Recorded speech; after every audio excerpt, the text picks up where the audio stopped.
What's up, guys? It's your boy Wings of Redemption. And I don't know if you know me, but I love conspiracy theories. And I'm also very fond of Egypt. Egypt impresses me in so many ways. There's the alien prophecies. There's the actual ideal of, how the hell did Giza get built? There's the quarries. There's the power generators. There's the hydraulic generators. There's the hydrogen generators. We're going to go ahead and talk about some of these. So I brought one of my buddies in. You might all know him as Mr. Chaos Math. He does a lot of music on my channel. You can check him out. Why don't you go and say hi, dude?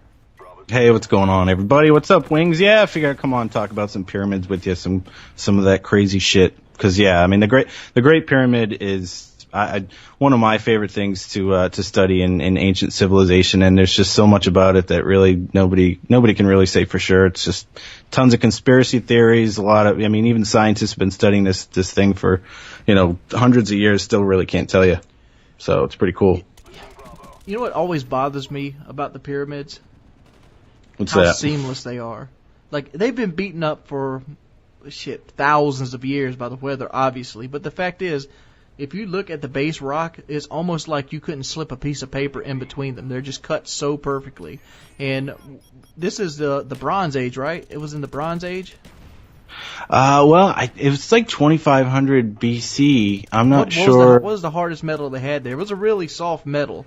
They hadn't created iron yet, not even close. Not even close. So they had to be the Bronze Age, and like bronze, if you chip a little bronze pickaxe on some granite or limestone, which is I think the Pyramid of Giza is made out of limestone, it's not going to last too long. So you got to make tons of these things, and it's almost like playing Minecraft or some shit. Seriously, yeah. I've built a fucking pyramid in Minecraft, and it takes longer than that. But yeah, I mean this thing is so big too. Like that's what's crazy about Giza. Right? I mean, the fact that it was built okay, let me tell you this. Here's what I think is the craziest thing about Giza, right?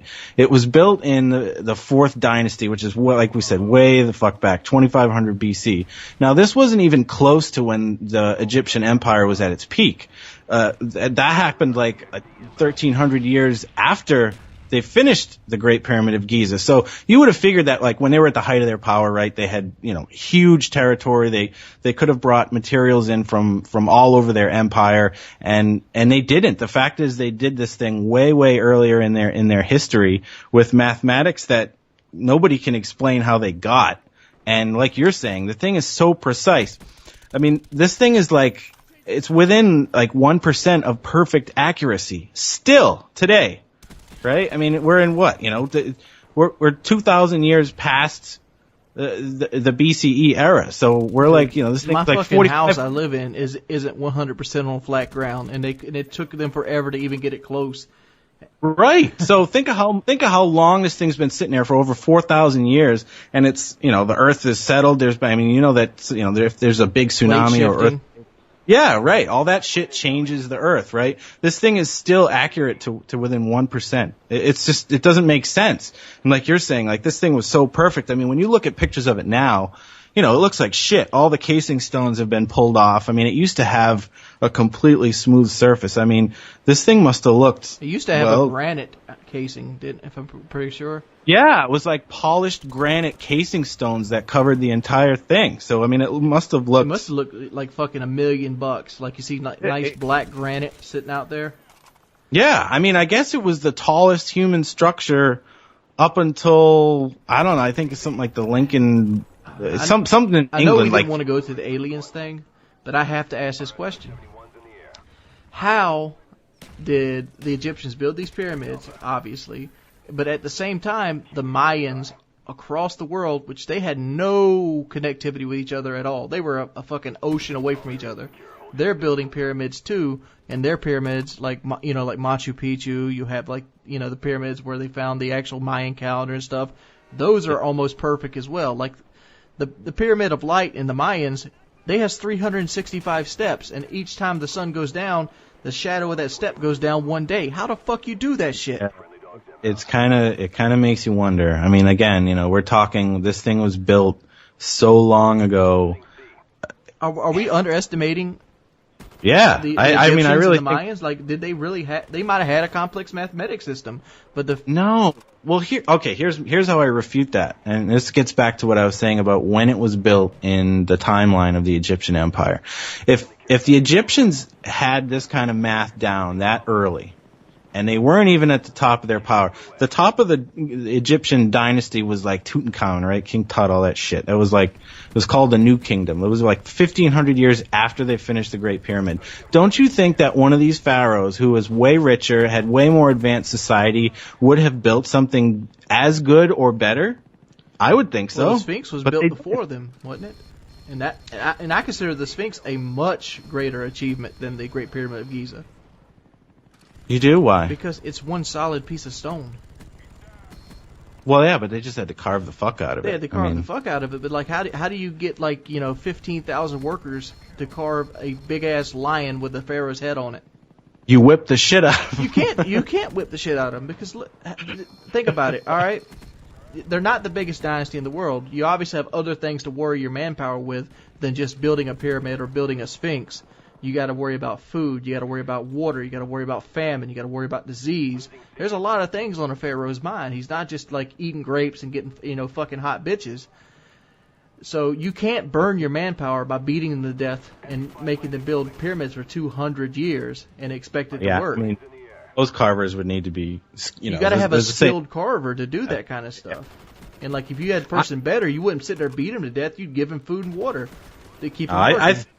I think the Sphinx is pretty badass, but I think what distinguishes it from the Great Pyramid again is the math and just the pure logistics of it. I mean, how many stones they had to get, how they had to get them, where they quarried them from, how they carried them all, how they coordinated it all, and they ended up with this absolutely perfect structure. It's just, you really can't explain it. And then it leads you to believe, well, why did they build it? Are we really supposed to believe this was just to put some old-ass crusty mummy in when they got done? I don't know. Here's another question. Like you said, this was before they got into their mainstay power when they had all the gold and all the big armies and stuff. Yeah. Oh, yeah. Why didn't King Tut create this huge, massive one to outdo him? That's exactly what I was just saying. Did the egos not exist back then? You think that if they could have just pulled a Great Pyramid out of their ass whenever they felt like it, then if you look at the pyramids that were created after, the old dynasties, they look like shit in comparison to this thing, and the mathematics don't match it. It's just not as accurate. It's nowhere near as tall, and again, they were more affluent than the Egypt that built the Great Pyramid at Giza, so it just doesn't really add up. It seems out of place. So, yeah, you connect it with the Mayans and some of that other shit, and you start to ask yourself, like, well, I don't know. I mean, maybe there's something going on with this thing. Well, maybe we'll never know. This has been the conclude of part 1 of this. If you'd like us to continue this talk, please leave a rating. If this thing gets more than 4,000 ratings, we will do part 2 of the Great Pyramid of Giza. Check out Chaos Math in the description. He makes some kick-ass music. He does some really good videos, and he has probably one of the best Minecraft Let's Plays on YouTube. Peace. What's up, everybody? It's your boy Wings of Redemption, and we're back with Chaos Theories with... You told me not to call you Mister, right? with the Chaos Math. Yeah, I had to stop myself there. Yeah, I'm telling you, I don't know what it is. For some reason, the Mr. thing is sticking around. I think it comes right off the tongue. It's like Mr. Chaos Math. I guess, yeah. It's almost like you're a blue blood of some sort. I could kind of picture with like a ponytail and like a corsair. What's that thing's called? I just butchered it. I did have hair down to my ass when I was a teenager, so I don't know. Down to your ass, down the spine or down the chest? Down the back. I was a big time headbanger, man. Oh, you talk about actual hair. I'm thinking about back hair. See, we're in two different. Oh no, I'm German, Swedish. Oh. Yeah, no, I'd need that Mediterranean blood for braided back hair. Have that red, white, and blue braided back hair. Well, it's kind of funny that we're talking about the red, white, and blue because our theory this week is actually based in the United States. We're going to talk about the Bermuda Triangle. Crazy shit. When I think about the Bermuda Triangle, the first thing that pops in my head is Flight 19. Yeah. The bombing run or the practice run or whatever the hell it was, and they all disappear, and then they send that was a whole squadron, wasn't it? Yeah, it was a whole squadron. They got lost, and they never found them. And I think, wasn't that the first case of like an actual airplane getting lost in the Bermuda Triangle versus a boat of some sort? Yeah, I think for most part it's all ships, but then when that came along, and yeah, what a way to get into planes for a whole fucking squadron to go missing. I mean, that's kind of weird. Definitely. They came out of Fort Lauderdale. They had to go 141 miles north for 73 miles, then back over a 140-mile leg, and they never returned to base. So the fucked up thing is they sent another plane out after them, and they never came back either. Yeah. It had 13 men on that plane too. It's like, I wonder if, like, obviously they were training pilots. They were not like experienced pro pilots. But on the other end of it, the rescue crew would have been experienced pilots. Or at least I'd like to think so. Yeah, sure. And the thing is with the Flight 19, sure that maybe they were training, but they're not fucking geese where, like, you know, there's one in charge and everyone just will, you know, fly into a turbine engine of a jet if that's where the other one's going. I mean, for all of them to have no idea where they were going and all disappear seems really unlikely. That's a good point. I actually never thought about that. I've actually thought about this a couple times and be like, all right, maybe the, you know, the wing pilot or whatever they call the head, the ace, would have, you know, made a decision and they ran out of gas and crashed into the ocean. Yeah, somewhere. no, this is all, you know, unique minds. It's hard to believe that, you know, 13 of them. I was like, I think 13 of them all were like, yep, this is where we need to go, and no, I don't know what to do now, so I'm gonna, you know. It makes a lot of sense. So it's like whenever I'm like, you ever got to that point where you're almost out of gas and you don't quite know where you're going to find a gas station at? Dude, I do that way too much. And you're like almost in panic mode, like, okay, next gas station. It has to be me in it. Oh, like, dude, I've turned that into an art form where, like, then you go up a hill, and then you're like, oh shit, like, and then you see just how bad it is, and then you start going down a hill, and then it looks like, no, I'm okay. Oh, I'm just saying, like, that feeling alone, just imagine what that feeling would be like in an airplane following somebody that didn't know where the fuck they're going over the ocean. That's a fucking stomachache. I mean, like, you'd have to eventually, like, almost like mutiny would go in your head, because you don't want to be an insubordinate. But at the same time, you don't want to crash into the fucking ocean and drown. No, that's a horrible way to die. Absolutely horrible. I mean, even if you didn't die, and let's say you broke like both your broken arm and a leg, and you're sitting there swimming with one arm, holding onto like a plane fucking piece, that would fucking suck. Just to get eaten by fucking sharks. I mean, there's no way out of that. Like, if you're in the open ocean in a plane, yeah, if you do happen to survive the landing, you're fucking fish food, or you're gonna freeze to death. I mean, there's 9 ways to die, but none of them are very pleasant. Yeah. But anyway, yeah. I mean, the fact that they all would have just got lost seems really, really unlikely. It does seem unlikely. I mean, I always put it like that. I always wrote it off like, yeah, they just got fucking lost and they crashed the ocean. But I never thought about, like, they were all unique minds. I mean, like, you know, like the Carroll A. Deering and all the other ships before this, that's obviously pirates. You know, somebody got their shit raped and raided and they threw them all overboard, burial at sea, whatever. Mm-hmm. But the aircraft, like the next one was like the Douglas, which was 1948. And, like, one thing that I'm noticing, after, like, 1960, shit quit disappearing in the Bermuda Triangle. You have any theories on that? Why would stuff stop disappearing? Well, I don't know, because again, I guess the crux of this question is, like, what the fuck is the Bermuda Triangle? Like, what is down there, or what is it about that area that's what's going on? I mean, a lot of the theories revolve around the fact that, you know, the compasses don't work and there's something with magnetics, and so maybe there's something going on there. But yeah, I mean, for it to stop happening, I don't know. I guess I would say that's where the skeptics could come in and say, well, you look at the advances in navigation, the advent of GPS and improved radar and all that sort of stuff. Because if you look at the timeline, right, I mean, post World War II is when all that stuff really, the technology really started to pick up, communication started to pick up. So I'd have to say the fact that it's stopped since the 60s sort of, you know, gives more credence to the skeptics saying that, you know, yeah, it was just coincidence. I think it's funny that you put that. Because the Devil's Triangle is a whole nother ball, you know, all the beans. So for those of you who don't know what the Devil's Triangle is, it's pretty much the Pacific Ocean's version of the Bermuda Triangle. It's just outside the Japan and the Philippine Sea. And its big claim to fame is after World War II, the Japanese in 1952 to 1954 lost 5 military vessels totaling 700 people. And you know a military vessel is going to have some type of, you know, competent navigator on it. Well, yeah, you don't get to pilot a giant ship unless you know what the fuck you're doing. It's the same thing with planes. I forgot to bring it up, but like, you don't get to be in a pilot seat of a plane until you're classroom the fuck out.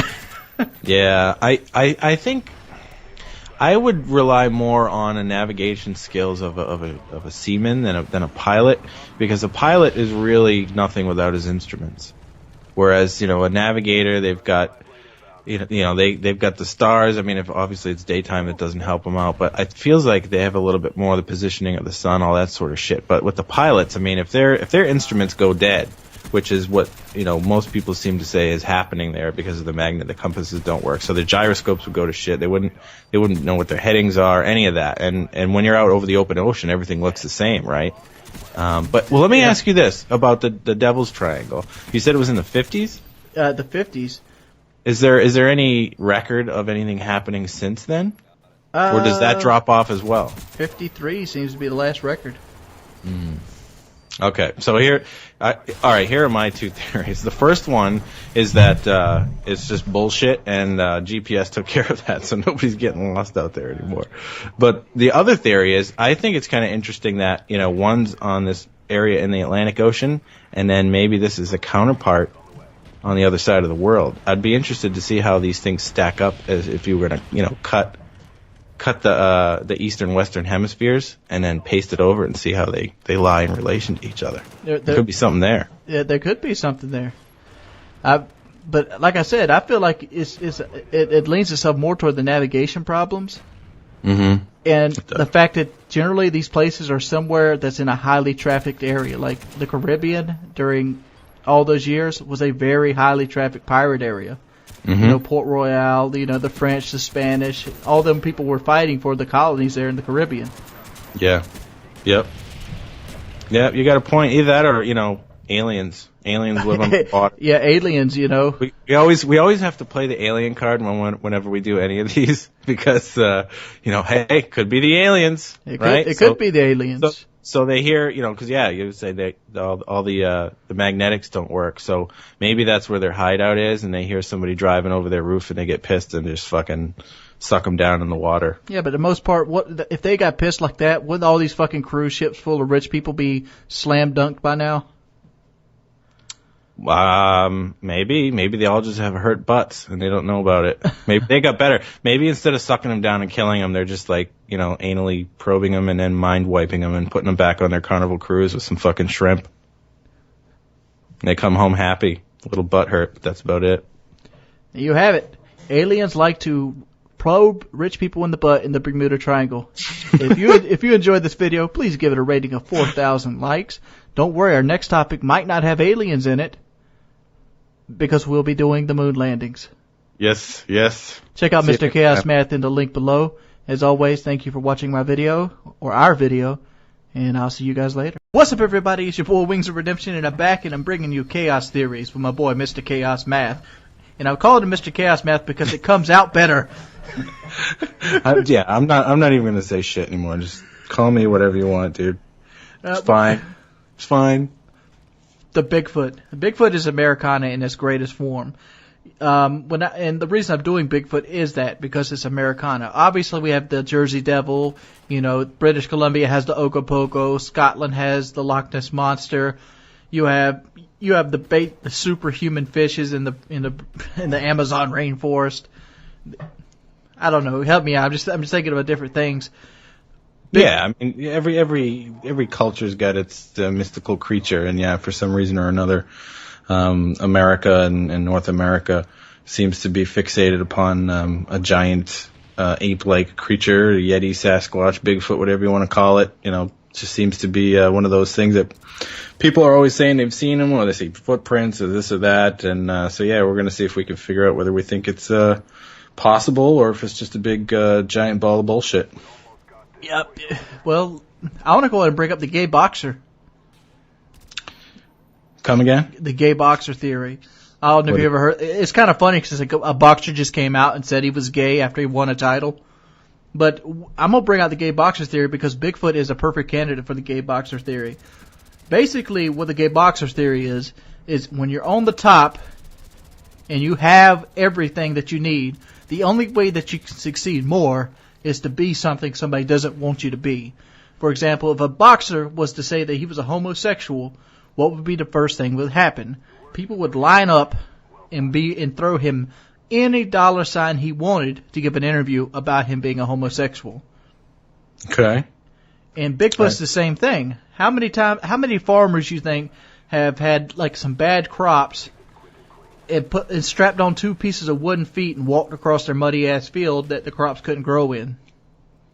Yeah, okay, I see where you're going with that. I mean, it certainly does seem like it's a way for people to get notoriety, to come up with, oh yeah, I found some fucking Sasquatch tracks in the backyard, and get the newspaper down and get some fucking reporters in there to take some pictures. So, yeah, you know what? I mean, I think that the Bigfoot legend is a bunch of bullshit, and I think you sort of hit the nail right on the head there, is that the reason that it's so prevalent is because, it attracts attention, and there's no proof, but other people have said they saw it, so yeah, sure, I'm gonna call up the paper and say that I see him too, so there he is. But, is there any actual proof other than a home video of a guy in a fucking ape suit?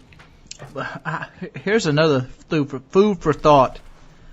2,000 people go missing in North America every year. This is just the United States. I'm sorry, I said North America, but the United States, 2,000 people go missing in the woods, be it hiking, be it camping, whatever. Okay. And most of those people are found. I'd go so far as to say there's a statistic here. This isn't made up. 86.9% of people that are lost are found. Whether they're dead or alive, they're dead or alive, but they're found. Yeah. Okay. All right. With that margin of error, and these people are not using thermal cameras. They're not using, latest technology. They're not trying to like sniff the breeze to smell Bigfoot parts. They're using 4-wheelers and dogs finding these people and helicopters. Right. Yep. Yeah, right. So you're saying how could the Yeti go undetected? Exactly. Like, let's say this. Let's say a mass murderer escapes from a prison. Let's say somebody like Charles Manson gets out of prison on foot and hits the woods. How long do you think until we find Charles Manson? Yeah, exactly. Not too long. And Charles Manson ain't 8 foot tall and smelled like shit. Yeah, I know, because if Bigfoot was real, that motherfucker would stink. He would smell really bad. Well, here's the thing. Here's some actual, I think, a sort of pseudo-scientific reason why I think Yeti's bullshit. This thing, this is all has to go on the premise that there's some sort of missing link, right? There's some sort of primate, humanoid that is, twice the size of a Homo sapiens, but somehow is missing from the fossil record in North America. There were a couple of primates in like Asia and Africa way back in the fossil record that were really big, but nothing. And they could have gone over the Bering landmass, right? So before Asia separated from North America, you used to be able to walk over, and that's how humans got to North America. But there's nothing in the fossil record that would support any sort of link to this species.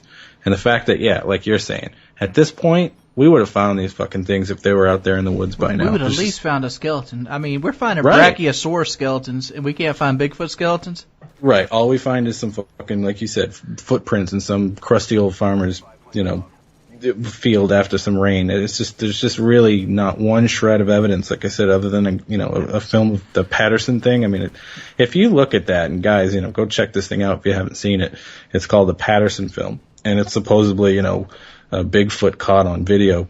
This is what people get paid thousands upon thousands of dollars a year to do. They look at shit like this, and they try to justify their degree in this field by breaking this video down frame by frame.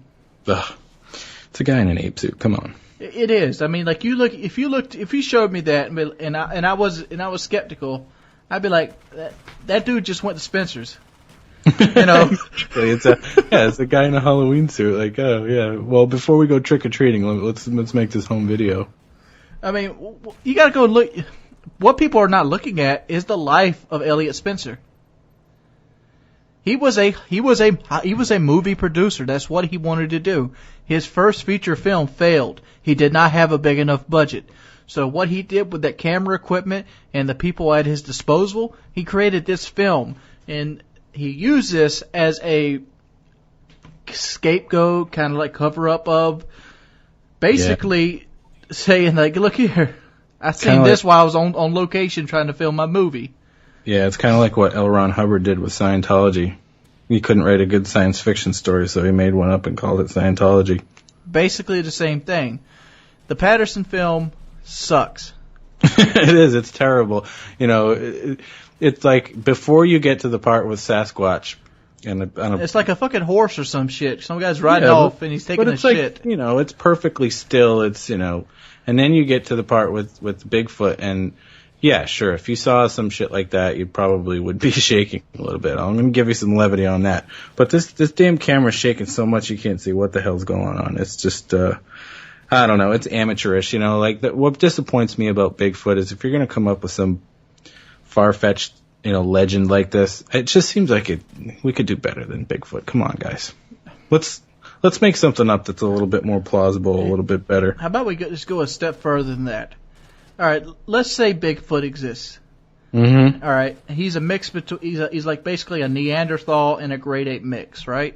Yeah. Somewhere in that line. Wouldn't he still travel in packs? Humans travel in packs.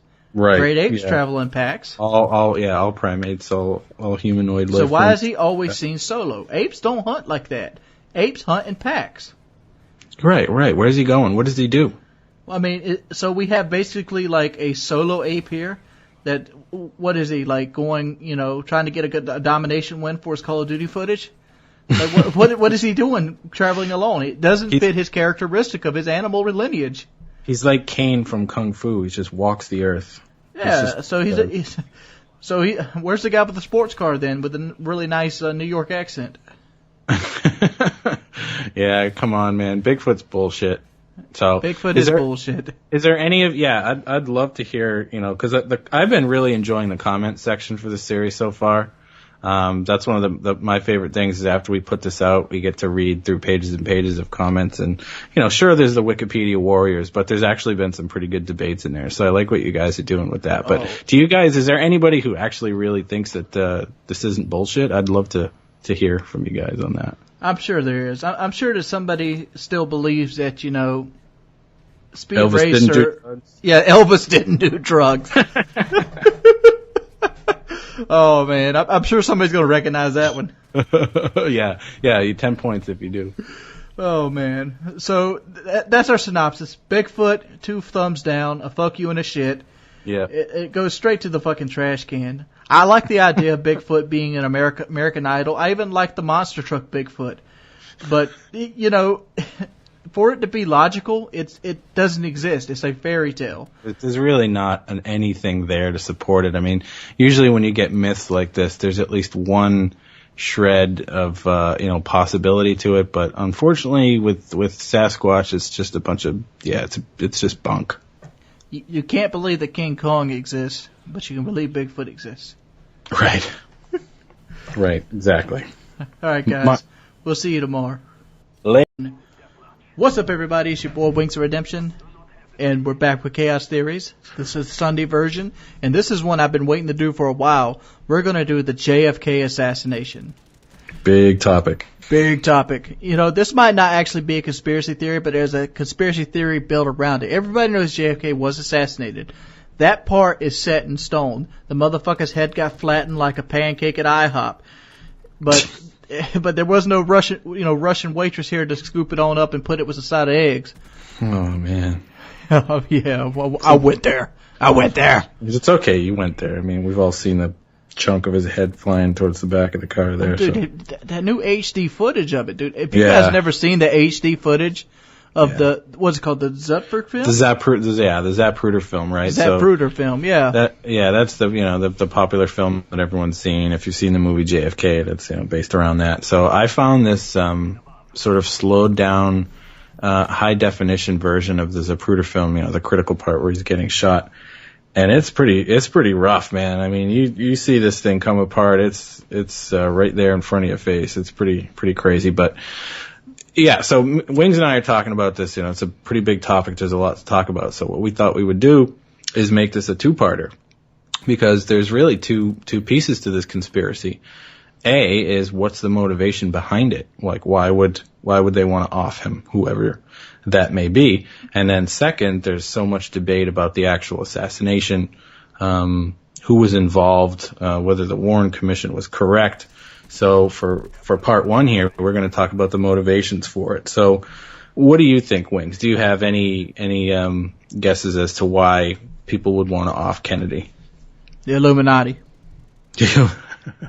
I know. Yeah, you had to. You know what? You had to say that because the comment section for every single chaos theory video we've done has been 100 people asking for the Illuminati. Yeah, people want the Illuminati. Yeah. What do you think we should give it to them? What do you think? We'll get there. Illuminati is a big topic. I know that might have to be like a 4 or 5 chapter. That has to be a two weekends worth of at least.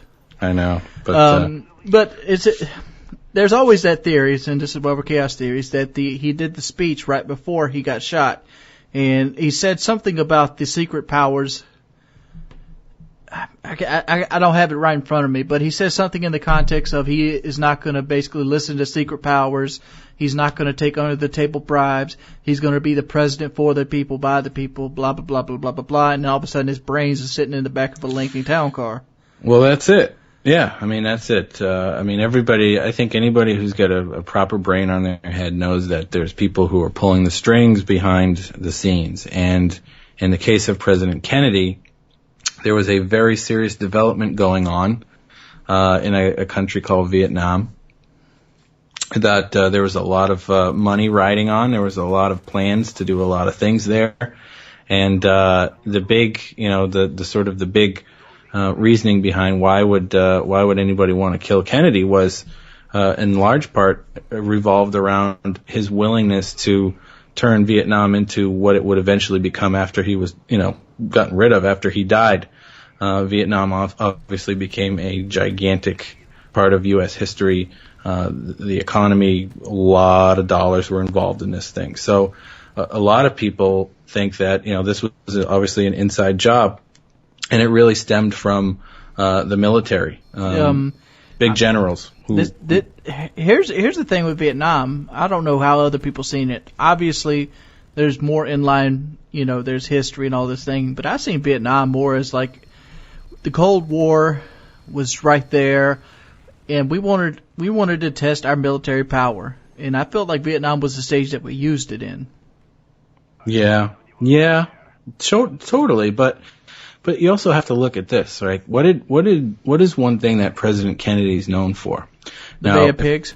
Yes, right. So if you ask me, President Kennedy had the biggest balls of any president. He stared nukes right down the face. Yeah, any president since say George Washington. I mean, because that guy was a badass too. But I mean, John F. Kennedy basically looked the Russians right in their face and said, "Fucking bring it. You want it? We got it." And he stood them off. So if you look at it from that perspective as, we need to prove to the Russians that, what we're capable of, I think Kennedy did that without firing a signal shot with the Bay of Pigs. He showed them the kind of resolve that just backed them down. I mean, he was ready to all-out thermonuclear war. And he made them turn their fucking boats around and go back. So I think it's more driven by the economics of a war than, say them wanting to show up the Russians. Yeah, but at the same effect, who really wants a thermonuclear war? Nobody. But the Russians had no choice. I mean, he pretty much told them, look, if you cross this line, if you bring those boats, because what was happening was the Russians sent a bunch of ships. They were going to go to Cuba, and Kennedy basically told them, look, if your ships cross this line, we are going to retaliate in full. So he didn't threaten them with nuclear war, but he basically told them, like, you need to turn your shit around or shit's going to get real. So basically had the Russians right there ready to fuck his shit up. Yeah, he called their bluff. You know what I mean? Yeah, that's a hard bluff to call, too. Like, somebody's going to be butthurt, especially in people in high power that never been told no before. Well, yeah, I mean, the world came close to being over at that moment. But Kennedy, I mean, how many presidents could have done that? I mean, Obama couldn't. No, I don't think Romney could either. Hell no. No modern president. Well, just imagine we had Romney in the White House when that happens. Oh, I know. He would have, yeah. He would have had, like, 10 today he would have said yes, tomorrow he would have said no. But anyway, that's a whole different another thing. But you know what I mean? I mean, Kennedy stood him up right in his face and was ready to, he just gambled the whole world against, look, you know, we need to put these guys in their place. So again, you know, I have to say that if there was a motivation within the government to get rid of Kennedy, it was because of the money that they smelled in Vietnam. And Kennedy didn't really want to turn it into what they wanted to turn it into and what they would end up turning it into. And so, you know, it was sort of an inside job. You're talking about the flower child stuff? Well, no, just the involvement in Vietnam. I mean, you know, the whole cover-up that it was, you know, oh, well, if we don't stop Vietnam, then communism is going to spread around the world like wildfire. I mean, that doesn't stand up to me. I think that's a bunch of bullshit. I mean, wars are usually generated to make people rich and to spend money, and keep an economy moving. And, you know, of course, Kennedy got involved in Vietnam for the right reasons, but I don't think he was interested in committing America the way that we ended up committing after he was gone. I'm kind of fuzzy on my JFK. Oswald, what did he say he killed Kennedy because? Why did Oswald say that he assassinated Kennedy? Correct. Well, I believe I think he was a patsy, but I believe, you know, and of course the comment section is going to tell us after the fact what's right, but I believe it had to do with, you know, his stance on communism. I think that he was somehow painted as a communist after the fact, and he had ties to the Russians, something like that. So basically, he basically stood up to the Russians and said, "Go to fuck home," and he got branded a communist because of that. No, I think that Oswald was pro-communist. Oswald was Marine, though, right? Well, he was, yeah. At one time, he was, yeah. Yeah, but you know, that's something that, you know, like I said, I'm sure the comment section will correct us on. Maybe we can research that for part 2 when we start talking about what actually happened. I think we might have more than one part 2. Yeah, right. I know. Maybe it's going to be like 3 or 4 parts, but you know, I mean, but think about it. For this to come from within, it would have to come from, like you're saying, the people who are pulling the strings in the background. And a lot of the people who pull the strings in the background are really connected with the military. I just find it odd that he had a motorcade that was basically a drop top. Yeah. Around all these buildings. And like I said, some people say there was 3 shots. If there were 3 shots, more people would react. Because how fast can you get 3 shots off with a bolt-action rifle? 4, 5 seconds? 6 seconds? That's a lot of the debate is, you know, whether he could have actually pulled it off in the time. And, you know, the Warren Commission ended up saying that he can, but there's a hell of a lot of people who say that there's no way he could have tracked a moving target and gotten those. I mean, his bolt-action rifle, you know, like saying this isn't Call of Duty. This is a Sears bolt-action rifle, too. It's not no top-of-the-line one. Yeah, well, there's even dispute on what kind of rifle he used, but you know, but yeah, I mean, but I think that it's also, you know, you're saying the motorcade, obviously, you know, it was pretty easy to shoot him. It was like shooting a fish in a barrel there, but I'm pretty sure that was kind of standard thing to do back then. You know, I think after he died when he wasn't the first president to be assassinated. No, but he was the first president to be assassinated in a long fucking time, certainly since they were riding around in cars and shit. So I think it was after he got, you know, killed that the security really sort of got beefed up, and they started to say, hey, wait a minute, maybe we shouldn't, you know, drive these guys through huge crowded cities without a little bit better protection. I mean, shit, even afterward. I mean, look at Reagan and his assassination attempt. I mean, he got lucky. All right, guys, that's probably going to be part 1 right there, but I'm going to leave you on this note before we go into part 2. Look at the Zapruder film. And look at the cops and everybody around them. None of them react to 3 different high-powered rifle shots.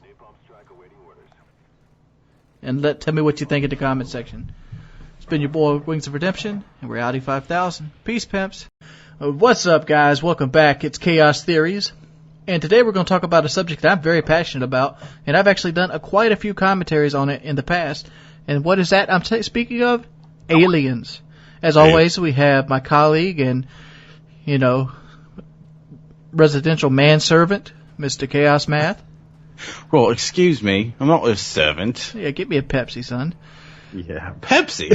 Don't drink Pepsi, do you? No, I don't. All right, Pepsi's good. sugary ass. Just checking. Aliens. Coca-Cola all the way. Oh, aliens. Aliens is something that I was scared was going to play a huge part in this series as a whole. The reason I was so scared aliens was going to play such a huge role is because it's like the Deus Ex Machina. It's the God of the gaps. When I'm referring to the God of the gaps, I'm actually referring to religion. Like, oh no, there's that R word again, religion. Don't click this video. Yeah, don't click this video. But religion always goes to the point of saying that if you can't explain it, a deity did it. And I'm not trying to say that's false. I'm not trying to say all this other stuff, but that's what you call a God of the gaps theory. That if you can't explain it, somebody else done it. And I'm not a very fond of the God of the gaps argument, because look at it this way. Let's say the guy who basically cured polio looked at some child like they couldn't walk and shit, be like, God made you so you couldn't walk, so it'd be against His will for me to fix you.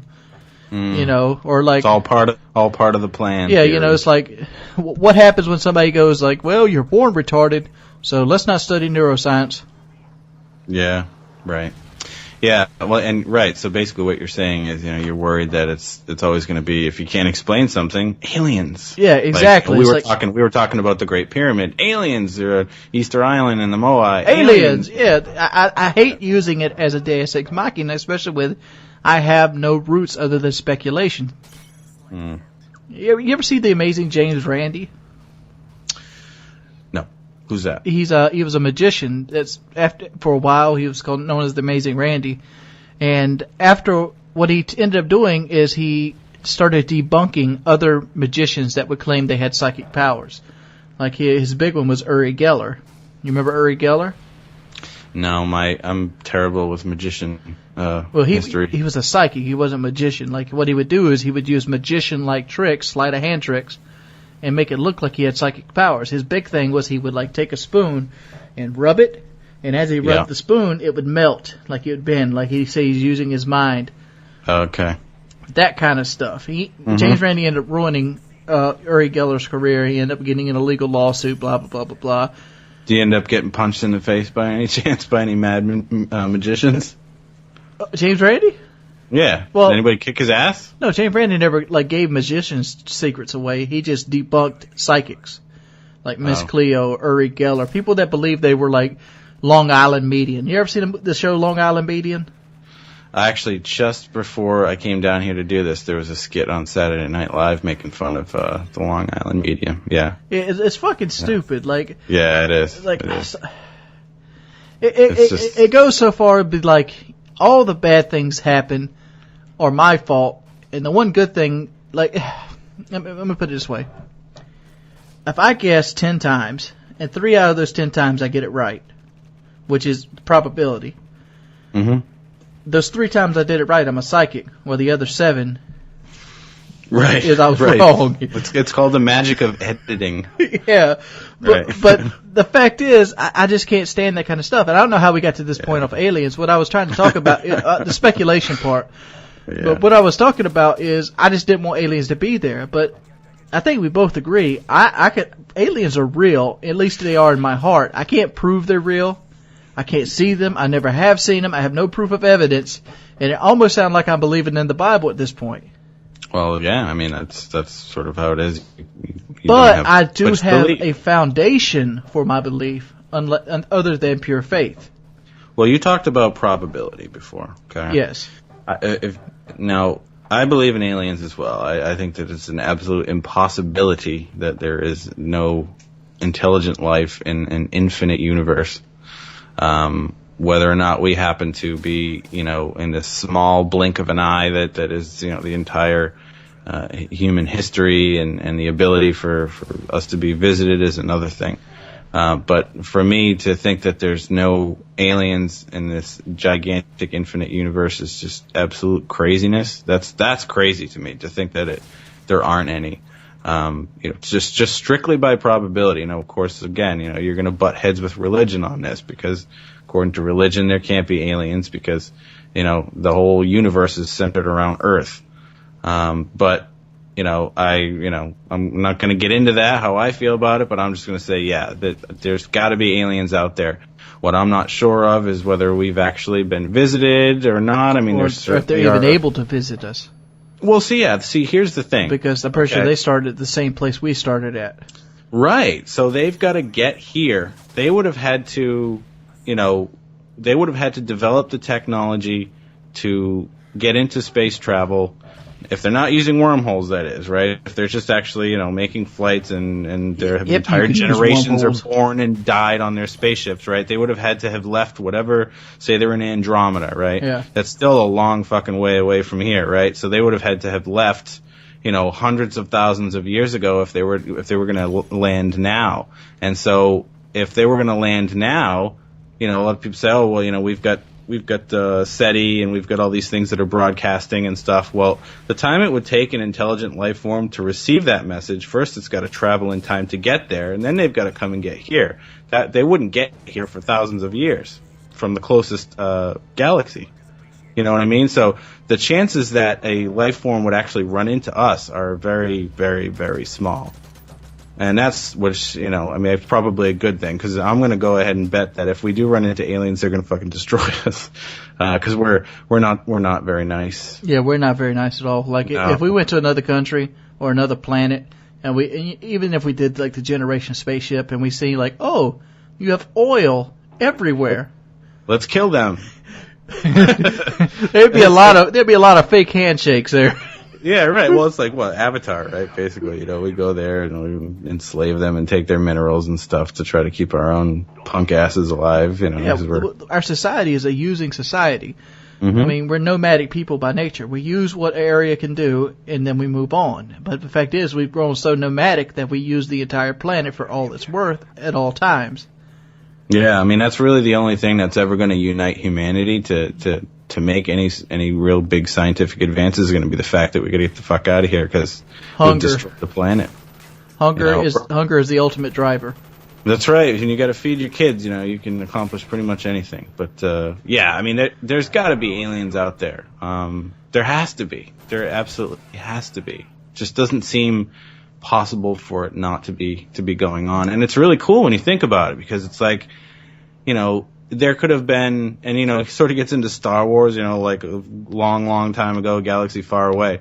Like, there could have been the most, advanced society of aliens that we could never even dream of, but it actually happened, 2 billion years ago on the other side of the universe. It sort of bends your mind when you think about it like that. Like we think about, hit the past and future and, advancements and stuff, but there could have been a whole alien society that lived, 2 billion years ago on the other side of the galaxy that just, accomplished things we could never even dream of. Well, I would, every time you hear this talked about, the first thing I think about is the Drake equation. Are you familiar with the Drake equation? Tell me. I'm a little bit, but tell our listeners about it. Well, the Drake equation is a mathematical equation made by Nathan Drake. That it was an astrophysicist, and it basically was a math problem that dictated the probability of life on another planet. One of the pieces of the puzzle for that math problem is technology's rise. What does that mean? People always assume we have survived technology's rise. We can still snuff each other out, and it's getting closer and closer to that happening. Yeah. Or are we one of the societies or foundations that are just going to kill itself by actually growing and becoming smarter? I do. I believe that. I absolutely believe that. And I think you're right. I think a lot of people make the big mistake that, the Cold War was the, you can breathe easy because we got through the Cold War, but you can't breathe easy until you destroy all evidence of the atom being split. Well, it's also more about motivation. Like, you got to think of what would actually bring humanity to pull that kind of shit. Now, obviously, political differences and superpower Cold Wars wasn't quite enough. Almost. I mean, we came close quite a few times. Not just the Cuban Missile Crisis, not just in the 60s, but also in the 80s and 70s. I mean, things got really close. I mean, I didn't even know about it, but, when the Soviet Union fell with the whole coup and Gorbachev, I mean, that could have easily gone the wrong way had the wrong people taken power in Moscow. But anyway, I think, we could very well be snuffed out because of what's about to come, which is dwindling resources. Mm-hmm. We're all all the major superpowers are going to start fighting over what's left of fossil fuels and clean water very, very soon, like in the next 50 years. That sort of shit, combined with, where all the last of these resources are going to be, like in the Middle East and everything that's going on there, I think that the stage could be set for something like what you're talking about. Are we going to be able to actually survive ourselves? I think that the rough waters are yet to come in that area. Yeah, you're correct, and I back you 100% on this, because just look at it this way. All right, say the fossil fuels start running out. Irregardless how many we have right now, let's fast forward to the point where somebody goes, sticks the dipstick in and goes, oh shit. Yeah, the whole system would fail. The whole system. All of a sudden you have people with cars that they just bought that runs off fossil fuels. They don't want to pay for. They turn them in. The credit goes bad. All these people turn their cars in at the same time. The bank fucking collapses. When the bank collapses, all the money in the bank goes away. Everybody loses their life savings. All of a sudden, people are broke and hungry. The businesses can't rely on the banks to finance their products, so the jobs shut down. Unemployment rate shoots up to like 99.8%. Everybody don't know what the fuck to do. They can't grow farms. They have no land skills. Right. How many John Deere tractors that are harvesting run off of solar energy? I'm pretty sure they all run off diesel and shit like that. So I mean, when the fossil fuels get low, everyone's going to go hungry and really, really, really fast. Because what's happened now is because there's so many people, you go to the supermarket. Where does all your fruit come from? It comes from Chile and some stupid place all over the world. So, why the fuck do we need grapes from Argentina? Well, because there's too many people. Because America doesn't have enough agriculture to feed us, so we've got to ship it in from all over the world, which takes a lot of fuel. So it's only going to take 2 weeks for that to stop. Literally, it would take less than a month for the entire United States to just fall into anarchy because we can't get enough food in to feed people, and they're going to start looting. But anyway, surviving ourselves to get to the point where we could actually leave Earth. The only thing that could unite us, if we could survive it, would be the fact that, we've used up all of our resources and we decided to band together. But I don't know. I guess I'm a skeptic, but I just can't see humanity pulling together. Romney fucking scares me because of what we just spoke about. Yeah, why? What do you think? I just feel like Romney would take our country in the wrong direction. I'm by no means pro-Obama. I don't feel like Obama was a good president at all. No, I don't think he'd be a good president in a second term. We haven't had a good option in I don't know how long. Yeah, it's like, what goes the right to vote if there's no one to vote for? Yeah, right. Exactly. It's just a bunch of... Because look at it this way. It's always about job ratings. What's the unemployment rating in this state? It doesn't matter. You know why it doesn't matter? Because they're all subjective. All right, so say this city has a 10% unemployment rate versus this city has a 6% unemployment rate. Guess what? There's probably another city over here that has a 4%. You're going to pick that 4 and that 6% to reflect your goals of getting in the presidency versus picking that town that, in Ohio that has a 28%. Do you think Romney's an alien? No, I don't. I think Romney is... He might be a robot, but he's not an alien. I think he'd be closer to a robot than an alien. I'm not trying to say Romney's a dumb man. He's by no means a dumb person. Somebody that makes as much money as he does and can run companies like he does is obviously a very, very smart financial man and knows how to work the system. But I think he's a easily influenced smart person. Well, they all are, though, aren't they? I mean... But this is political debates, and we're stopping on. The reason we're getting into the political stuff is because what would happen? Do you see Romney or Obama dealing with a missile crisis? Not in a good way. No. Well, I mean, who would you rather have in the driver's seat if we had nukes on the line? If we had nukes on the line? I'd rather have Obama there. I would say Obama, yeah, because I think that, I don't know, Romney just sort of has that scary hubris, and, he seems to be a little bit too easily swayed. I mean, look at his previous history of fucking his companies that he worked for. Well, I wouldn't so much look into that as I just think he's got a lot of people whispering in his ear, and that's when you really don't want an impressionable person, as if, somebody could just talk him into, pushing the button or whatever. But it'd be like, yeah, push the button. We'll nuke them in the next week. They won't get one fucking nuke off. We'll go take there and rape their children, whatever. Yeah. But we're talking about aliens here, guys. Stay with us here.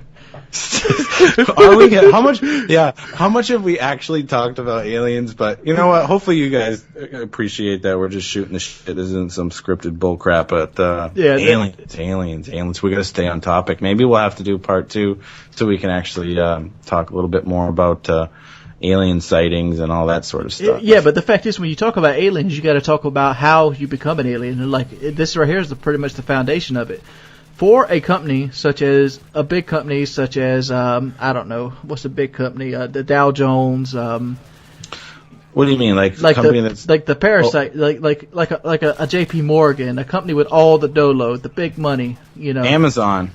Well, yeah, bigger companies than Amazon do, like the poison companies and stuff like that. Petrol companies, petrochemical or pharmaceutical. But I'm telling you, dude, fucking Amazon.com is turning into a gigantic company. They're gonna swallow up everything, just like Walmart did. But what do you think? But the fact is, how can you influence that right there? Because right now we spend so much fucking money on defense budgets. Why? When the most important thing we could be spending money on is interstellar travel. Because one day, that fossil fuel is not going to be there. One day, that fresh water is not going to be there. Yeah, but Wings, the problem with that is that none of the governments think ahead. They only think about... They think about profit margins. They're going to think about... Well, they're going to think about short term. They think about what's going to get them reelected, what's going to take care of them and their kids, and nobody's thinking long term. I mean, no government is for years and years and years. If they would have done something about clean energy in the 70s when the scientists started telling them, look, you're going to run out of oil at some point. I mean, you have to be an idiot not to realize we're going to run out of this shit. Yeah, I mean, you could pretty much stand around and start seeing it pumping out. Like, I wonder how much is down there. Well, people argue about peak oil is going to be here. I think peak oil's already hit. But it doesn't even matter. Like, there's only so much shit in the ground. Like, what is fossil fuel? It's decayed organic matter from millions of years ago. Mm-hmm. Okay, that's all it is. It's dead creatures. You're driving dinosaurs. Right. You're driving dinosaurs and plants. Right. It's gonna fucking run out at some point. So if you're not doing anything to seriously address it now they're like, we gotta get energy independent. I just thought about something creepy though. What? Just imagine there's some scientists out there working on a way to turn dead bodies into the fossil fuels at an expedient rate. Well, I'm sure you could turn a body into just imagine instead of people, when people die, instead of getting a proper Christian burial, they just throw them into a meat grinder and be like, all right, put it in the Chevrolet truck. Well, yeah, I mean, you could. Yeah, sure. There's plenty of ways to turn a corpse into energy. Yeah, because it's just useless energy that we're letting rot away. Well, and it doesn't rot away; it transfers into something else. But we eventually take those nutrients and put them back into the gas tank and transfer them into vapor. Maybe they can hook some sort of hose up to your ass so that you can just shit and fart, and it will go back into your gas tank. Now that's efficiency. All right, I think we're running out of time here. How much did aliens did we talk about? About 3 minutes. Fail? Is this a commentary fail? No, it's not a fail. This is a good commentary. It's a usable commentary. Oh, I'm having a blast, dude. Yeah, we're about 19 minutes in right now. We got about 3 minutes of aliens under our belt. All right, guys. We'll see you next weekend right here with Chaos Theories with Mr. Chaos Matthew Will, Wings of Redemption. Make sure you rate the video to help support the series. See you guys later. Right, guys. Me call you back. What's up, people? It's your boy Wings of Redemption, and it's the weekend, so you know what time it is. It's time for them Chaos Theories. Last week, shit. Shit, homie. You know how we do. How we do it. But I think KRS One said you never should go ahead and grab the mic and say, "Hey, you need to drop your bars right away." So we're going to go drop the bars. We got Chaos Math here with us. And last week we were doing JFK, and we pretty much talked mainly about how he got himself set up to be assassinated to begin with. Now we're going to actually talk about, debunk, theorize about the assassination itself. You want to start out, Mr. Chaos Man? Yeah, I think you guys will like this because, when we've talked about this, we actually we don't agree with each other. So, there's most of the speculation around the JFK assassination. Of course, we talked about this Zapruder film, and, the big question is, did Oswald actually pull off those shots? Was there another shooter, the grassy knoll, all of that sort of stuff? So we're going to kind of get into the meat on that one. So I guess I'll start off to say I don't think that Oswald acted alone. I think that he had an accomplice, at least one, maybe two. And before we get into the actual, magic bullet theory and how he could have done it and how it hit the guy in front of him and stuff, I'm going to say this. The biggest reason why I think he did not act alone is because this was an inside job.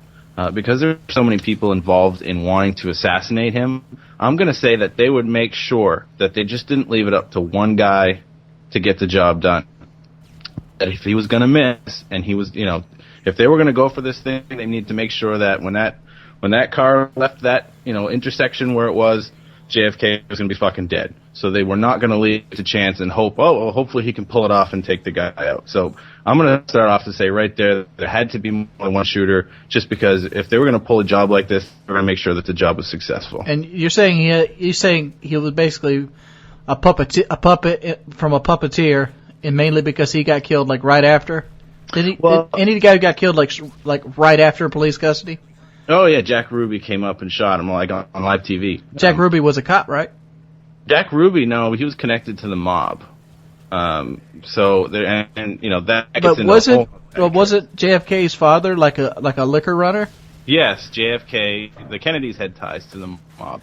So there's another theory that he was assassinated because he pissed off the mob. Could Jack Ruby have just shot him because the fact is his father was so good with the Capones of Chicago and stuff like that, running liquor across the border? They killed my son, I want this fucker dead. That kind of deal, a father's vengeance. Oh, you're saying, okay, so Ruby was doing a favor because they owed the Kennedys something? Yeah. I don't know. I'm not too sure about Jack Ruby himself. You have JFK in the White House. I'm not trying to say JFK's infallible.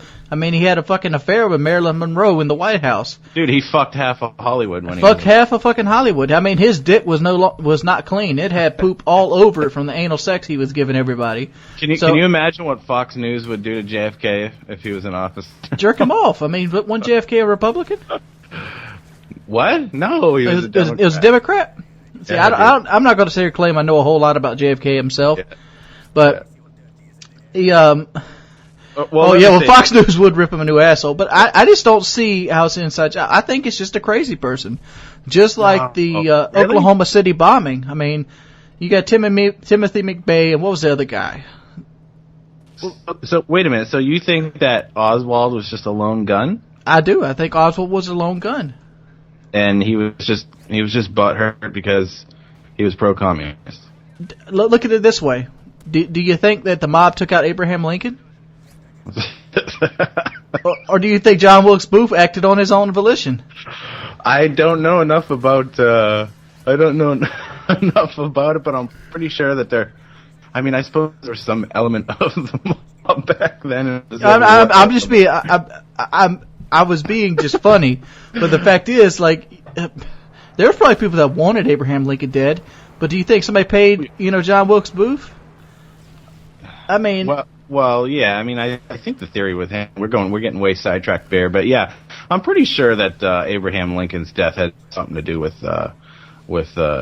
slavery and what he was trying to do. But the whole point was that JFK wasn't the first president to get a bullet. No, I mean, I don't think he was the last one. Was he the last one to catch a bullet? Well, Reagan was the last guy to take a bullet, but he didn't die. Yeah, but I just don't see it like that. I feel like Jack Ruby probably was doing some family vengeance. Jack Ruby was probably some thug. They got called upon. He's the lowest man on the ladder. Like, here, kill this guy. This guy fucked with our family. I mean, he pretty much took the ties out of the mob. I mean, JFK, was fucking Marilyn Monroe and everybody. He had mob ties in with his father. You damn right he probably passed a bill or pushed something through to get a little payday. I can almost guarantee that. I'm going to say that Jack Ruby killed him to shut his ass up because they needed to tie up the loose ends. I mean, you know, if you're going to pull off something like this and then the guy gets captured alive, the last thing. But now we're doing speculation instead of actually using the facts. Well, what are the facts then? The facts is Jack Ruby had ties in with the mob.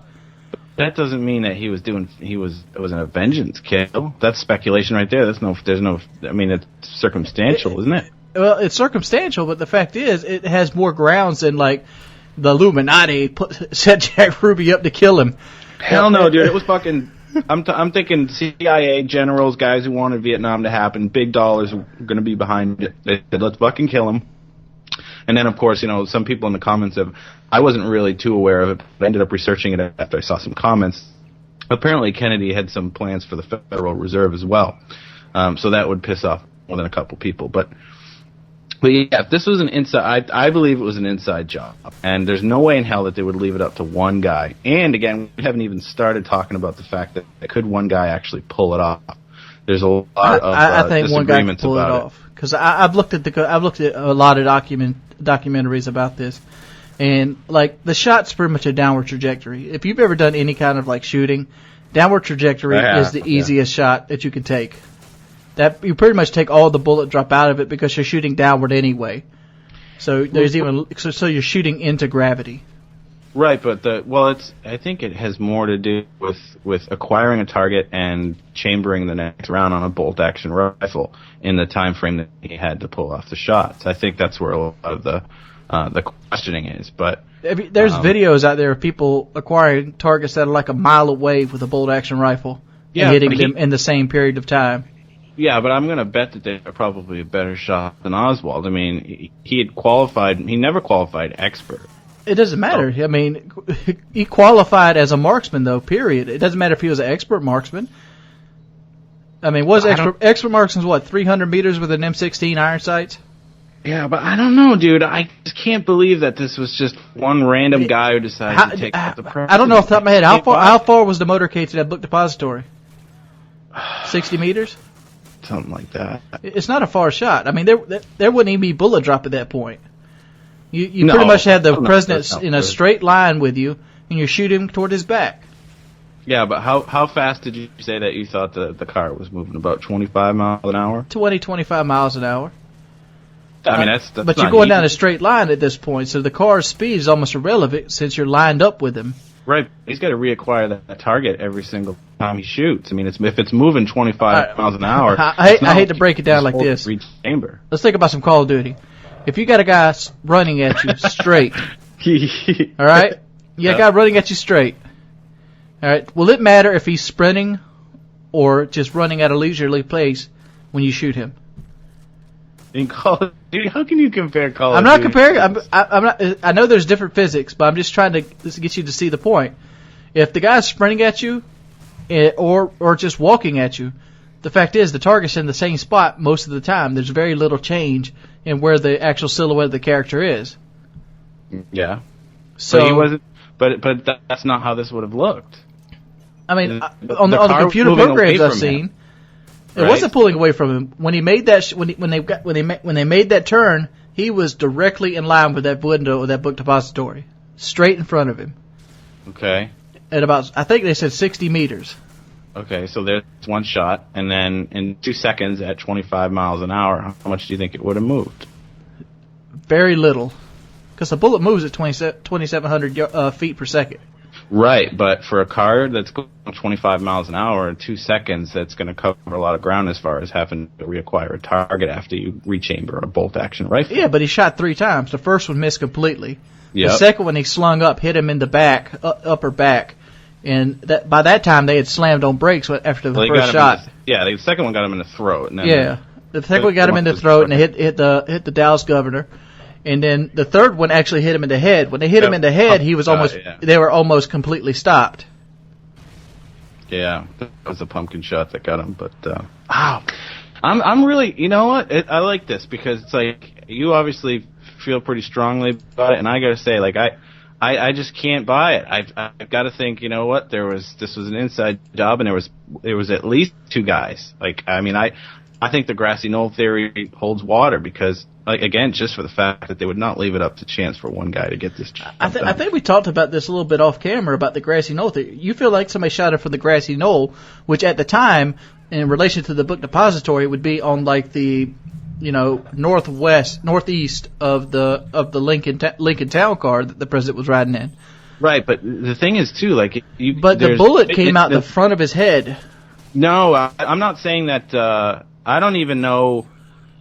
Here's a lot of the theories is one of the killing shot came from the grassy knoll. I'm not saying that necessarily happened, but there is in the film you can see the Dallas governor's head jerks, and it looks like there might have been another shot that also missed that came from that direction. Yeah, but there's a chance that the bullet went through Kennedy's throat and hit him in the back. It might not. No, I'm saying that the second shooter might not have actually hit anything. He might have taken a first shot. He might have missed, and then Oswald hit him, and then he might not have. But the Dallas governor was hit too. He got shot as well. Well, right, he got hit. Well, he got hit from the same bullet that went through Kennedy's throat. Yeah, they're not saying there's actual pictures of where he got shot at. Yeah, it came through and hit him in the nipple. It came out of his nipple. Yeah, came out right under his right nipple. So how does somebody shoot him there and the bullet come out, which would be behind him as well? Because with bullets, exit wounds are always bigger than entry wounds. Entry wounds are usually very, very small. Of course, yeah. And the exit wounds, after where the bullet gets in there, it starts ripping shit up, it starts ripping meat out with it and takes it right on through your body. It creates this huge exit wound. That's what you see in the Zapruder film when Kennedy had to have been shot in the back of the head for his front of his head to explode like it did. Here's a question. Why doesn't he have a big exit wound in his throat? Because, I don't know.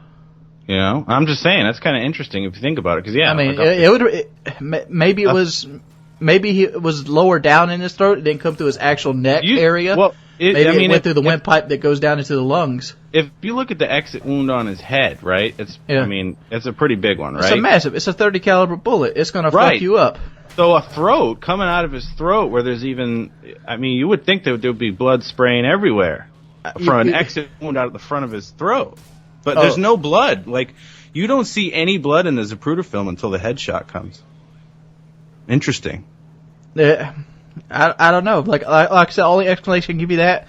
Hit him in the shoulder, in between the shoulder blades, and it came out the front of his chest, and hit him in the windpipe there, and blood just started up through the windpipe and started choking him. Yeah, it's crazy. I gotta say, there's got to be more than one shooter. Where's the second shooter at, though? All the bullets that hit JFK hit him from the backward angle. He's fucking running his ass down the street. Wait, did the cop on the motorcycle behind him shoot him?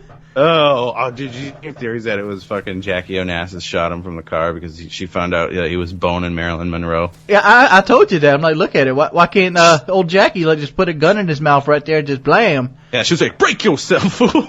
You're gonna fucking fuck around on me. And there's also the theory that, it was the driver. And I'm like, it isn't the driver. Oh, the driver. I mean, that was a huge exit wound. What did the driver have? A fucking Smith & Wesson 500, which didn't even exist at the time. Exactly. And right. I mean, he threw fucking dynamite at him. Threw dynamite. That was a high-powered rifle that hit him. Yeah. I mean, yeah. His head got flattened like a pancake. Oof. I mean, but it's all speculation now. I mean, I don't even know why there's a conspiracy theory, because pretty much what I said is what's actually in the history books. So, Oswald shot him. He shot him 3 times. He hit 2 of the 3 shots. And he did it with a Sears and Roebuck bolt-action rifle, which he stowed away because I think he was part of the cleaning crew of that library and that depository. Yeah. I'm not buying it. I refuse to accept your thesis, sir. Well, conspiracy. I'm going to put the big red conspiracy stamp on this one, guys. So can we just go with plausible? What? Plausible that Oswald was a lone gun? Yes. I mean, technically it's possible, but I don't think so. All right, guys, what do you guys think in the comment section? As you could, please, if you enjoy the series, let us know. Leave the video a rating. Check out Mr. Chaos Math's channel in the description below. He does really cool videos, and you should check out his character, the Governor. Right, thank you. Peace, people. Later, guys. Perfect. Hold up. Let me call you back. What's up, everybody? It's your boy Wings of Redemption, and we're back with Chaos Theories. Come on. And we're going this time. going. We're trying to just do something a little bit different here. And we're actually trying to put the cameras on it as well. And we're going to do something that's a little controversial. I want to go ahead and put a disclaimer out there. All these theories are not of machinimas or anybody of that take. These are just personal opinions and personal views based on knowledge that was gained and created. And this series is by no means a... What am I looking for here? Just look. We're not a textbook.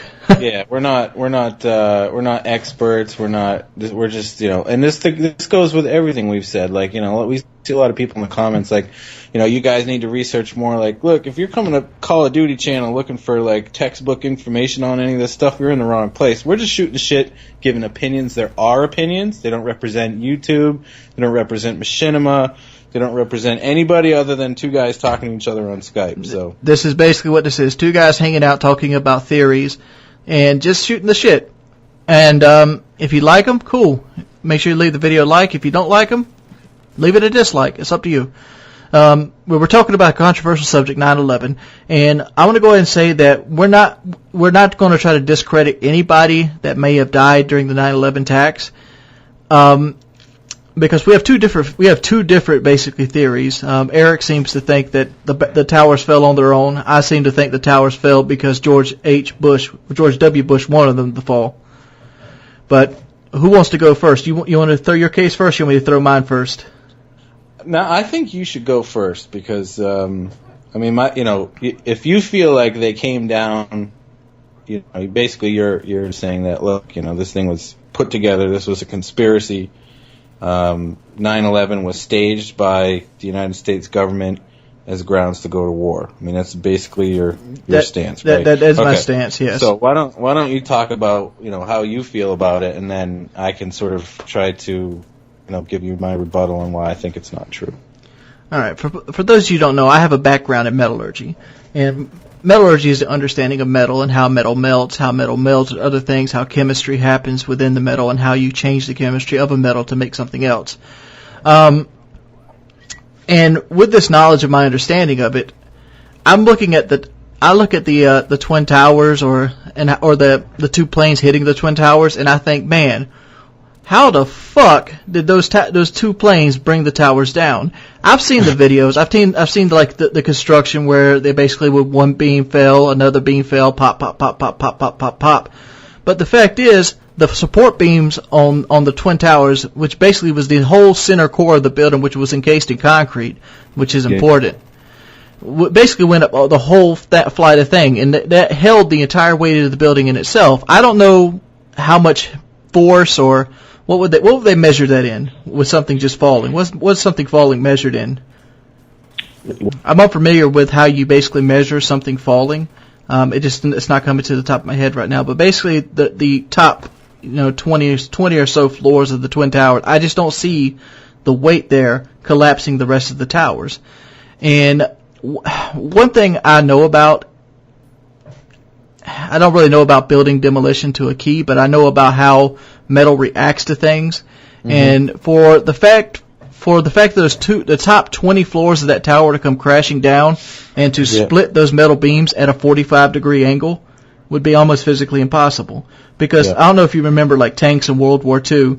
One thing the Germans did to the Tiger tank that the United States didn't have with the Shermans was basically they had what you call sloped armor. And when you slope steel, it makes it thicker. It makes it harder to basically compress. So busting at a 45-degree angle is very unlikely.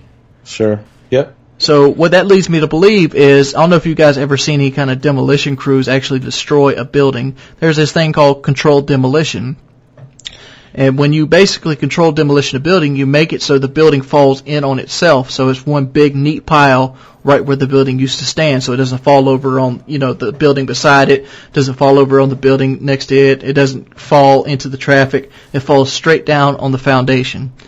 And both of the towers fell straight down on the foundation, almost at free fall speed. That's undeniable. Yep.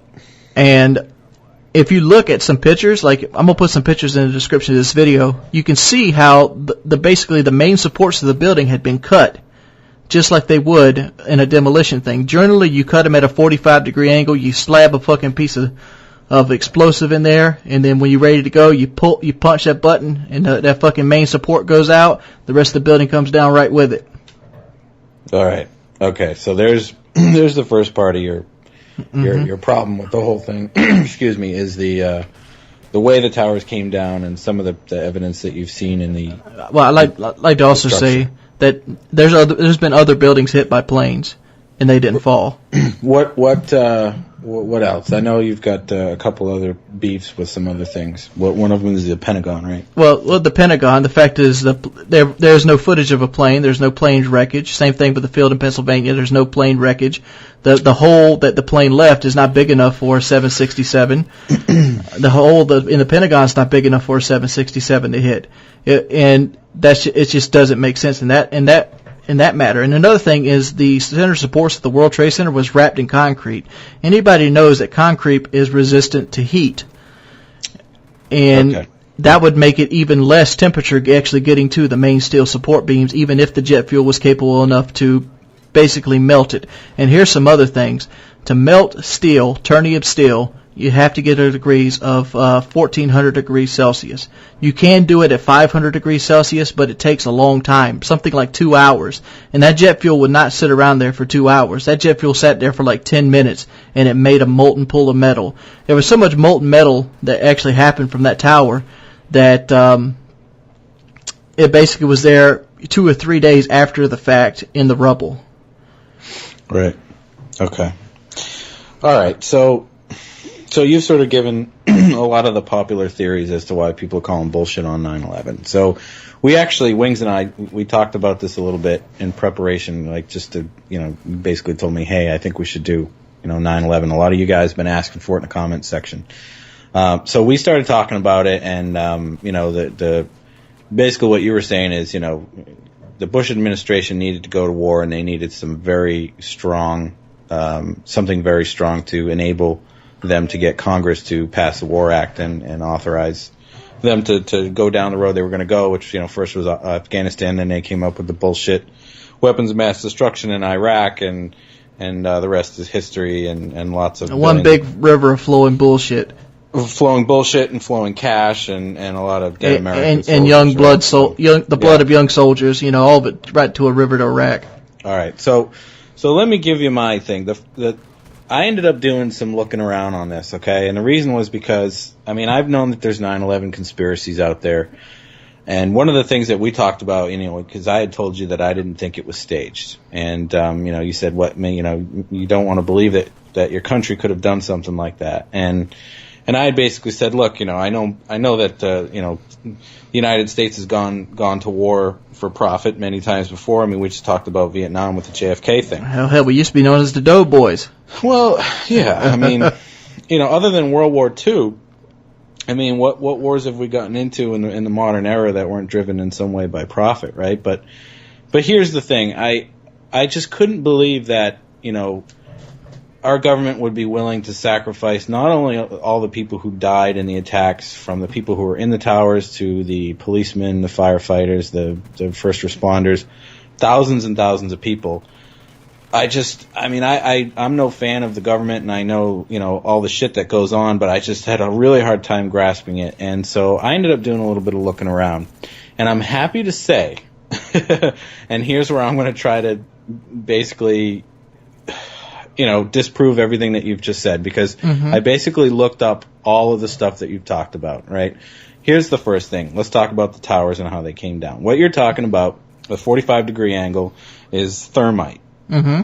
They put thermite, 45-degree angle, and they can take down the supports of buildings that way.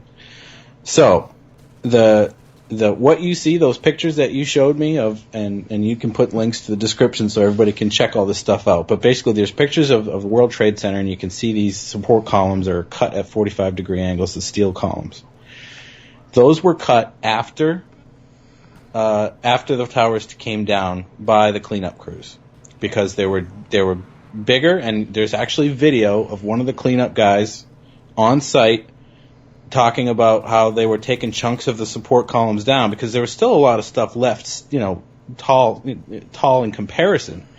debris that was, pieces of the building that were still there after they came down.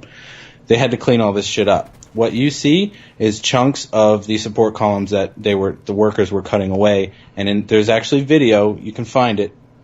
Basically, all the stuff I'm going to talk about, there's YouTube videos called 9/11 Debunked, and you can search it, and you can pretty much find debunking videos on every single conspiracy theory involved in 9/11. So what happened was, after the towers came down, the workers had to take all the rubble away, and they started cutting down the support beams. And there's video of a guy who's showing what they did, and there's some that are still left that haven't been cut yet. Next thing would be the Pentagon. And they're cutting them in 45-degree angles, kind of like trees, right? They're just cutting them down, chopping them. That's just so they fall a certain way. Yeah, right. Because they didn't want the rubble to fall outside of they wanted the rubble to fall in on itself. They didn't want these big steel beams to fall and hit anything else. So they cut them at 45-degree angles so they would fall in towards the crash site and not outside. Okay, so that's that part. The next part would be the Pentagon. The hole that you're talking about, actually, if you look, there's another 9/11 debunked video that talks about this. The hole is big enough. And there is video. It's really shaky, obviously, but a missile, the cruise missile, would not come in at the trajectory that it came in if it was not a plane. The little video evidence that there is, the plane comes in almost, at ground level, right? It was very, very low. A cruise missile would not be able to fly parallel to the ground at under 100 feet and hit the building. You couldn't do it. I understand. We never said a cruise missile hit it, but the fact is, you're trying to tell me that a guy that just learned how to fly a plane was able to fly a 767 parallel to the ground. Dude, they hit light poles. There's damaged light poles. I understand that a 767 is huge. It's going to take out whatever fucking hits. Yeah, but that's the thing. There's a bunch of shit that it fucking hit on the way to the Pentagon. It hit this giant power generator. One of the engines smacked into it, and there is debris. They did find pieces of the plane. Okay, so that's another video you gotta look for. But the hole is the size of the plane. The trajectory of it couldn't have been a missile. It couldn't have been a missile. Missiles come. Shit. There's this thing called a Hellfire missile, which is standard on most of the fighter planes. Yeah, right. They got them on Apaches too. Yeah, and what? You sure it wasn't a Hellfire missile they just launched into that motherfucker? You don't think anyone would have saw that? Do you think? Where would they fire? Where did they fire the Hellfire from? From the plane? From what? What plane? A fucking fighter jet. It wouldn't. Yeah, but that's the thing. That if you fired a air to surface missile, it's going to follow a trajectory from the plane to the target. Mm-hmm. It's not going to fly level off at 50 feet above the ground and then fly straight. I understand that, but the fact is, I've seen the video that you're talking about, and it's 3 seconds long. Yeah, you can barely see anything. And there's pretty much nothing there to see, and it just looks like a cover-up video. I'm trying to say that I don't see a guy that can't even land a plane, fly a 767, 100 feet off the ground into a fucking building. I don't care how many light poles you knock over. You know what else can knock a light pole over? A fucking F-450. Okay, all right. So let me move on to the last one, which would be United 93, right? Yeah. You're saying there's a crater and they didn't find it. Mm-hmm. Dude, there is a shit ton of not only eyewitness reports of it, but I saw so many pictures of debris of this plane. They say they actually recovered 90% of the plane. There was a shit ton of debris, dude. There's pictures of it, everywhere. Okay, well, let me ask you this. If they recovered 90% of the Pennsylvania flight, why couldn't they recover 90% of the flight that hit the Pentagon? There's pictures of debris of that, too. Yeah, I've seen the pictures of the debris. It's enough to, a person to hold in his hand. But see, we're going off of the evidence that was chosen to be published, okay? Mm-hmm. So when you're developing a theory and you're basing your theory on what you've seen and not what you've actually witnessed yourself, you're really subject. You're really hostage. You're really just going out there. I know, I understand the concept completely. But, like, here's another thing I thought about the other night after we talked. How the fuck has the 9/11 victims not had, like, a ceremony every year for the last 10 years? Why isn't 9/11 a holiday yet? I mean, I'm not talking about the people in the plane. You never hear about them no more. I remember them publishing a log of who actually was on the plane, but I tried to look for it the other night, and you can't find it. Well, this is what I'm saying. Like, there's the people that were on that plane who are heroes. There's the people who are firefighters and policemen and first responders who are heroes. Like, you know, why isn't 9/11 Remembrance Day? Why isn't it a national holiday? Still, I mean, it should have been. It should have been like. If that's the case, we got to make Pearl Harbor a holiday too. Yeah, well, sure, but I mean, because almost just as many people died in Pearl Harbor.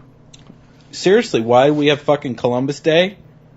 The fucking post office is closed on Columbus Day, but we can't get a Pearl Harbor or fucking 9/11. Come on, the fuck? Seriously, like what? 9/11. George Bush should have passed a law to make 9/11 like Remembrance Day, like national holiday, like just as important as anything before he left office. And then the fact that but what's the grounds of making 9/11 a holiday other than remembrance? I mean, they have Veterans Day for remembering people. Sure. Why? I mean, isn't it a big enough event that it should be a holiday? It's Veterans Day. Why not though? Why does? Because I don't understand why it's not as important. Because there's so many other things that outweigh it. Like what? Like the Holocaust. The Holocaust didn't happen in America. I understand that, but the fact is, that America found them. So what? It's just a bigger tragedy. Like it would look arrogant if we had a holiday. Come on, man. That's bullshit. If we have to like kiss ass to other fucking people just because like more people died in the Holocaust, it also would support terrorism. If we have like Remembrance Days and all this thing right here, you basically show them that you've actually messed with our mental psyche. Oh, well. But I don't believe in a war against terror anyway. You can't fight a war against something that's, subjective. I mean, we can't live the rest of our lives like hoping that we don't throw a bone to the fucking terrorists. I mean, I think that's a dishonor to all the people who did die or who did, give their lives for other people on that day. I mean, I just think 9/11 should be a fucking national holiday. I just look at it as subjective like this. I mean, I understand that they came and attacked us first, but how many people did we kill in Iraq, bombing them before we sent the troops in? Oh, dude, I mean, the reasons why... Thousands, hundreds of thousands. Listen here. Like, I don't... And, this is where we're going to get into territory where we're going to start getting, like, fucking Toby Keith sort of people going fucking ape shit in the comments section. But look. The reason why we got attacked by Al-Qaeda is because we've been meddling in the fucking Middle East for decades and decades and decades. You can go all the way back to the coup in Iran. I mean, we supported Saddam Hussein when they were fighting Iran. We were giving them money for weapons then, and before that, we supported Iran when they were fighting Iraq. And then we had the oil deal with Saddam Hussein too, with George Bush Sr. That's right. I mean, we will get in bed with anybody as long as we can get fucking some dollars out of it. So, and we've been meddling in the Middle East, since the 50s, I think. Pretty much right after World War II, we started some bullshit over there. So, people say, I don't know why they attacked us. Well, it's because, we've had our fucking hands in other cultures. We've been meddling with them. And then when we're done with them, we abandon them. I mean, look at Afghanistan. Look at Israel. We trained Osama bin Laden when he was the Mujahideen when they were fighting the fucking Soviets when they invaded Afghanistan in the 80s. Mm-hmm. We created the beginnings of Al-Qaeda. And what weapons do you think that they used to fight the Soviets? Fucking American weapons. So, we're not innocent by any means as far as, why did these fucking terrorists come after us? There's reasons why they came after us, but that doesn't mean that what they did was okay or justified. And it doesn't. Well, the reason the terrorists came after us is because we made the oil deal with Saddam Hussein. Beforehand, we were in bed with the Osama family for the oil, because Osama came from oil tycoons. And then we made an oil pact with Saddam Hussein, and we basically give us cheap fucking barrels of oil for as long as we allow him to stay in power. And then we basically double-crossed the Osama family, and he's had a grudge ever since. Well, yeah. That's the backstory. our relationship with the Saudis is very dirty, and there's a lot of double dealing going on, and there's a lot of people who are unhappy about it, including Bin Laden. And because you got to think about it, George Bush had just got in office, and guess who fucked over Osama's family in the oil business? Well, George Bush Sr. Sure. I mean, if you ask me, the reason why we ended up in Iraq was two reasons. Not only was it all the money that we could profit from, not only military, but in contracting and Halliburton and the connections to Cheney and stuff, but also, George Bush wanted to clean up the mess that his dad didn't clean up. He wanted to show his dad that he was a big shot, and, I'm going to get him, Dad. Let me ask you this. I don't know if you remember, but the guy running against Bush in his first term was Bob Dole. Bob Dole. And do you think Bob Dole, if he would have got elected back then in those Florida states, that we would have had 9/11? If Bob Dole had been president, would we have had 9/11? Yeah. Yes. I think the fact that Bush was president is one of the things that triggered the attack. I think they were. No. Yeah. I mean, I see what you're saying, but I think it's still, maybe it wouldn't happen on that day. Maybe that sped it up by a year or two, but it still would have happened. I mean, this thing, we talked about it before. It's not the first time they attacked the fucking World Trade Center. They attacked them before. They made a car bomb in the basement, right, during the Clinton era, right? So. The Al Qaeda, I think, claimed. Yeah, so attacked the warship for the Cole. Yeah, the USS Cole. Yeah. So I mean, they wanted to hit us. I don't think that the fact that George Bush was president was what caused the attack. Well, after I said it, I started thinking about it. Like, it's something like this you got to plan years in advance for. Exactly. I mean, the resources that they needed to do to set this up, get them in, train them, and orchestrate this whole thing, it was years in the making. So they were planning this attack before Bush was inaugurated, or before the primary, before he even was elected. It also leads me to say is like, how did nobody stand up in those fucking flights? How many people are on these flights? Like 4? What do you mean? The ones that hit the towers? No, yes. Like, why didn't they do what the people on 93 did? Yeah. Maybe they did. We don't know. We don't know what happened. Maybe. I'm just saying, like, there's enough grown men to outpower 4 to 6 other men with guns. I know, but it's hard to say how people would react. You've got, you know what I mean? Like, and their ability to... The thing is, the hijackers on the two planes for the towers, they might have been able to pull it off in a way that by the time people knew what was going on, it was too late, and they were already locked in the cockpit.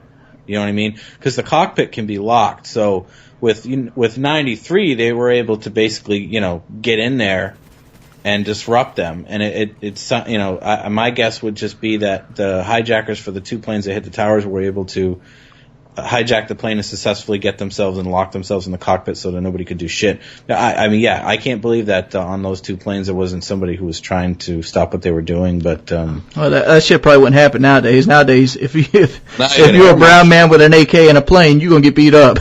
Now there's a guy with a fucking Sig Sauer sitting on the plane somewhere who's gonna fucking get a headshot. Well, even then, like let's say you're on a plane and you see this guy. He looks like he's from the Middle East. He pulls an AK out. What's the first thing you're thinking about? An AK-47 on the plane? Didn't they use box cutters? I don't know what they used. I'm pretty sure they had box cutters. You can't get an AK on a plane. Yeah. Oh, what's in your carry? It's just nothing. It's nothing.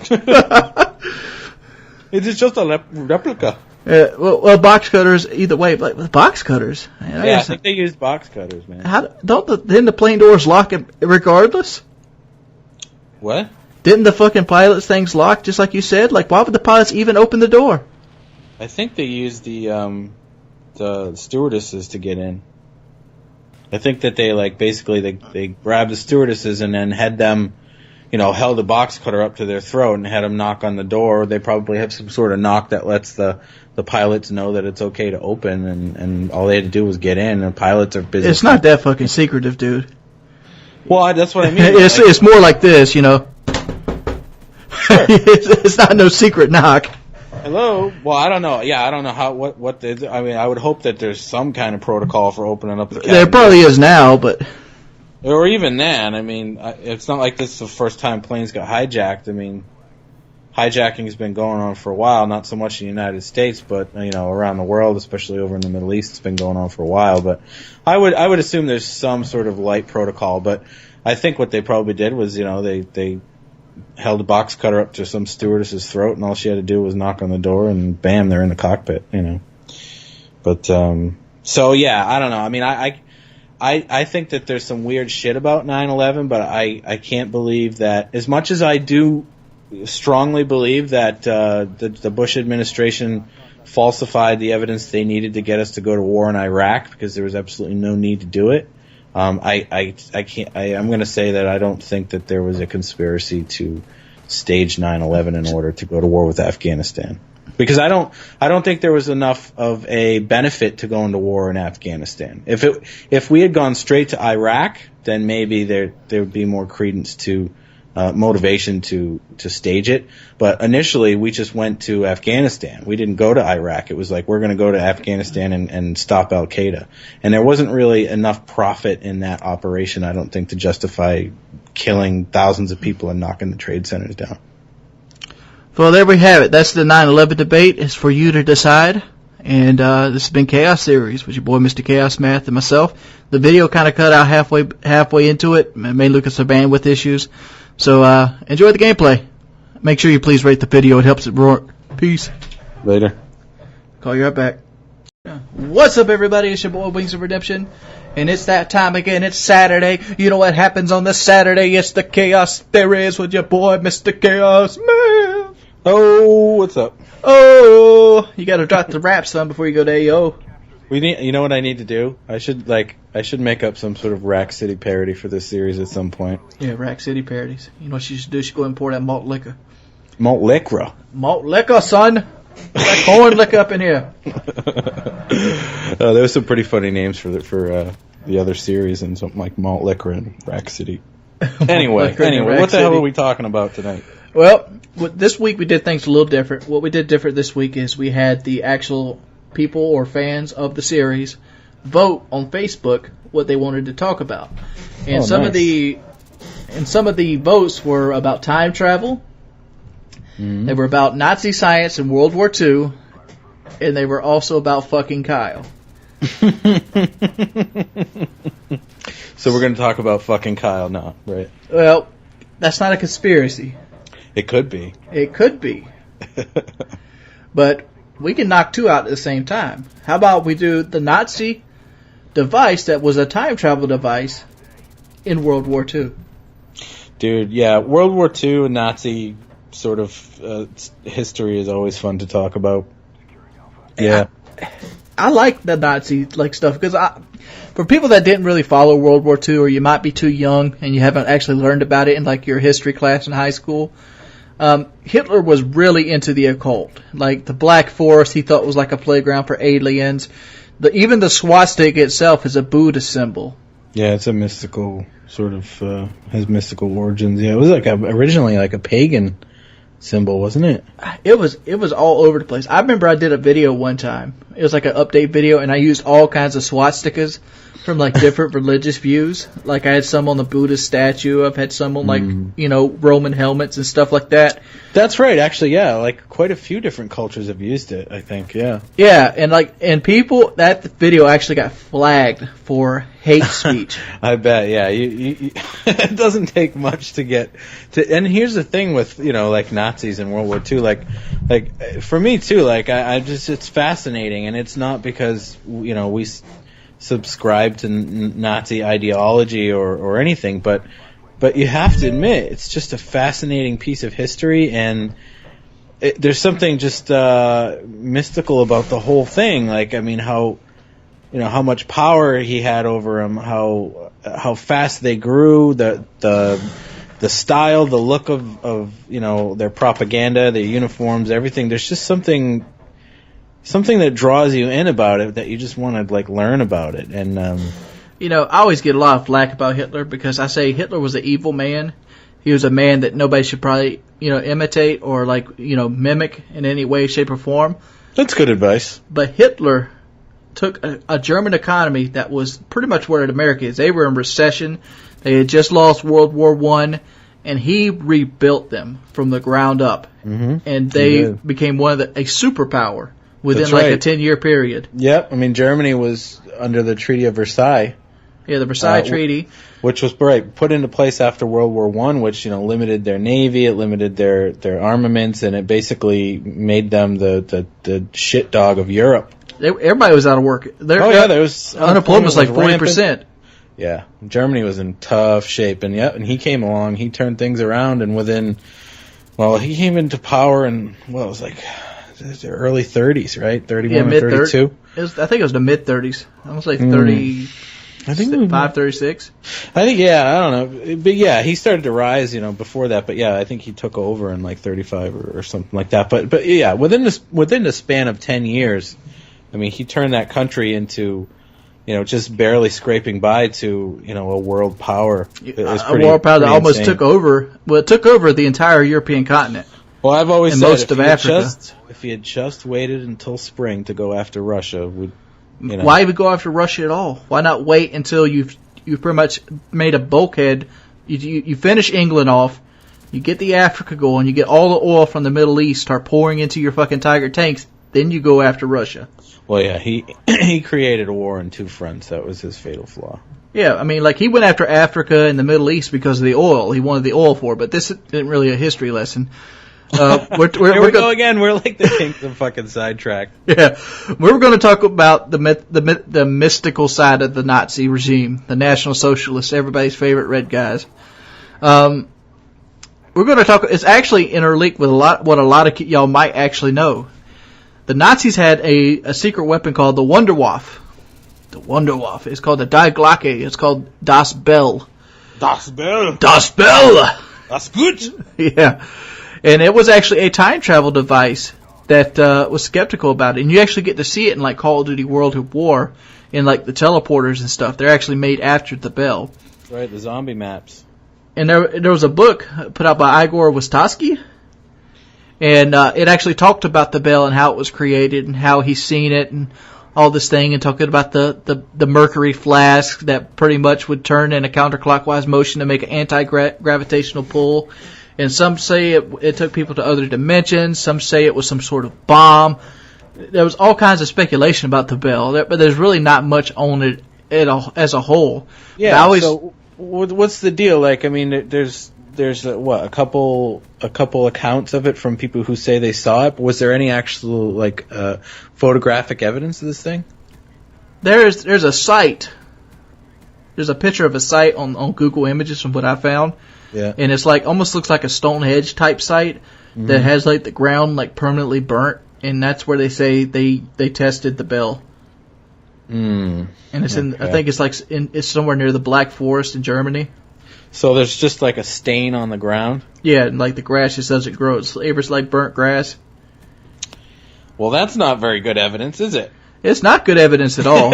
But this isn't about good evidence. It's about something fucking cool to think about. That brings to the concept of, I don't know if you know who, what's that guy's name? I'm sort of trying to tell you somebody. Arthur. He wrote 2001. What was his name? 2001? The book 2001. Oh, I don't know who wrote the book. Arthur C. Clarke. Yeah, I know the movie, but I never read the book.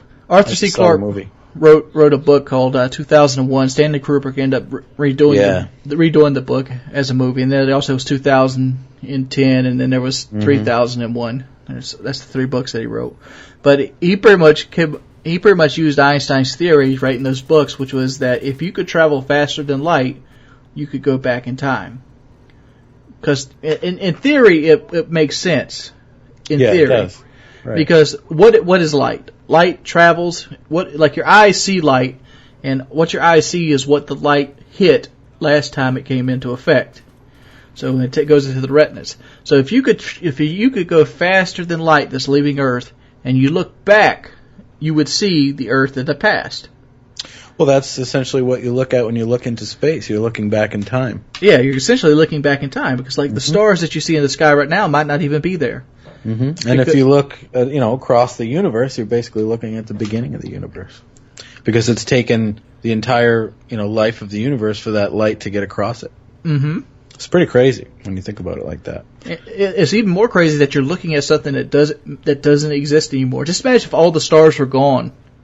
Well, right. I mean, if all of a sudden they just black out, and you got to think about it. Oh, those stars are gone because they blew up like 10,000 years ago. Oh yeah, right. When you look up and you look at the Big Dipper, yeah, that's the Big Dipper. 10, 15,000 years ago or whatever. It's crazy. So essentially, you could travel in time if you could move faster than light. Yeah, I think, what is light speed? It's like 365,000 miles a second or something like that. Well, we have the strongest weapon ever created by man right in front of us. The Oracle. That's what I always tell my wife. I'm like, look it up ask the Oracle. You can find out anything in like 4 seconds. The speed of light is 299,792,458 meters per second. Oh, okay. Yeah, I don't know how that translates to miles, but it's pretty freaking fast. Let's just say that. So, one of the things I've always wondered about that though, like if you were 700 million miles per hour. How many? It says 700 million miles per hour. 700 million miles per hour? Yeah. Oh, okay. Wow. All right, yeah. As right here goes, speed of light. Light travels at the speed of 186,000 miles a second, or 700 million miles per hour. 186,000. Okay, I was wrong. I doubled it. What you said, I said miles per hour. You automatically put it at seconds. Yeah, yeah. So one of the things I've always wondered is like what that would do to the human body, though. Dude, the human body couldn't withstand that. You'd have to have like a piece of metal or something protecting you from that kind of G-force. Yeah, right, exactly. You'd have to be in some sort of artificially created environment with artificial gravity to counteract the G-force on your body. I mean, I don't know if you know tear this. It shreds. It would tear you shreds, but like they do tests out in Arizona, where Area 51 is at, and they have this track that they sit on, and they launch these planes on this track to see how aerodynamic they are, and they get up to like 3,000 or 4,000 miles per hour. And like they used to test it on humans. They'd have like volunteers get into the plane body, and they'd run it down this track as fast as they humanly could. And people were having blackout spells. They were having brain damage. Their heart was busting. Humans can't withstand that kind of speed.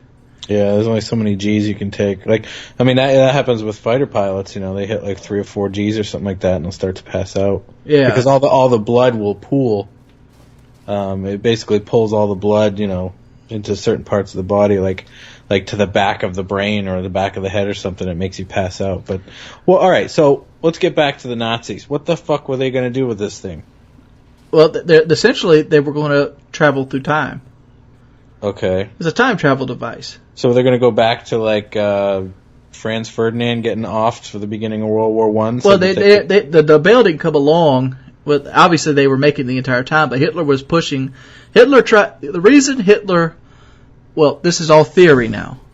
Let's go ahead and announce that. This is all theory. We do not know history. We do not know how things done. I know. This is the disclaimer. All you wiki warriors out there, like, we're not experts.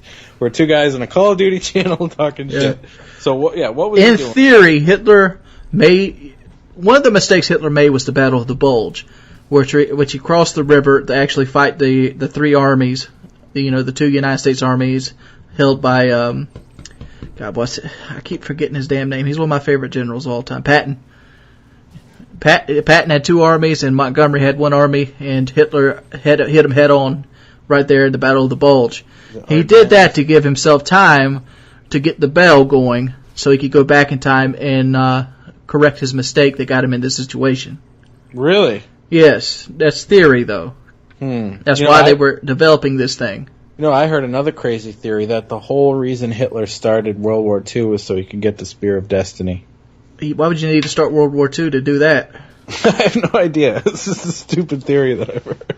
There's some guy wrote a book in the 70s called The Spear of Destiny, which was basically saying that Hitler was obsessed with the spear that punctured Jesus Christ. And it's this, supposedly imbued with, magical powers and grant the wielder immortality and omnipotence and all that. So I don't know why exactly he was supposed to do it, but yeah, there's this crazy theory that, Hitler was obsessed with this thing and so he was trying to get it. Maybe that's what the bell was for. He was going to go back and get the spear. I'm gonna punch holes in this little theory here because Hitler was a nihilist. Like, he believed in nihilism, which is basically... Nihilism, you mean? Nihilism, yes. Did you ever see The Big Lebowski? No.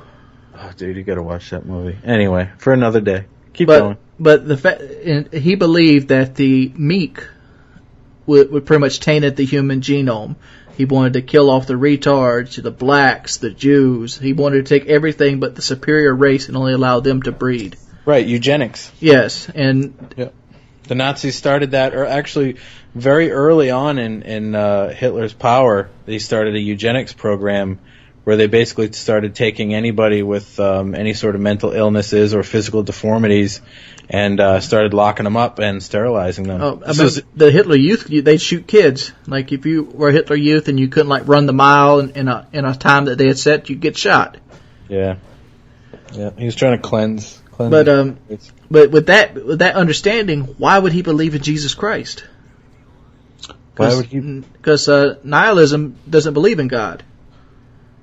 I don't know whether or not he was nihilist. Yeah, I don't know. I'm not familiar with his stance on Christianity, but as far as I knew, they dealt with.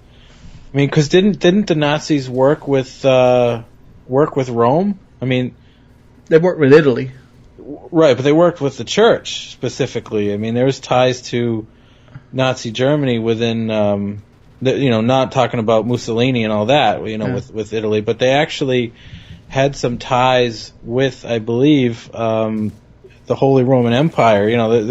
The all that shit that was going on in Rome and with the Pope and everything. I mean, they sort of had connections to him. But he also worked with Russia until he's ready to take them over.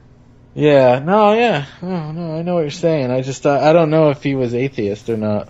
I don't know that either, but I just saying it's hard to believe he's going after the Spear of Destiny when he has so many actual convictions of killing off people that were meek. Right, but if it wasn't for Indiana Jones, he would have had the Ark. How do you explain that? How do you explain that shit, Wings? What's up, right? Am I wrong? A guy with a bullwhip, set off Hitler's men. Did Indiana Jones not save the Ark from the Nazis? Yes, he did. Indiana Jones saved the Ark from the Nazis. There you go. There you go. He later got the crystal skulls, and he. I seen that shit. I saw it. He opened it up too. The Nazis opened it up, and shit got real. Yeah, real quick. Yep. Oh man. Okay, so what do we got left for time here? Let's wrap up with the bell here. So yeah, let's wrap it up. So this thing was just a time travel device? It was supposed to be a time travel device. Some thought it was like this huge bomb he'd had set off, so when the armies got into Berlin, Germany, it would just wipe them both out while they hid underground. I mean, these are all theories. Do you stand next to it, and then they start it up, and then it's like the Star Trek transporter? Is that how it works? I think that's how it works. I mean... But that's how apparently Treyarch thought it worked too, because they end up being teleporters. The teleporters in Nazi Zombies are shaped after the Die Glock or the Das Bell. Das Bell. Das Bell. They say how you like dialing where you're gonna go. Like, is there? I mean, if you look at the picture, it's like Stonehenge. So how do they know where the hell they're going? Who knows? Maybe they didn't care. Maybe they just sent people through to see where they went. Get into the ring, go! Yeah, more likely the only place he went was to the ground after dying from radiation mercury poison. Schnell! Oh, boy. Oh man, we're gonna have to do more on World War II and the Nazis. We are. If you guys want more Nazi propaganda, let us know. Let us know in the comment section to go. By the way, rate the video. Check out Mr. Chaos Math's channel. Very good channel. Puts a lot of effort to his videos. He's actually building a great pyramid on Minecraft. That's good. Fucking cool. That's good. Hey. See you later, guys. Peace. 2, 1. What's up, everybody? It's your boy Wings of Redemption, and we're back with Chaos Theories with your boy Chaos Math. What's up, people? Pimps? Pimpnation? The Pimp Nation. That should be your hashtag, Pimp Nation. The Pimp Nation, yeah. Yeah. I like that. Wouldn't that be degrading to women? And your point is? Because there's so many women watching these videos, right? Yeah, that 3%, which half of it's probably a guy. It's a guy. It's true. Like how? It's just a guy with tits. Oh man, I wonder if there is any trannies that watch my shit. Is there any trannies out there? Come on, Yeah, give come your boy on. a shout out. Yeah, we need trannies to represent in the comment section for Wings here. Anyway, what do we got this time? Oh, we have the moon landing. Oh, the lunar lunacy, the moon landing. Yeah, Didn't that's a good Armstrong one. just die? Yeah, he did. I think so. Or was it Buzz Aldrin? It I don't might know. have been Buzz. I'm pretty sure they're all starting to kick off at this point. I mean, these guys were all grown-ups in the 60s, so they should all be dropping pretty soon. But Buzz Aldrin is still alive. It was Neil Armstrong that died. Armstrong died. Okay. Aldrin's 82, though. Yeah. All right, I'm gonna let you start this one off. Like, there's so many things, so many variables. We'll just go over the basics. All right, why does the flag have wind going against it? Why does some of the lunar in shade where there's clearly everything else is in light? Yeah, I mean, I'll just quickly run across because this is something that I actually over the years was always really curious about, and honestly, I was very skeptical about it for a long time. But yeah, the biggest thing that people picked up on was inconsistencies in the photos, right? So, like you said, the flag appears to be moving. Some of the hashes on the pictures appeared to be superimposed or actually behind some of the images in the pictures. One of the big things that I was always curious about was the radiation belts, the Van Allen belts, right? So once you leave the atmosphere, there's a belt of radiation that surrounds the Earth, because once you leave the magnetosphere, you're basically exposed to the solar wind, which is just X-rays and radiation. And you wonder, okay, did they really have the ability to insulate the astronauts from that shit all the way back then? So there's a host of things that people, were calling bullshit on. And the reason that people were skeptical about it was because the space race was based around competition with the Soviet Union. This was in the height of the Cold War. So that they would do something, we would do something, we'd build more nukes, and then we were always trying to outdo each other with the space race. It was essentially an extension of the arms race. And so a lot of people thought that we landed on the moon was bullshit because it was pretty much the last thing we could do to trump the Soviets, because they kept beating us to a lot of these achievements. I mean, they were the first, people to put somebody up there, get satellites up there, all that stuff. So that's kind of the gist of the history of the conspiracy theories for why people doubt that it really happened. So, are we going to debunk any of these? Is there any that you just feel like isn't? Yes. So here's the thing.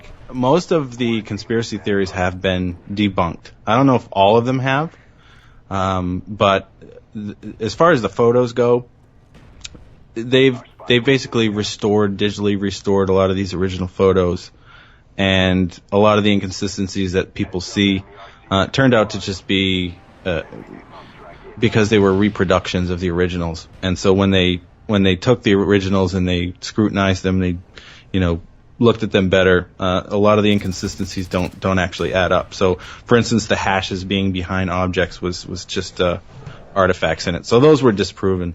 And the moving flag, the wind, because there's no wind on the moon, right? It's in a vacuum. Mm-hmm. That one was disproven as well. I guess it was because when they put it down, they moved it, right? So you've got a situation in space where if something moves, unless something stops it, will pretty much keep moving forever. And yeah, because there's no resistance, no wind. Right, exactly. There's no atmosphere to stop it. So, that's why if you were to launch yourself in space, it would just keep going forever because something would have to stop you. So that's kind of what happened there. The Van Allen belts, I'm not sure if that one's been completely debunked, and I still think it's weird that they were able to do that. But here's where I'm going to say I'm still skeptical. If I was going to say I'm still skeptical about it, it's because of this. We never went back. We never did anything else on the moon after the 60s. Why would we, though? Well, I would say that it's an extremely strategic military location. In fact, you might say that, but wouldn't a satellite be just as strategic? You may ever see the movie like Space Cowboys where the Russians had the nukes up in the satellite? Satellites are really easy to take out, though. I mean, look what the Chinese are doing with cyber warfare. I mean, all it takes is an EMP and a fucking satellite is useless. we all know what the moon race actually was, though, Eric. What's that? What was it? It was a way to spend money on creating weapons that had the public's approval. You create a rocket that can enter the moon. You also create a rocket that can enter Russia. But we already had ICMs. We had the V2 rocket, but at the time that was Germany's creation, and we were just perfecting it. And we needed a way to perfect the V2 rocket. And what better way to perfect a V2 rocket or a long-range missile than actually put a man on the space and beat Russia at the same time with a publicity war in the Cold War? I always considered it, look, this is a way we can make a long-range missile in front of everybody and be praised for it. I'll give you that. That makes sense. It does. So what do you think? Do you think we went? I think we actually did go. I think we went to the moon. The reason I think we went to the moon, because if we would got caught faking that, it would not only discredit America as a country, it would pretty much destroy us in like the Cold War, the world's eyes during the Cold War. Because obviously it wouldn't have mattered what the credibility would have been, but it would have made us look weaker, and Russia might have took advantage of that and actually had the balls to attack us if we looked like a weak country. But the fact is that we beat them to the moon, or we made them kept spending money to actually compete with beating us to the moon. They eventually ran out of money, and we also came out on top by beating them. So it made them question, if we can do this before them, what else can we do before them? McDonald's. McDonald's, dude. McDonald's is like fucking Black Plague. I mean, shit, once they got McDonald's, look what happened over there. Yeah. Goodbye, Soviet Union. I had a buddy of mine that said there's two things in the world that you can do to destroy like the Middle East. What you got to do is you got to give them crack cocaine, you got to give them liquor. Nice. Yeah. That's true. That's what we should be doing over there, huh? I mean, just open some McDonald's up, give them some Super Walmarts, give them some fucking, ABC stores. Give them 20 years. They'll spend themselves into defeat. They'll get the alcoholics going, and then you start implanting the people, the atheist people. You start implanting that kind of mentality in there to create the deceit, to kind of put chaos in the rift. Yeah, I think that the moon is gonna have to be used in a military strategic way pretty soon, though. Because like I was saying, like with cyber warfare and satellites now, like yeah, that's definitely the way to go. You got to start putting shit up in space.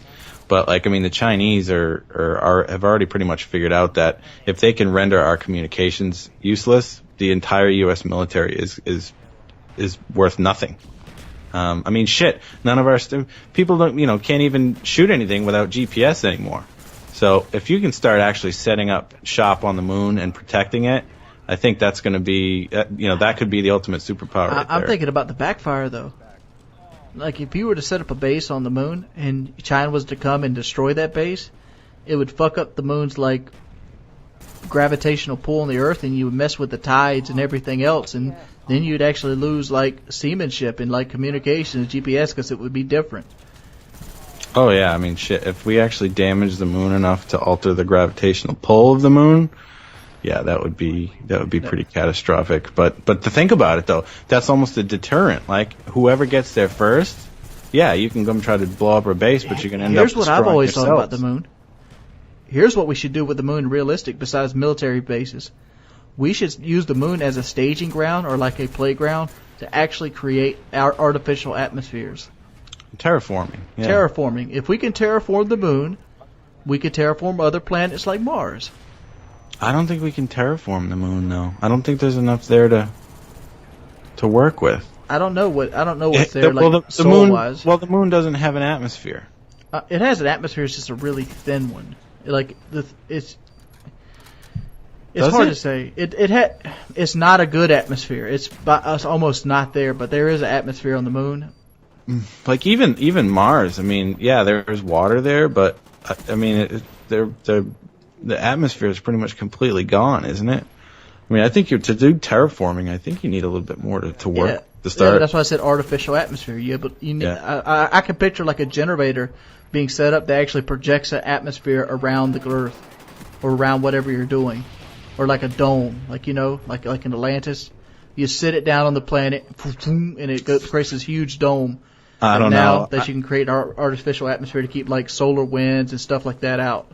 I guess I need to work on my faith in humanity because, like, I can realistically see us using the moon to blow the fuck out of each other, but I'm not sure. That's more likely because, like, what's the spending ratio? Exactly. I mean, military's think about 96 trillion versus 2 trillion? Yeah, I mean, we don't even have a space shuttle anymore. If we want to get to space, we have to ask the Russians for a fucking ride. I mean, that's what it's come to. NASA's pretty much shut down at this point. Yeah, they have nothing. We have no money for it. We need bombs and we need health care. I mean, it's about all we have room for.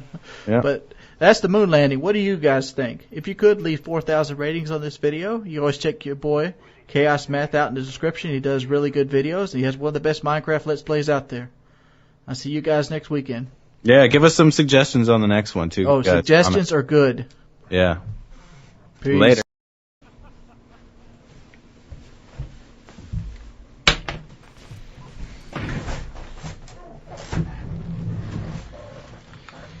Okay. Oh, shit. The smooth, mellow sounds of quiet thunder. Ladies and gentlemen, welcome tonight. We have some jazz from the Charlie Parker Trio. We're going to be going right until 4 in the morning. My name. Call on in. Tell me what you want to hear. If you got your lady, go and put her clothes. Try to give me suggestions to play on video games. Alright. Let's go ahead. I'm just going to put this in here to rate it. Do you want to do your mic testing? Yeah, we can. Let me see. Yeah. We're on that quality tip. 1, 2, 3. Way too loud. 1, 2, 3. Okay. A 1, a 2, a 3. Hey, we're perfect right there.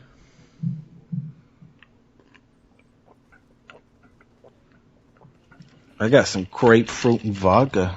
That's what I'm drinking. I'm broke as shit, son. I got that ice water. Yo, man, I'm going with the H2O. I'm trying to see some cash. You know what I'm saying? I'm just too damn lazy to go buy stuff.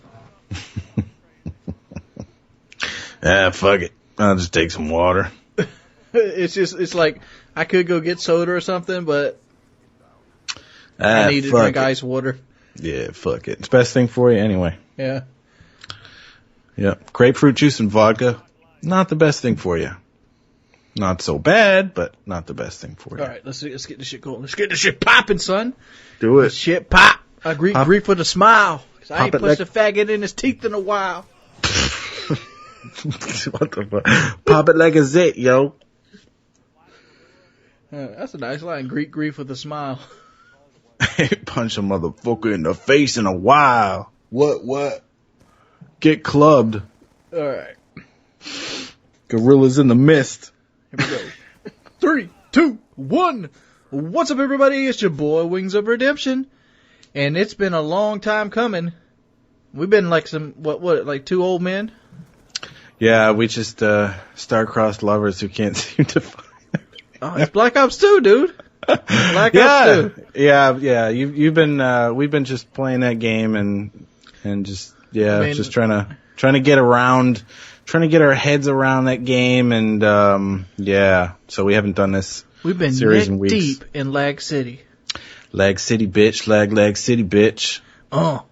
Dude, all right. Yeah. I'm going to make a song Lag City, bitch. I'm going to put it on the YouTube. So now I have to do it, but that's coming. Lag City, bitch. Before we get started, Vonderhaar's got to fix it. Fuck the weapon balance. Just fix the connections and we'll all be happy. That said, what's going on? Yeah. We'll talk about it in the next video. Today we're going to do, as our comeback video, we're going to do something that I've always found intriguing. D.B. Cooper. You didn't really know too much about D.B. Cooper before we started doing this, right? You know what? It's funny. I'm actually embarrassed to say I knew almost nothing about D.B. Cooper, but I did hear Kid Rock talk about him once in a song. But I actually didn't really know the story about it. And when I researched it, I don't know how I didn't know about it before, but it's really, really interesting. It's one of the cooler topics that we've covered so far because it's not grounded in suspension of disbelief or supernatural. It's just some guy it's just somebody that does something fucking impressive. Yeah, wow, did he really fucking pull this off? Did he really have the balls to do this? And so it's not, you don't have to stretch your imagination at all. It's all happened. It's history. So let's lay this out on the table for people that are unfamiliar with the D.B. Cooper story. He basically walks into an airport, buys a ticket, goes in the back of the plane, opens his suitcase up, tells the steward, yo, I got a bomb, I'm ready to kill some motherfuckers, makes them land the plane, has the federal government bring in $200,000 and give it to him, allow him to take the plane back up in the air. He jumps out the back end of the plane. I think it was like 15,000 feet. Yeah, it was I think it was 10,000. 10,000 feet. And he jumped out. He's able to deploy the parachute in the Oregon wet season into the trees into the Oregon forest. The name eludes me right now. It was at night. It was at night too. On Thanksgiving. In the Oregon forest, and he cold. Basically hiked his way out of the fucking woods, avoided the police barricades they had set up by the federal government looking for him. Because this was back in the day. This was when $200,000 was some cash money. Yeah, this was 1971. 1971. This is when you could buy a house for $16,000. Right. Yeah. $200K was big bank. That what do you think? That's $2 or $3 million nowadays.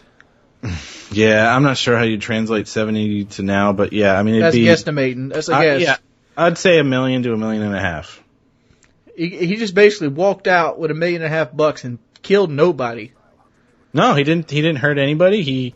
He was apparently calm the whole time. He was drinking a bourbon and water, just chilling like a villain, literally. And then he decided to climb some mountains with some hush puppies. That's right. Yeah.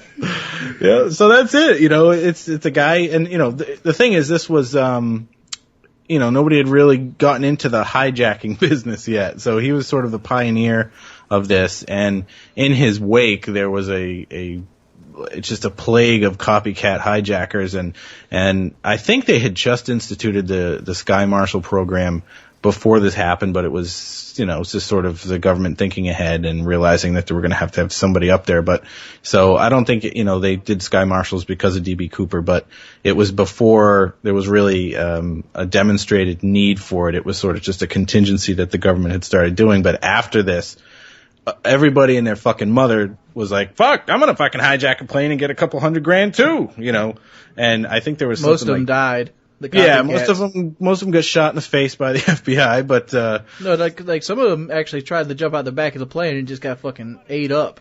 Yeah, like get sucked into the prop or something. Yeah. Dumbasses. But this guy knew his shit. I mean, if we're gonna, go over it, I don't know if you want to get into the details of time and everything, but let's get into the details a little bit. Let's talk about the fact is people found money washed ashore, but they've never found him. And that leads a lot of people to believe that he actually went into the Oregon River and drowned. Right. Yeah, but the fact is they never found his nice suit out there, and they never found the bomb. They never found all the money. You'd find $200,000 laying around. I mean, what's $200,000 weigh? A couple 20 pounds? Yeah, well, there's some problems with the theory that the water that washed up, it was down way downstream of the river, because you have a projected landing zone where they think he probably would have landed. And one of the reasons that if he did live through the jump and got away with it is because initially when they plotted his projected landing zone, they were off. And when you're off by something like this, and you're talking about mountain wilderness and a plane moving, you're talking about hundreds of thousands of square miles difference. So when they did their first sweep, they weren't even in the right area of where his actual projected landing zone was. So they were looking in the wrong fucking place for weeks before they corrected it. So that could have made him get away. But the thing is, the money that washed down the river, where it landed, it wouldn't have been natural for it to really end up there without more money around, right? So they found 3 packs of money. It wouldn't have been separated to have 3 of them together.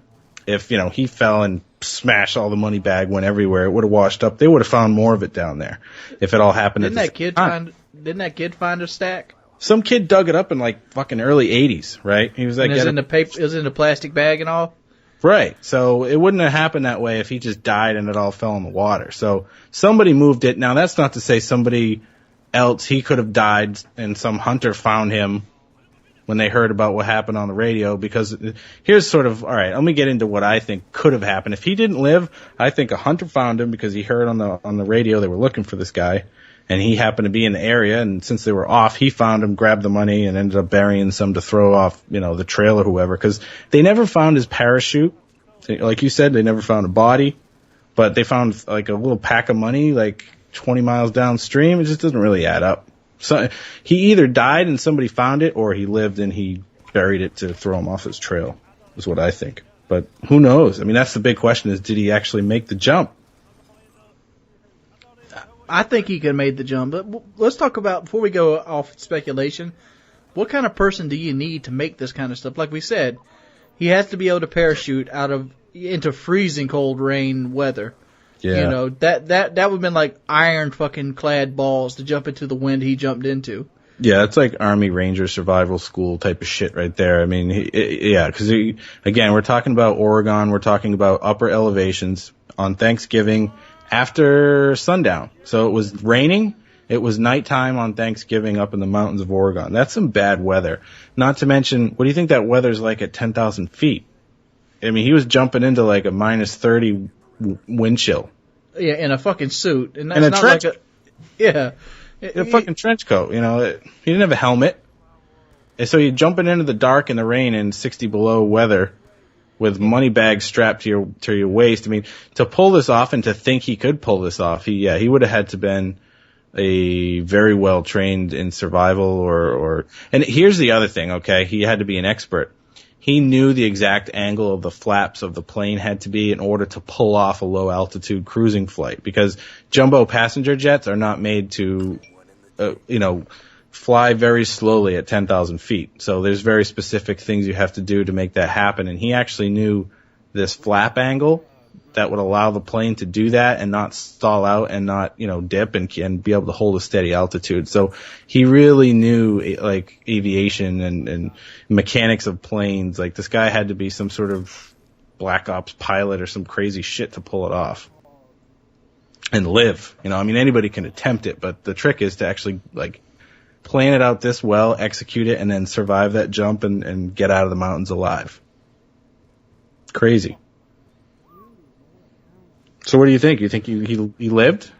I'm pretty sure he lived, because I'm looking right here at the copycats. You have Garrett Brock Chapnell. He demanded $306,800 in cash for the release of Angela Davis, and basically the FBI shot and wounded and killed his ass. Richard McCoy Jr., a former Green Beret, hijacked the United Airlines 727-100 in April and December, and it was diverted to San Francisco, then bailed out over Utah with $500,000. He landed but was arrested 2 days later. Frederick used a handgun to hijack Eastern Airlines. He demanded $303,000, eventually parachuted into the Honduras, his country of birth. A month later, FBI in pursuit and a $25,000 bounty on his head, he surrendered on the U.S. Embassy. So a lot of people have done this and got away with it. Yeah. Well, not got away with it. They've done it and got caught. Yeah, right. So surviving the jump. The thing is, none of them jumped into the conditions that this guy jumped into. But Cooper was the only one that never got caught. And right. I think it's where he jumped into. Like, a lot of these people jumped in like Utah, which is just flat salt land, and like. Yeah, he jumped into a mountainous forest. He jumped into Survivor, man, is what he jumped into. Yeah, right. Motherfucker jumped into like a week of fucking shit. Yeah. I mean, dude, how did he get out of those? Like, how did he not freeze to death that night? The fuck did he couldn't start a fire in the rain.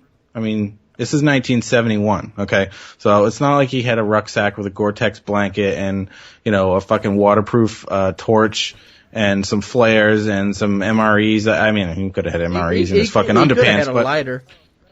But a lighter, that would be very... I've seen those survival people just make fucking dry tinder out of almost anything. Like, I've seen them, like, dig into the tree and, like, cut shavings of the inner tree off to make dry tinder to make a fire. Yeah, it's possible, but it seems so well planned out.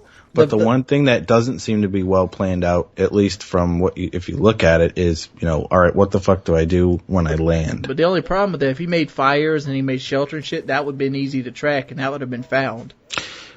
Well, here's something to consider. Apparently he, seemed to adhere to a very strict timeline as far as when he jumped. He told them to lower the stairs because back then you had these like safety stairs at the back of the plane. He had the flight crew, he basically locked them in the cabin and said, stay the fuck out of the passenger area, go up to the cabin and I'll let you know what to do. And at one point he instructed them to lower to the stairs in the back of the plane. And it was like 12 minutes later that he actually ended up jumping. So you could theorize that he had beforehand set up a place for him to go. Like already built like like an underground, place to hide with supplies and fire and blankets and stuff, and timed it so that he would jump and he knew he was going to be there. He could have had a compass in his pocket. He could have set up some sort of landmarks for him to find it once he landed, and then all he had to do was walk to his place. He probably had the land marked out and he knew where a cave was because he knew it was going to be a shitty ass night. Yeah, well, that's all I mean. He had some place to go. Yeah. He had a place to go that was stocked and ready for him and waiting for him. So that it didn't matter if all he had was a fucking trench coat and some hush puppies. He could jump out of the fucking plane and he could be, drinking bourbon and be warm under a blanket at 2 a.m. while the FBI was running around with like idiots, with dogs and shit. So it had to be somewhere where he knew they couldn't find him too. Because I'm sure he didn't try to get out of the woods right away. I mean, he probably stayed there for weeks. That would be a smart thing. Well, yeah, because you got roadblocks at that point. But like you said, if they were 100 miles off, he could have just walked out. Like who picks that guy up? Like you go on the side of the road, you see a guy with like a fucking dirty ass fucking suit with a sack full of money. Yeah, shit like that. He might. The thing is though, like if think in your shoes, if you were him, you wouldn't plan on them being wrong about the projected drop zone. You would have to plan for them knowing exactly where you landed and looking for you. And you could say, oh, well, maybe when he didn't hear any planes or helicopters, he decided to make a break for it. But that could also be at least for me, I would be paranoid. And I'd be like, I'm staying down here for 3 weeks at least before I try to go, leave. So he probably just camped out in the woods for a few weeks, counted his cash and ended up, throwing some downstream or try to throw it off or whatever and lived happily ever after. He'd still be alive now, I think. Or just dying. Yeah, or just dying, yeah. Yeah. Yeah. He very well might have put it up, pulled it off though. It's really amazing that he did it, and was as calm as he apparently was. I guess he was really nice to the flight crew. He was a distinguished gentleman. Just happened to need some money. Why would you do that? Would you do that for $200,000? Well, even if you scale it up to 1.5 million, no. I'm talking about $200,000. Like that money's the same value now as it was back then. Like, yeah, obviously they have inflation and stuff like that, and they do those shorts. But the fact is, if you got that $200,000 in '71, it's still $200,000 today. Sure, right, but. Yeah, but like... Yeah, I mean, he would have had to plan to have done something with it. Well, here's the other weird thing about that, though, right? They knew what the serial numbers were for the cash they gave him. The FBI always does that. They they keep track of the serial numbers so that they can try to find, where they were spent, what they were spent on, and trace it back to you. That's usually the trail they try to find you. But they never found any transactions, even up until now. So, right, this is like 40-something years after the fact.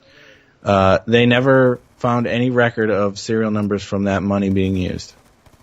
Ever. So that's kind of weird. You think there's a treasure trove laying next to a skeleton somewhere in the Oregon woods? Well, that's the one thing. Like at this point, 40 years later, don't you think this money would have turned up if it was taken? If it got buried under leaves or something? Well, no, I just mean like if he was to, like, what the fuck would you do this for unless you were going to like spend it, right? I mean, you can't he didn't put it in a bank. Like, the only way you would do this and not spend the money is if you were going to, like, put it in a bank or something like that. But that's the thing, is the serial numbers have never shown up. So, if he did survive this jump and get away with it, what the fuck did he do with the money if he didn't spend it? Why would you do this if you didn't need that money for something, right? What would motivate you to do this and possibly die? I mean, the risk of dying could be a thrill seeker. Oh, wow. That'd be a big thrill seeker. Too bad they didn't have Call of Duty back then. Yeah, I want to go try to fucking go positive on Black Ops 2. There's a fucking thrill-seeking adventure. I think that's all of D.B. Cooper. What do you guys think? Do you think D.B. Cooper died? Do you think that the Dakota people were right and it was actually one of the flight crew attendants that actually was an inside job? Do you think there's a whole sort of things? Let us know. Comments below.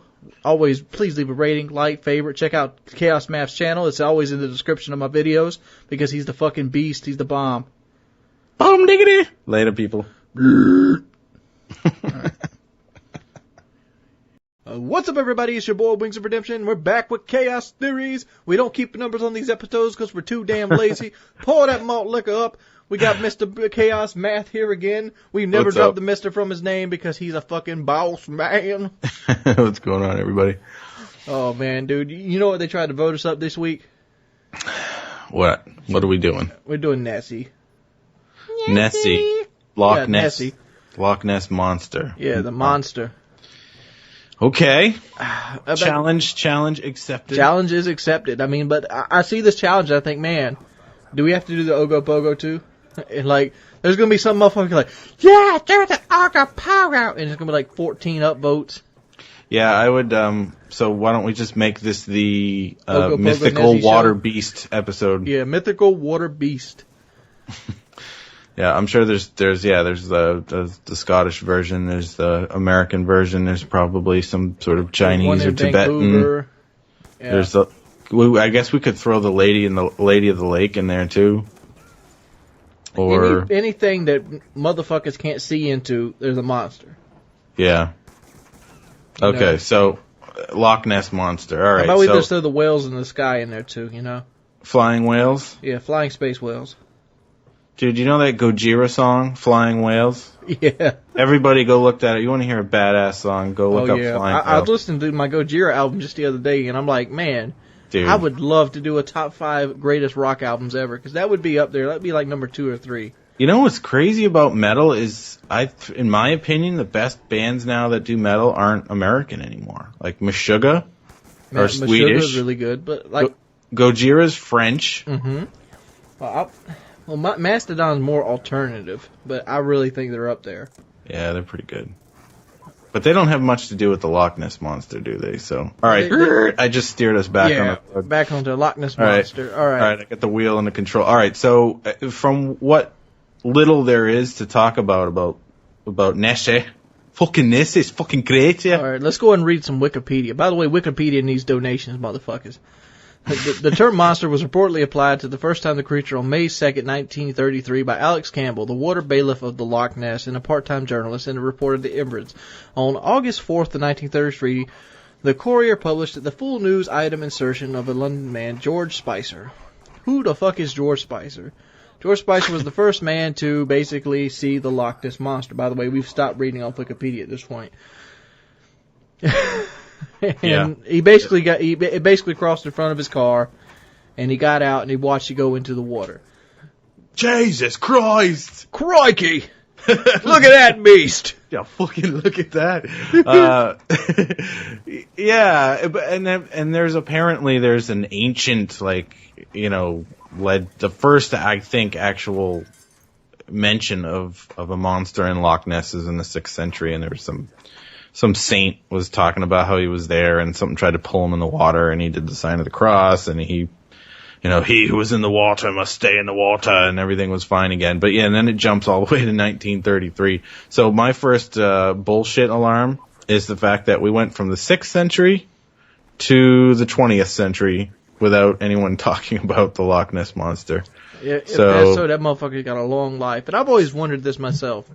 If the Loch Ness Monster is real, even if you take the 6th century shit as bullshit and he got caught on a route or some shit, from 1933 to 2012, that's a long life for an animal.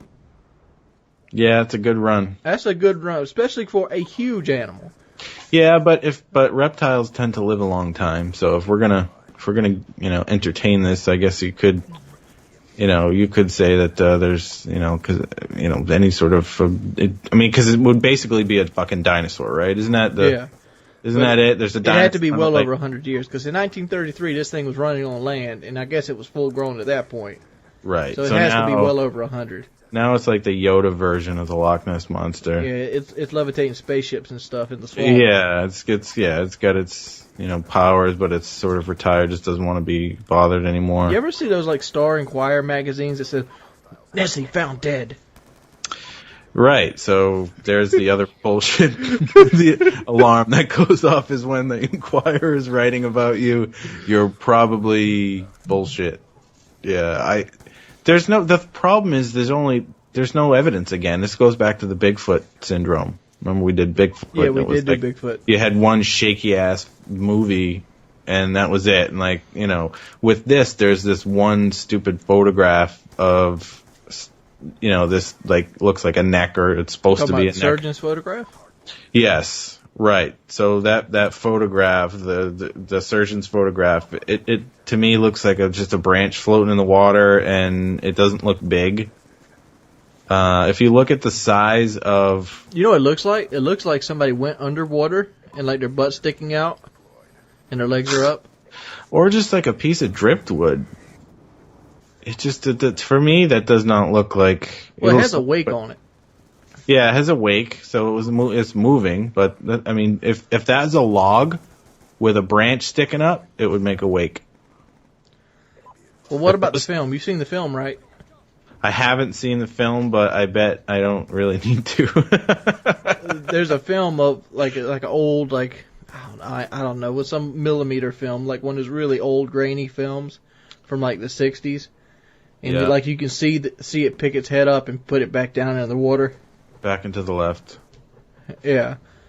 And, I think that's been proven to be... What word are we using here? Scam? Yeah, forged or fake. Faulty. Yeah, fake. You know what always bothers me the most about this kind of stuff? How much money people pour into this fucking thing. Like, they actually expect to see a dinosaur in that lake. That lake is pitch black, cold, and has hardly any fish. There's multiple scientific expeditions with sonar equipment. I mean, they even did some satellite scanning of the loch to try to rule it out. Like, all right, we're gonna find him. We're gonna use satellites and sonar, real deep sonar, not just something you would have what do they call those things that fishermen have? I can't remember, but anyway, it's just basically a little sonar thing. But they used big duty stuff, and they couldn't find anything. And there were some seals. There's been known to be seals in Loch Ness, but the problem is there's just nothing substantial here. There's a picture, and you're saying isn't the shaky film that maybe I guess it could be but there's no. What about shows like Monster Quest? They're obviously scripted, but it's like every time one of these shows happen, they find something.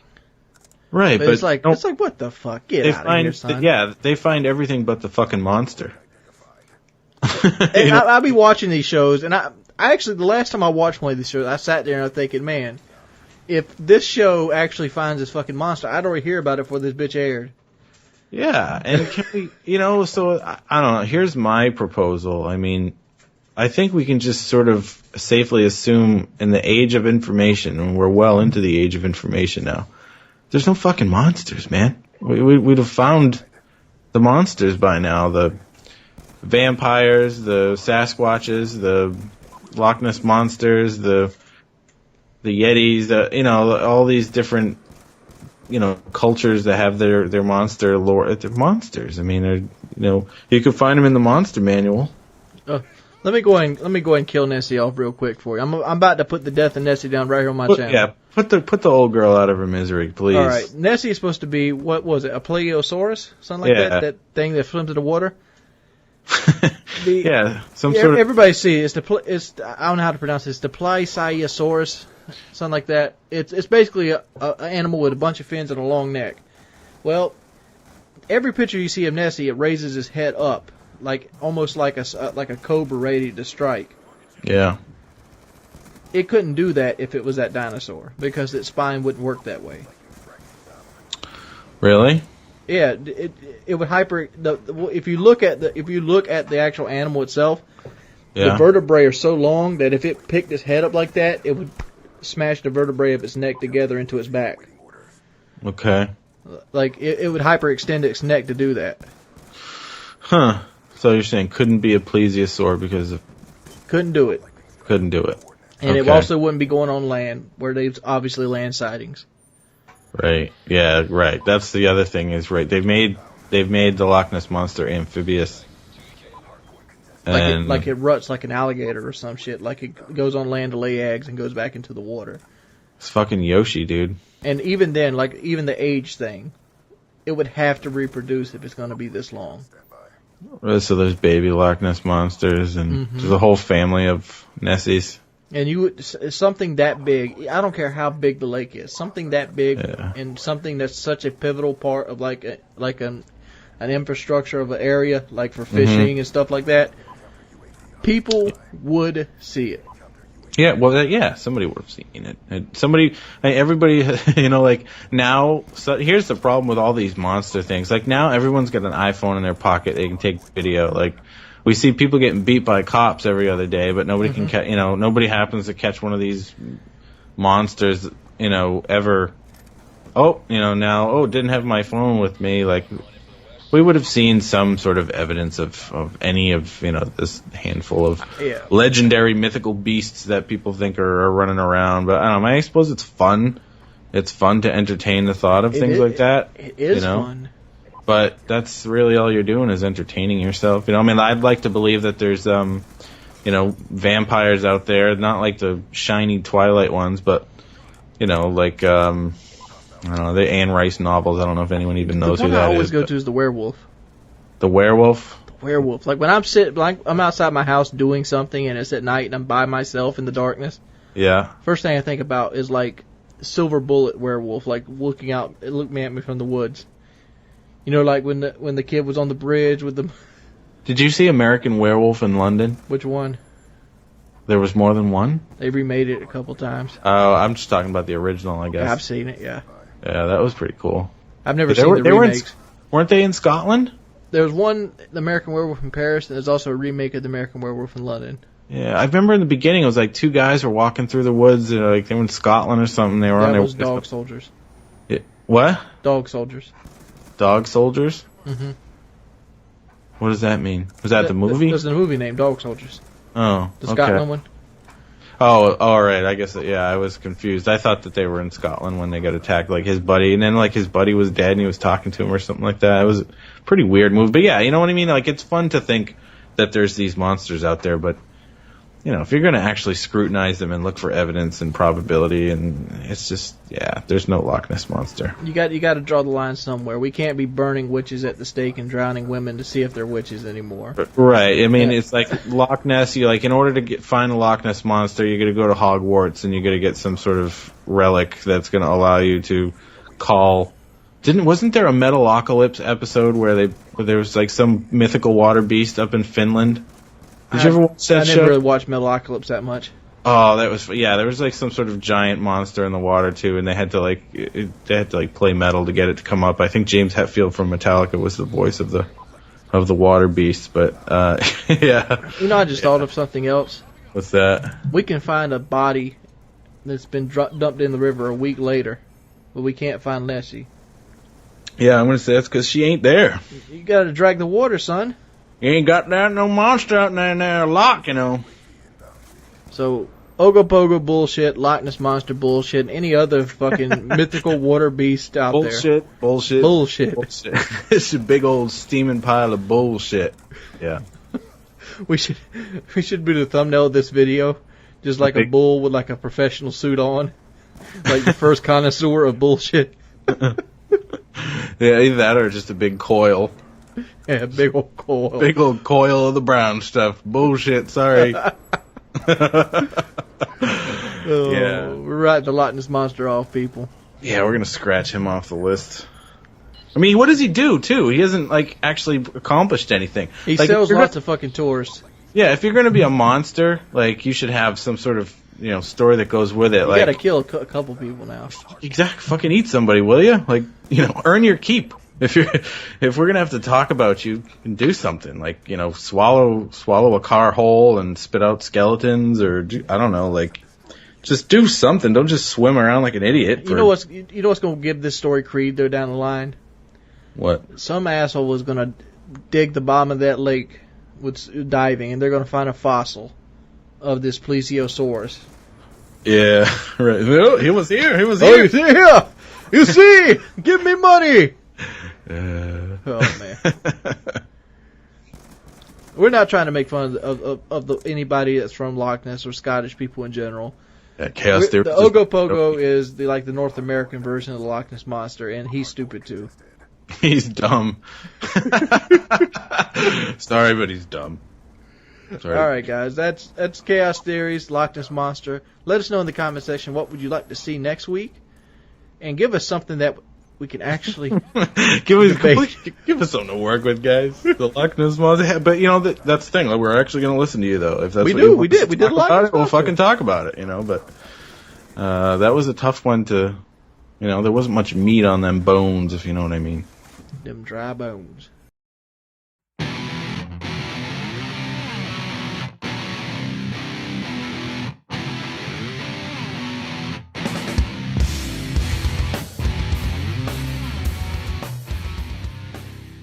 What's up, everybody? It's your boy Wings of Redemption, and it's Chaos Theories. I don't Yo, know. man, I'm sitting in for chaos as an FPS shift stain. What's up, y'all? You about to make shit pop? What it is, we about to drop turds up in this bitch. Dropping turds, a little dopey stain. Yeah, sorry guys, that was just a funny joke that we little had before butt we started. But did you say butt queef? Butt queef. Ugh, that's gross. AFS shit stain. Have you ever had to take a shit and you didn't want to get up and it kind of like smushed in between your ass cheeks? Hell yeah, I'm making patties, son. Making patties. do the underwear crayon. Hell yeah. The underwear crayon. Oh man. So our topic is the end of the world. Yes. It is December 22nd of 2012.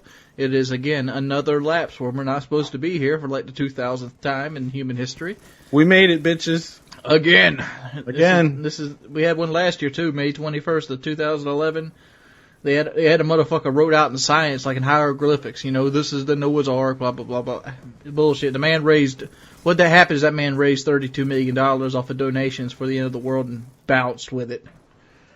Yeah, good for him. Yeah. I would do that. It's like the Heaven's Gate shit. Remember Heaven's Gate? We just talked about it on Pico already last night. Is that the one where they had the sneakers? Yeah, the sneakers. And they wanted to ride the fucking comet, right? Yeah, the Hale-Bopp comet. Which was founded in 95, and by 97, an old man had convinced like 20 people, like, yep, aliens are behind the Hale-Bopp comet. They're coming for us. We're going to heaven. Yeah. Yep. See you later. Yeah, that's crazy. All those cults are nuts. But yeah, everybody's got an end of the world scenario. But yeah, this was the big one. I mean, shit, we just had a big movie last year. The whole 2012 movie, yeah. 2012, right? 2010. It's 2012 with John Cusack and shit. I haven't even seen it yet. You haven't seen it yet? I think it's about polar shifting. Oh, is that what it is? The pole shift? Which is shift. actually true. It does happen. The thing is, it doesn't happen in, 2 weeks. Like I think the movie's premise was, it happens so quickly that the Earth just goes fucking... It doesn't happen quick at all. There's nothing quick that happens with the Earth in the span of a human life. But most people don't know is the Earth is on what you call a continual wobble. Like it wobbles around. That's why we have eras, and like different eras is based off the chart of the zodiac. Like this is the Pisces era. The next one's the Age of Aquarius. Age of Aquarius. Yeah, that kind of thing. But it takes almost 2,000 years for the Earth to wobble into another constellation. Just imagine how long it would take the fucking Earth to flip itself upside down. Planetary dubstep. Whoa, whoa, whoa, whoa, whoa, whoa, the planetary dubstep. Whoa, whoa, whoa, whoa, whoa, whoa, whoa, whoa, whoa. Dude, how much is that Black Ops? Yeah. Yo, man, in the dubstep room, kill him. Okay, so let's talk about this first one here, the Mayan long count calendar. So I'm going to say this just to start it off because I haven't really heard many people use this analogy, and I'm not sure why. I know I'm not going to be the first person to say it, but look at it this way. It's a fucking odometer. Mm-hmm. Done. If I had a mic, I would drop it right now, but I'm not dropping my Yeti on the floor. But that's all I had to say. Odometer. You know what I do when my calendar ends? I throw it in the trash. You do? I keep all of them. No, I'm just kidding. I throw them out, too. I mean, I got one I got to throw away here in about another 10 days. That's right. We have one upstairs that's like a big whiteboard. But come on. It's like, and I've heard you say it before, like they didn't have the wheel and stuff like that. I mean, they clearly as a culture had a great deal of astrological. Because that was the entertainment, just like we clearly have a lot of fucking iPhones. Yeah, they knew. You're right. They knew a lot about the position of the stars and all that stuff. And on some level, you're right. Like there wasn't a whole hell of a lot else to study that was tangible. They didn't really have instruments. They didn't have technology to create scientific instruments or anything so. They didn't have street lights either. They didn't have shit, dude. They had cocoa beans and. You had motherfuckers sitting around in the grass like, it's dark as shit. We can't go walking in the woods. Yeah. Where's the light source at? Or the fucking chupacabra will come get you. But yeah, the chupacabra. Do not say the name. But anyway, so the fucking calendar just flips over. It's like, but people are always, trying to make up, bullshit stories to scare people and stuff. But this one has been, taken seriously for a long time. I mean, I'm 37 years old, and I've been hearing about this one for, at least 25 years of my life. It was, 2012, it's coming, and, I think we can check that one off the list, but, it's not going to be the last one, like you said. There's scores more doomsday scenarios out there, and, there's going to be another one and another one and another one, but, what do you think? I think I told you before. I think that man is conceited in itself. Just like you have the Jewish people with the black stone, which is obviously a meteorite. You have the people talking about we're going to nuke ourselves out of existence, the end of all ideas, the end of time. And I want to say this: using the term "the end of time" is fucking stupid, because you can't end time, because time is pretty much an idea. And even if time was like a an actual object, destroying Earth would not stop it because everything else was keep on going. Right. You have to destroy the vessel which contains the time, right? Which would be the universe. So unless you destroy the whole entire universe, then there cannot be the end of all time. But again, you're right. I mean, all that is an expression of the, conceited nature of humanity, where we feel like, the entire universe revolves around us and our time here. I mean, if there's anyone who thinks that humans aren't going to go, become extinct, no matter what we do, whether or not full of shit. Right. Even if we leave planet Earth and we start colonizing, species do not last forever. I mean, there's still a couple prehistoric organisms on Earth, like horseshoe crabs are fucking really, really old organisms. But eventually they'll die out too. Everybody gets their turn. I'm not going to give you a solid fact here, but I read somewhere it was like something like 98% of every animal species that's walked on Earth has died off. Of course, that's the cycle of life. So life begins, life ends, and that, isn't, species are not immune to that cycle. I think if we blow a hole in the ozone layer the size to drive a fucking planet Mars through, and we kill everything on this planet off, it will heal itself. Well, yeah, the way I've always said is, don't worry about, and I don't want to give the wrong idea here, but when I say that, like, recycling plastic bags and bottles is a futile effort, I only mean that in respect to people think it's going to somehow save the Earth. It is not going to save the Earth. The Earth doesn't care about plastic because, again, people talk about, well, it'll be here for thousands of years if we don't do something with it. You think the Earth cares? The Earth is billions of years old. What's a 1,000 years is a shit stain on the endless toilet paper that is the life cycle of planet Earth. I mean, Yeah, it Earth's doesn't matter. Earth's 4 billion years old. Humans are what, 200,000? Right. So a plastic bottle takes 10,000 years to biodegrade. Who cares? We do. It's more about us having a clean place. Now we do not have the power to destroy the Earth. I mean, if we launched every nuke we have, and even if we tilted the Earth's axis by half a degree for a while or something like that, it would eventually be corrected by the gravity, various bodies in the universe or whatever. It would eventually align and get back to normal. And you're right, life would come back again. Mm-hmm. We don't have the ability to destroy this planet. It's very, very self-centered view to think that. It just means we're going to be gone, which is going to happen anyway. And everything will be gone eventually. Every building we've ever built, every monument, it will all decay, crumble, be buried, wiped clean, no matter what we do. I always love those movies where you get to see like New York City after it's been fucking left for 100 or so years. Yeah, who? What was it? I Am Legend. Did you see that? Yeah, that was kind of cool because it was, it showed, like just the vegetation, just punching through the earth, taking it back. And I actually saw this really good. It was on, I think it was Discovery Channel, or it might have been History Channel. It was a series a couple of years ago called Life After People. And it basically, documented what scientists believe would happen, 5 days after people if everyone on Earth just randomly just was gone. What would happen from, day 1 to day 3 all the way up to 10,000 years. And it was really, really interesting to watch. I thought one of the most interesting parts of it was what happens, in like a week or two.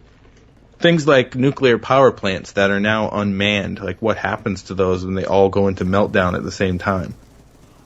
Stuff like that, pretty interesting. But yeah, I mean, end of the world is really just the end of humanity. There is no end of the world until the sun goes supernova and swallows the Earth. The sun's too small, the supernova.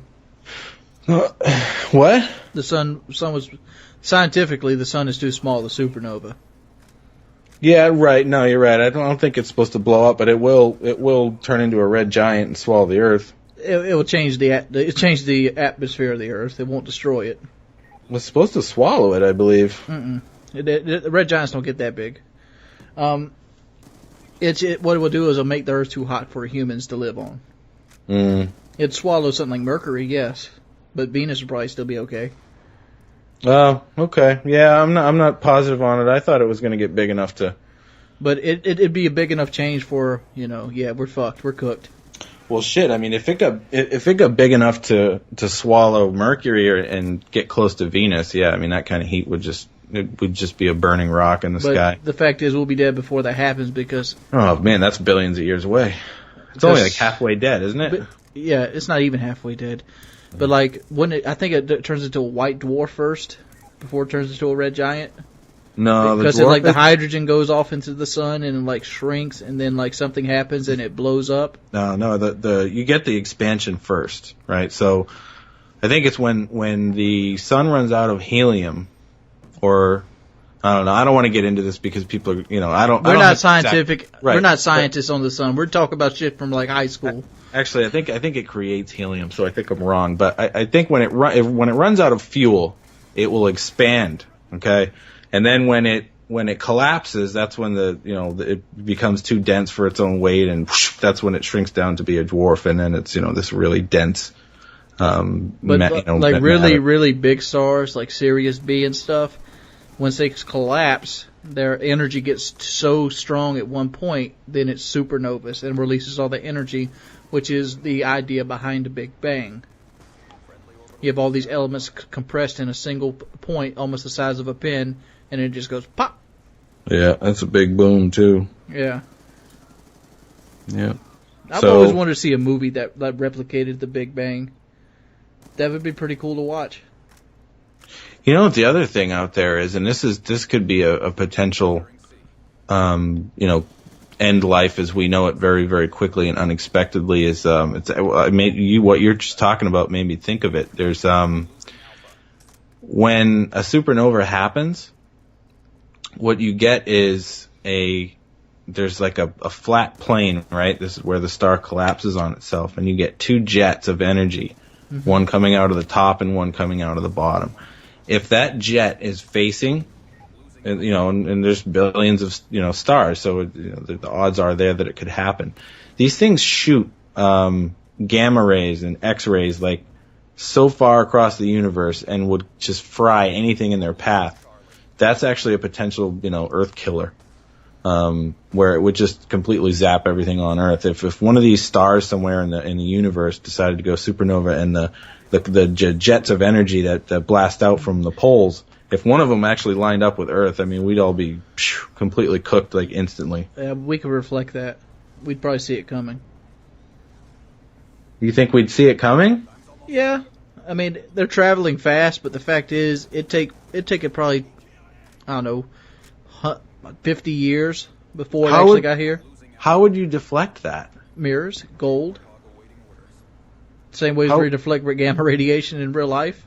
So you think that we'd have enough time to see it coming and then figure out how to get giant mirrors built in space to block it?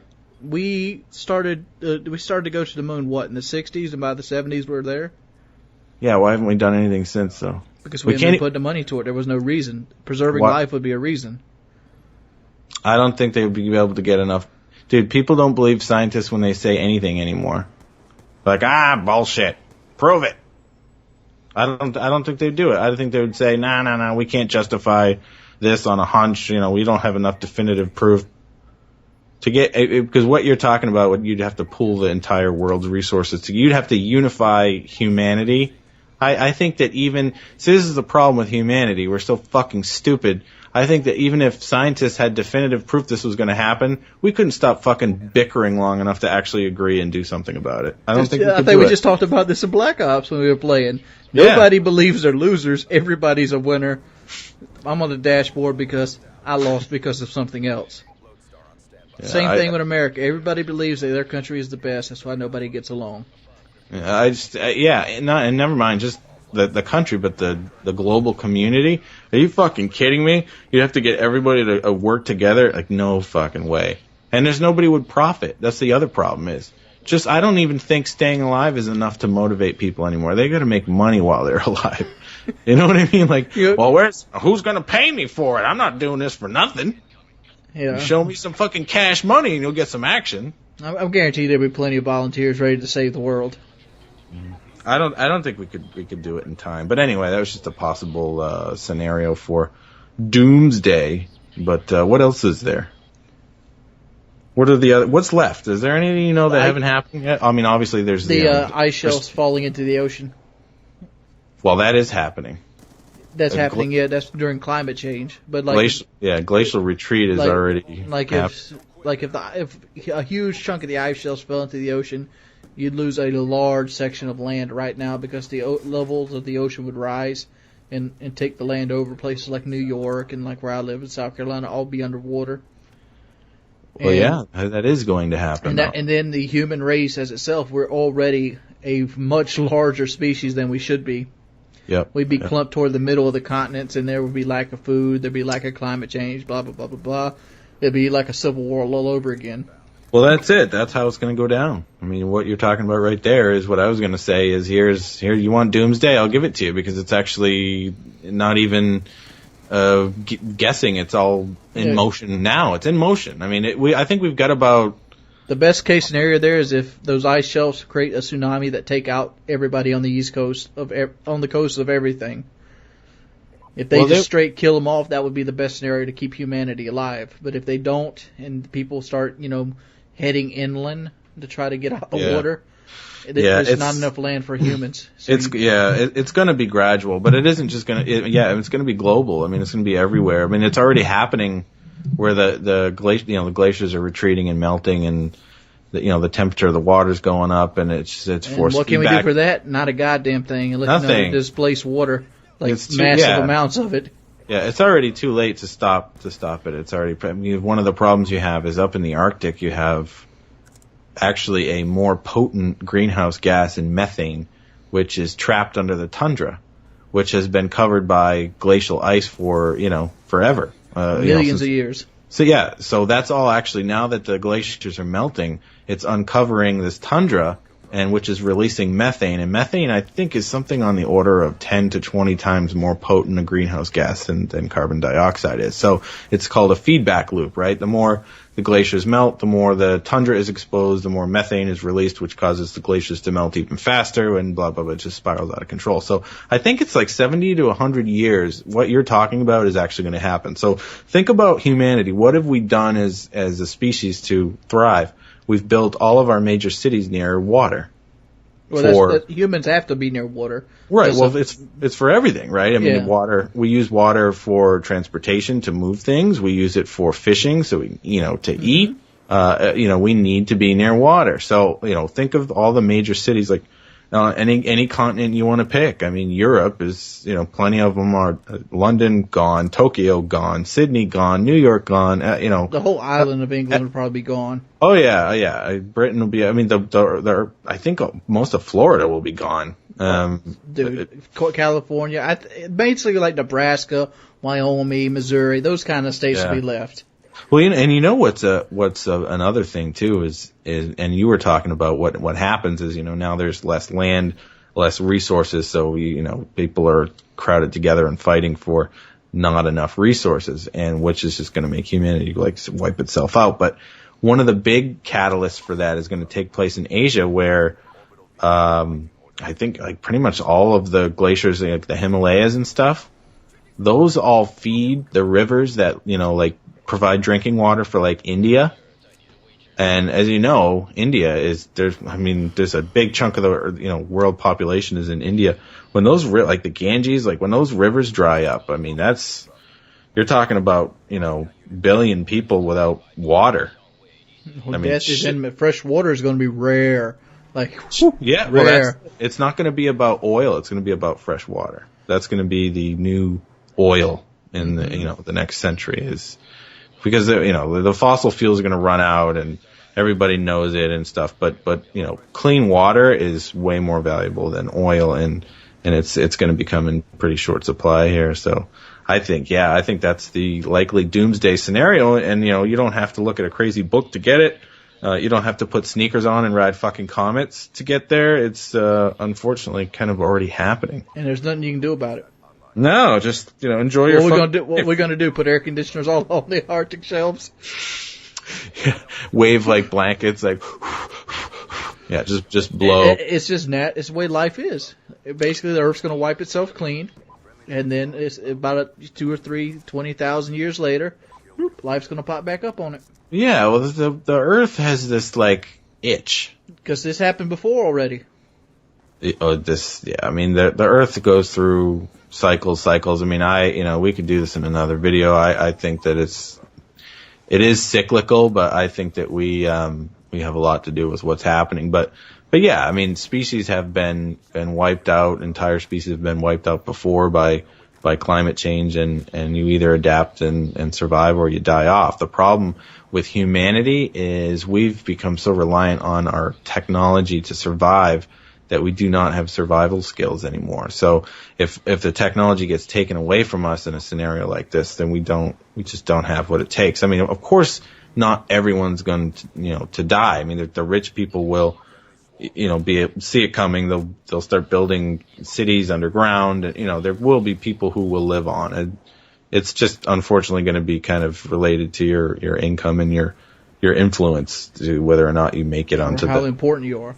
Yeah, and there's going to be sort of quote arcs, unquote, filled with people who can either buy their way on, or they have notoriety, and they're known for their intellect, their skills, their talents, things that are valuable to others, and they'll band together, and the affluent people will live on, but the rest of us are pretty much fucked. So enjoy your life, people, because nobody listening to this video will ever be infected by what we just said. No, this is going to be, the thing is, if you're like 14 or 15, I mean, you're going to see shit start to get real in your, by the time you're in your 40s, and again 30 years from now, I think you're probably going to start to see the resource wars kind of happening a little bit, because the population is, that's another thing. Like, you don't even have to talk about climate change, just the fact of our rate of procreation and our, we're sort of, that's kind of at critical mass on its own, isn't it, at this point? Yeah, it is. I mean, the fact is you're going to ruin the soil. I mean, there's so many people eating so often, the soil will get ruined on Earth. Right, and we don't have, if we keep multiplying at the rate we are, we don't have enough resources on Earth to feed all these people. Like we're talking about the oceans. Now, one of the effects of climate change is the ecosystem in the ocean is going batshit. And so, and you add overfishing on top of that. There's just, fish are, I tell you this, in 30, 40 years, I went and got sushi tonight, right? Mm-hmm. It's my favorite food in the world, sushi. I could fucking just eat it until I died. You're not gonna, if 30 years from now, dude, I just spent like, shit, I mean, we got, a couple bottles of wine, whatever. We spent like $200, okay? It was something we do like twice a year. We do it for like Christmas, and we do it for me and my wife go for our anniversary, right? We spend like $200 on fucking really good sushi and get, have a couple drinks. It would cost fucking $1,000. Bottles of wine, a couple drinks, huh? a couple drinks, some sushi, a couple $100, right? In 30 years, I mean, that's going to be like a $2,000 meal. Yeah, I mean, well, shit, steak is going to be going up to almost $50 a steak. All that, and it's like, but if it keeps going, because what's going to end up happening is right now we use corn to feed livestock, and the number of livestock that we feed, once the corn falls out, the livestock number is going to be cut in half. I mean, steaks are what, $9 a piece now? Oh, yeah. They're going to quickly jump to 18, and then when people stop falling out of the region, 18 goes to go up to 40. Have you noticed milk? The fucking price on milk in the last 10 years? It's higher than gas. Dude, it's like fucking... And we have a limited supply of that shit. It's like fucking $6 a gallon for milk now. It's like, it's out of control. So yeah, I mean, that stuff's just gonna keep going up and up and up and up because there's too many fucking people. So, and that goes with the fiat currency system, and that goes with the republics revolting on themselves and all. I mean, like, it's a catch-22. What do you mean? How? The world is set up for you so you fail. Well, yeah, I mean, the problem is we got too good at progress. Okay? Humans were not meant, I don't think, to get as good as we've gotten because, I mean, at the end of the day, we've figured out how to just keep staying alive longer and longer. The life expectancy goes up. And that is a big part of the problem. But we've figured out how to just insulate ourselves, and we live for, our babies survive, like the survival rate in nature. Think of how many mothers and children died during childbirth, say, in the Middle Ages, right? How many died because surgeons didn't wash their hands? Yeah, dude, it was probably like, I'm going to say, I don't even know, I'm going to guess and say that 1 in 3 kids didn't make it because of conditions, right? Yeah, having a kid was a huge deal back then because you risked your life. Exactly, right. And if you needed them to work the fields too. And if there's anything at all wrong, I mean, you catch the flu, and you're probably going to die. So, survival rates for not only children but just humans in general back then were just so low. Now, like, I mean, it takes a lot to fucking kill a person. Because, hospitals and medicine and everything, we've gotten really good at keeping ourselves alive and really good at being comfy and feeding ourselves. And so there's way too many of us that we don't have the resources to keep going at this rate. But it's not like humanity's going to say, okay, I think, this is a good place to stop. Let's just coast here for a while and enjoy this. And that's because people still are under the presumption that life is sacred. Yeah, well, yeah, it's the sort of, you are, what was that line from Fight Club? You are not special. You are not a beautiful and unique snowflake. Mm-hmm. No, we're just another organism on this. Walking, dancing, singing ball of light. Yeah, it's in this little speck in the universe, and yeah, it's all very insignificant. But yeah, humanity's greatest gift is our drive and our ability to accomplish things. But it's also what's gotten us into this mess that we just can't get out of now because we've gotten too good at our own game. I mean, what's the solution? I mean, there is none, right? I mean, how can we get out of this mess? Can you think of any way that humanity can avoid, all of this perfect storm of things coming together? And stay intact and nobody die? Well, right. I mean, how do you get out of it? I mean, leaving Earth isn't feasible. We're not anywhere near the timeline for, space travel and colonizing space or any planets is not within the time that we have before, we run out of resources to feed people or, the oceans rise far enough to, submerge coastal cities. It's just, we don't have enough time to do that. So what else could we do? I'm not going to get into it because it's controversial. I know what you do. Disband religion? Well, no, you throw down a shock charge, and right next to it, a Betty. You back yourself into a corner with a fucking FAL with select fire and target finder. Mm-hmm. What do you think? It sounds reasonable because there's going to be a lot of targets to find if you got a stake in your house. I know, right? Dude, I fucking smell them Bacos, man. I know you got some Bacos in your cupboards.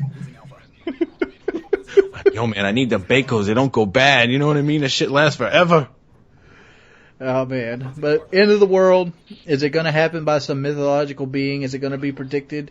Is it going to be from the astral heavens? Most likely not. What's going to happen is Earth is going to kill us itself. It's going to shake us off like, ugh.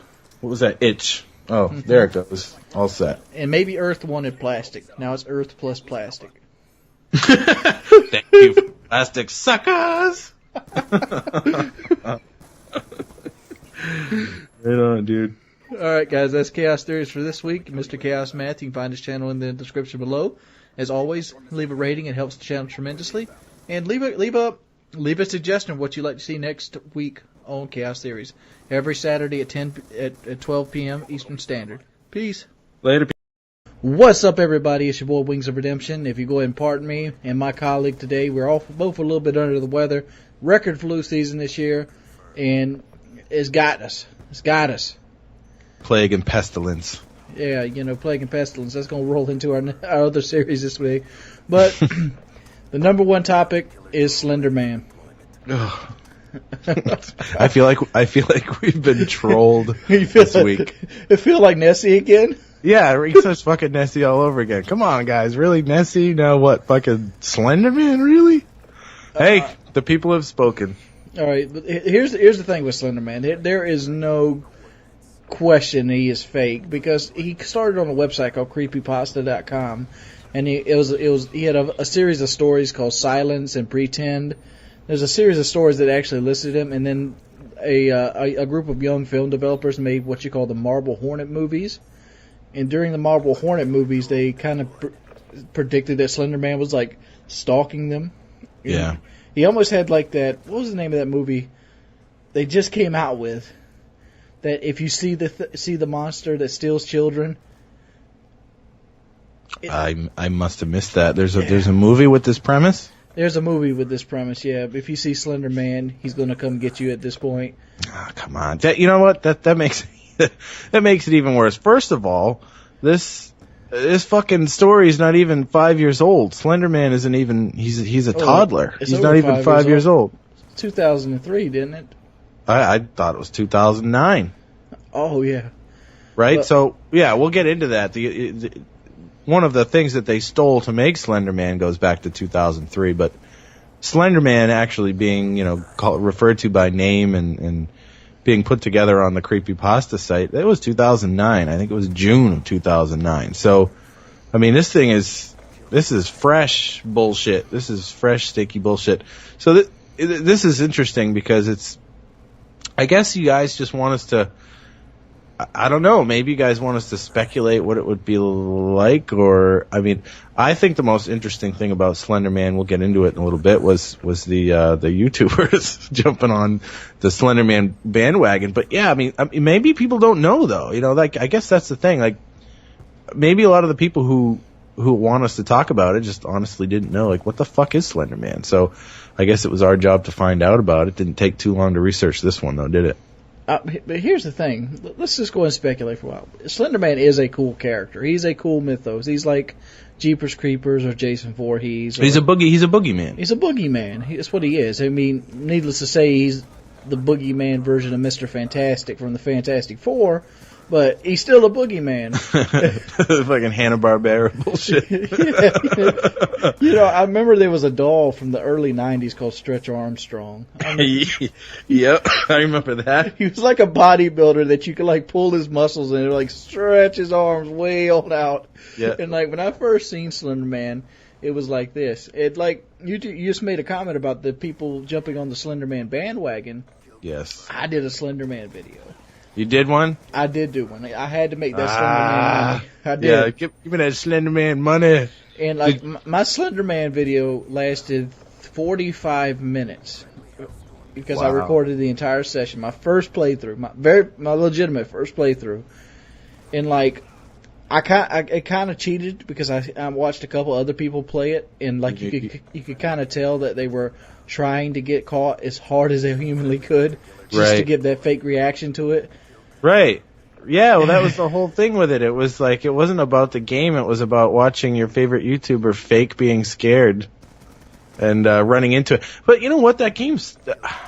I watched one video and I sort of scratched my head. I remember it was like a Saturday morning and I got done like working and I was like, what is all this shit in my sub box? Slenderman. It was like, you know, the community is. Everybody just, oh shit, somebody made some money off this video. I'm going to do it too, which, you can't blame people. But I watched it and I was like, okay, yeah, all right. Not really much to that game, is there? I mean, you walk around and you look for pieces of paper, and then if you find the pieces of paper, it's game over. You should be able to fight him or throw some rocks at him. There is an artificial timer by your flashlight battery.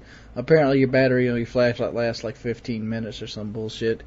Oh, and you gotta finish it by then. No, well, you can walk around in the dark. That's what happened to me. But after 15 minutes of it, I was walking around in the dark. See, the coding's very bad on the game, and I realized this in watching other people play it. So as long as you don't turn around, Slenderman doesn't spawn. Oh, so as long as you never look behind you, you'll never see him? Right. Oh, wow. Okay. I realized that in the game, and like the only the way I got killed or got caught, because if you're like me, I like to play the game to fucking win. I'm that kind of guy. If I'm gonna do it, I'm gonna try to do it right. Yeah. And like my light was out, and I hit a tree, and it moved my character just enough so it considered. Did you scream? It was a legitimate scream though. It wasn't like one of those. Right. Well, that was what people were. It was like, oh shit, that kind of thing. Because I wasn't ready for it. Because I didn't think I turned around. You should be able to like just run at him and jump on him and beat the shit out of him. But I guess in the game you're a girl, right? Yeah, you're a girl, but girls can beat them up. Look at alien movies. He has no face. So you're not gonna get black eyes. Ripley was badass. Yeah, Ripley was a badass. She was badass. How about in Resurrection when she was like 8 feet tall? And she had like the regenerative powers of the aliens and stuff. Yeah, she was like half alien and she was a crazy ass bitch. But anyway, so Slenderman, it was created on Creepypasta. It was a short story, and they put it together. And then what happened was they borrowed one of the things that they borrowed to make up this character. It came from this game called it like Chizo Mythos or something. 2003. It was like an adventure game for PC or something. And there's this character who's like this 8 foot tall dude with a big like black leather trench coat and no face, with this like big bloody axe who chases around the main character all the time. So it's a pretty blatant ripoff of that. From people wondering like, well, who came up with this or whatever. But what they did was they combined it with, a creepy boogeyman type who goes after kids and makes you go insane and stuff like that. And I guess that, that part of it's pretty interesting. Mr. Anderson. Yeah, right. Agent Smith. Right, that's what it looks like. It's like Agent Smith with, because remember how Agent Smith could be all gooey and he could basically do whatever he wants. He's omnipotent. He's like a god inside the Matrix, and that's what Slenderman specifically is. He's Mr. Anderson. Yeah. When I was Smith.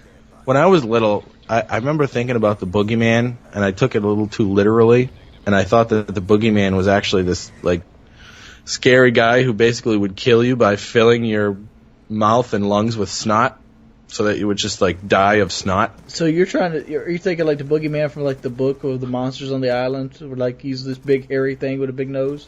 No, I remember being really afraid of the concept of the boogeyman. I don't know, I was probably like 6 or 7, and I thought it was. I don't remember really what he looked like. It wasn't so much what he looked like. It was he filled me with snot, and I couldn't breathe, and I died basically of just my lungs and mouth and throat just being filled up with thick that yellow meat. When you're really sick, you get an infection, that thick yellow shit. Snot. Oh yeah, like just like opening your mouth and just snot everywhere and just dying of snot, death by snot. Let me ask you this: since you were so afraid of the boogeyman killing you with snot, what do you think that has to be a slow process? That would suck. But wouldn't you be able to scream loud enough for your parents to come rescue you? How do you scream when your whole lungs and throat are filled with snot? You'd be like, does he like auto inject you with like a stem pack full of snot or something? He basically would shoot snot and just like fill your fucking cavities with snot. I have to ask because other people have to wonder, how did you come across this method of death? Dude, I don't know. I'm weird. I don't know. I was like 7. I took nothing subliminally hit Mr. Small Chaos Math and yep, snot monster. I took it really. It might have been a dream. Like I'm one of those people who remembers all their dreams. Well, I'm not going to say all of them because that's impossible. But you know what I mean. Like I wake up and I remember what I dreamt about that night, and I still remember some dreams I had when I was like 6 or 7. So it was reoccurring. No, it wasn't a reoccurring dream, but I remember having a dream where, I didn't see him. I just knew that he was in the room, and he filled me up with snot, and I died of snot. All right, here's the question. Maybe I had a bad cold that month or something. I don't know. Here's the question. You're a father. I've tried my hand at fathering other kids, and yeah, I'm a dad. Yep, got 2 kids. Have they made their boogeyman up yet? No. I mean, my son's 5.5, and my daughter's just 2.5. So not yet. They haven't had a chance to yet. Nope. All that shit's coming down the road a couple of years away, but not yet. They haven't got to that point. Are you kind of like sheltering them from the Slenderman and stuff? I try to keep them off the internet. Mario is about, I don't know, I guess maybe it would have to be. Bowser can give you nightmares. Bowser pretty fucking scary, especially in the new ones where he yells and like the whole screen shakes. He gets pretty butthurt. So maybe Bowser would, my son told me that he had a nightmare that he jumped off of a really high place, but so far there hasn't been a character yet that scared him. You know what? Oh shit, dude. As I'm telling you, I just remembered this dream that I had. It's like one of the earliest dreams I had, which actually is kind of similar to that stupid guy that they borrowed for Slenderman. I remember in the living room, sometimes if you have those vertical blinds and they're open just a little bit, you get that sort of like rectangle, these little lines of light that come through. Yeah. And there was this I'm not going to say like a Ku Klux Klan outfit because it wasn't. I didn't even know what that was. I was like fucking 6, but it was like a cone sort of, just robes with maybe it was like a wizard hat is where my brain got it when it made the dream up. But it was all in black and the guy was just fucking staring at me. And when you're 6, something like that's really scary. And I knew I was fucked. I knew I was dead. I didn't know how I was going to die, but it was, no dream where you're just like, yeah, I'm dead. I'm dead. Boogeyman, dude. That was my boogeyman when I was litter. So you had a snot monster and a grand wizard from the Ku Klux Klan. A grand wizard. Yeah, no, I'm white, so I guess I shouldn't have been afraid of that. But that's going to a completely other place. But no, I guess if you were little and you saw Slenderman, that would scare the shit out of me now. Think about that. Like a faceless dude, like who's in the. The fake pictures that they photoshopped where he's like in the background of the playground. Have you seen that? Yeah. Right. I mean, that does look pretty creepy. If you were a kid, I bet that would really scare the shit out of you. There's only been one thing I've ever been scared of in my life, like mythos based. I can't really say mythologies right now. Mythological, yeah. It's kind of like a local tale, and I used to do what you call raccoon hunting or coon hunting, And you got to do that at night. The reason you do that at night because they're nocturnal animals, mainly. Yeah, they're not out. They're not out. And right? you basically you take dogs and you go deep in the woods and you basically tree them and you shine lights up in there. Well, I went with my stepfather one time, and we basically got a coon. We got him treed, but he went up a tree. Like the tree was hollow, and he went inside the tree and went up. And he kind of like hid inside the husk of the tree. Mm-hmm. Well, we didn't. All we had was the .22 long rifle with us, so they had to go back to the truck and get the small .22 pistol to get up inside the tree to get the raccoon. And you stayed at the tree? And I had to stay at the tree with the dogs. Okay. So I'm here with the 2 dogs, pitch black around. All I have is a flashlight, deep in the woods. If I had to get out by myself, I couldn't do it. How old were you? This is 23, 24. Oh, okay. I thought you were I was going to say 7 or 8. Yeah, and that's in that situation. That's when your mind starts to play tricks on you because you're in the woods, you're in like a wild habitat. Yeah. And the only thing I was afraid of then was the light. Well, around here they have what you call a wandering light, and everybody who's ever been into the woods has seen the wandering light. It's always at the edge of the trees. You go boop boop boop boop boop. You can see it dart in between trees, and you've always been told you never let that light find you, or What? you'll never be found again. This is like a local legend? Yeah, the wandering light. Yeah, it's supposed to be wandering. it's just a light that wanders around in the woods. And What is it? What is it supposed to be? That's all the legend there is. It's everybody you can ask anybody in South Carolina about the wandering light, and they'll tell you about it. Isn't there a I'm dating myself, and I'm going to reveal just how geeky I was when I was younger. But wasn't there some sort of D&D monster? Shit, it was something like Whippoorwill or something like that. I remember something in the monster manual. Monster manual. If you know what the monster manual is, I have one, and I don't want to pull it out to date myself. Yeah, right. Pull out your deities and demigods. What version do you need me to get? I had the original monster manual. I got one with Thaco and shit. I got like 1.0. Thaco, to hit armor class 0. Hell yeah, dude. I know all about that shit, dude. Dude, I was playing D&D in 1982. I started D&D in the early 2000s. Yeah, I was 7 years old. It was actually, there were no fucking really video games to play. It was you just got together and who wanted to be the dungeon master? D&D is still funner than video games to this day. Well, at least it was cool for the imagination and stuff. I used to just draw dungeons on graph paper for fun. Just secret door. But anyway, there was some sort of D&D monster that was a light in the forest. So I wonder if there must be some sort of legend somewhere that stems from that obviously some people in South Carolina picked up on, or maybe that's where it's native to. I don't know, but that does ring a bell with me. I have heard of something like that before. Yep. Nobody, you never see anybody ever get caught by the wandering light, but you always never get caught by it. And it's one of those things. Like a light is easy to do, especially in a panic state, because if you close your eyes too hard and open them up, you got those little lights popping out. Right. Yeah, that's probably where that comes from. It's like electrical impulses in your eyes and stuff you can sort of your mind can create white spots and stuff like that, which can be construed as light. And that's the only thing that's ever scared me is that wandering light, because you do see that because of the intense situation that you put in. Yeah, excuse me. Yeah, when you're in the woods at night, I remember when I was a teenager. It used to be lots of parties out, and everybody usually probably has some sort of story like this where out in the woods somewhere there was a place to get to where everybody would go and bring kegs and have parties and hang out and shit.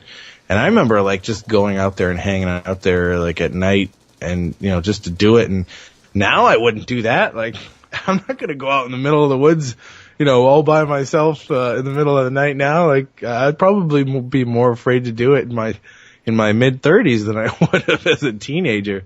You get scared going out in the woods by yourself. You trying to say you used to go out in the woods and just drink? No, I didn't drink. I would just go out there and make a fire and just hang out and I don't know, look at the fucking sky. I don't know. There wasn't a lot to do. I grew up on Cape Cod and there weren't a lot of people around the area where I lived to hang out with, and there was this big area behind these buildings.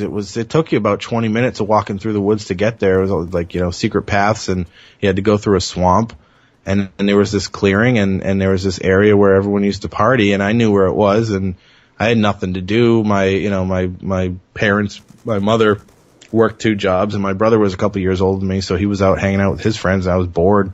So I would just fucking walk out there and sit in the woods and think about song lyrics and plot my rise to metal stardom. And I would just sit out in this fort, and just hang out, build a fire. I'll go to the pier. Yeah, everybody. Well, it's funny. Everybody had some sort of place they used to go to. But thing is, I used to walk through the woods, and sometimes I would get kind of scared. But I would never fucking do that now. I would never do that now. I'd actually be too afraid to. It was just kind of funny. You don't do that shit in South Carolina. We got these things called timber rattlers. Oh, snake! You got snakes out in the woods. Well, not in the dead of winter. They hibernate. But the fact is, yeah, you get hit by one of them, you fucked up if you by yourself. Yeah. Well, the thing is, though, I mean, I knowing what Slenderman is, like, if I was he'd fuck with you even now, wouldn't he? Even though you know he's fake. Well, it's just, I mean, that's the thing, is your mind would, start to fuck with you. But I mean, I guess what I'm doing is I'm putting myself in the shoes of somebody who's like, a teenager now and knows who that is. If I'm basically thinking, like, if I was that same Eric walking through the woods, but today, like, I would think about Slenderman, and I'd probably be pretty fucking scared. I was just thinking about, there's a second thing that scares me. Walking into your house after you woke up, because you think somebody's there. Oh, I had an experience like that where I was absolutely positive that there was a fucking ghost in the house, and I don't really even believe in ghosts, but my heart was like stopped, and I just, how you have like that third eye, that sort of sense where you can sense another like life force. Yeah. You know that somebody's like in the room. You could have headphones on, right? And your back is turned and somebody comes in the room and you just know it somehow. You just sense it. Whether it's a disturbance in the air or whatever it is, nobody can really explain how people know when somebody's close to them, but it's just a sort of innate ability that people have to sense other life forms near them. Well, half of the problem is I was kind of fucked up, but I was laying in bed and I heard this in the kitchen. It sounded like, when somebody walks on the floor.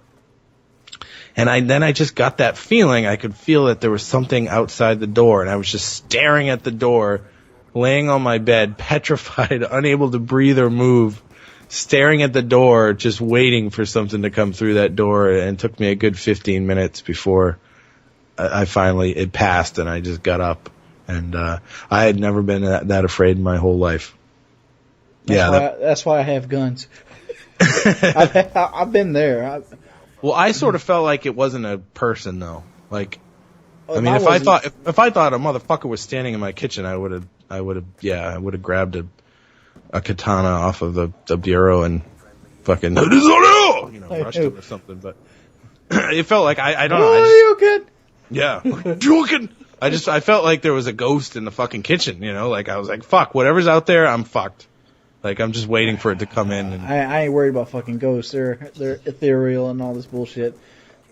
Let me tell mine since you told yours. I worked at a steel mill for a long time. I've said it 1,000 times, but one time, so I came home at different times depending on what shift I was. Mm-hmm. Well, one time I came home and I reached up and touched the door. It's 11 o'clock at night now. There's nobody at the house. And I opened it, and you know how you like jiggle the handle to see if it's locked, even though you know you locked it? Yeah. Well, the door was open. Yeah. And you were sure that you didn't leave it that way. Yeah. Yeah, that's fucked up. So now I'm like, I didn't want to like scream hello. Mm-hmm. So the first thing I do is go back to the truck and get my pistol. Right. Like, hi, I'm here. Kill me. Yeah. And like, let me tell you, like I go through the whole house. I'm slowly making my way through the house. I'm like, okay, if somebody is in this house, they'd already confronted me at this point. Yeah, you're cutting the pie around the corners and everything with you. Yeah, but I'm still being cautious. I get to the master bedroom, and when I open the master bedroom, because there's like these, like, you know how women keep these shoes, like draped on across the back of a closet door. Yeah. There's like a little pocket holders. Yeah. Well, I swing the door open, and these shoes make that dong sound as soon as the door opens.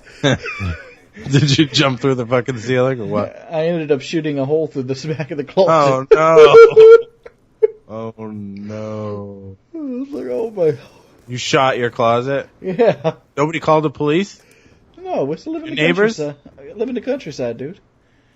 I mean, me, Kyle, and Woody set off a class 4 explosive in our backyard last New Year's, and nobody called the police.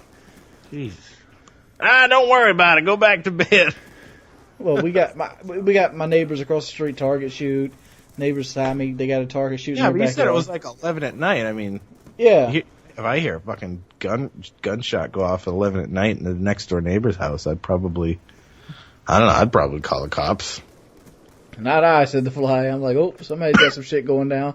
Yeah, they're serving up some South Carolina justice. That's all. Go back to Some bed. shotgun diplomacy. Go ahead and turn on the TV again. Turn on the TV. All right, guys. So that's pretty much Slenderman. We kind of got off track with our own. What the fuck are we going to talk about for 15 minutes? Slenderman. It's just not even 5 years old. I think it would be a cool movie. It would be a cool movie. It would be better than watching people fake being scared on It'd YouTube. be better than that. God, I can't remember the name of that movie to save my life. It come to think of it, Freddy Krueger had that Slenderman shit going on in Nightmare on Elm Street. Hell yeah, the original one. Yeah, where he stretches his arms out and he's like scraping his arms. How sweet fresh meat. Yeah, I love his one-liners. Those were the best. Welcome to prime time, bitch. Yeah, Freddy needs to. The character Freddy needs to go with Robert Englund. Yeah. That sounds like a purist, bullshit fucking guy. Like, the original's always. I don't try to be that guy that says the original's always the best. I didn't even see the remake. I didn't either because it didn't have Robert Englund in it. Yeah. Like some things are better left not remade. Robert Englund is Freddy Krueger to me, and like that's right. Yeah. But people don't know who Robert Englund is. He's the guy who plays Freddy Krueger. Yeah, it's cool. 80s movies. Yeah. But Chaos Theories, bitches. Check the description below. Rate, comment, and subscribe. Won't you subscribe to Chaos Math? He has a channel if you guys didn't know. Yeah, get the hell over there. What are you people waiting for? But let us know what you guys want us to do next. And I mean, if you want us to keep doing fringe topics like this, we're going to keep doing it. But if you're going to say, well, you guys didn't even talk about them, like, I don't know how we could have really deconstructed it much more. This one was really easy to just pinpoint exactly, like, oh yeah, some guy made it up on this website in 2009. So that one was tough for us to talk about too much. But like we said, we'll talk about whatever the fuck you guys want. So it might end up somewhere else. So yeah, well, yeah, I think by now they know to expect some sidetracks. So I think that's what they like about it. Yeah, that's right. All right, guys, thanks.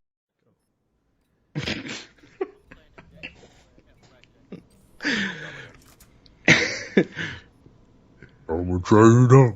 I'm gonna try it out. I'm gonna try it out. I'm gonna try it out. Oh yeah. We're doing some dumb shit today. And welcome to Chaos Theories. This is the show where we take irrelevant dumb shit and try to pretend that it's real and hopefully be subjective about it. Always we have our host, Mr. Chaos Math. Howdy, howdy, howdy. That was my impression of the dubstep room on Plaza, by the way. I'm gonna try it. That's actually one of my favorite maps on the game. Dude, I fucking love that map. That's my shotgun map, dude. My shotgun map. Some people have a real problem with it, but I just like it. I think it's got character. It's like it's what a map should be. It should be memorable. Well, yeah, because it's got its own vibe. It's got its own thing going on. It's got call-outs on the buildings.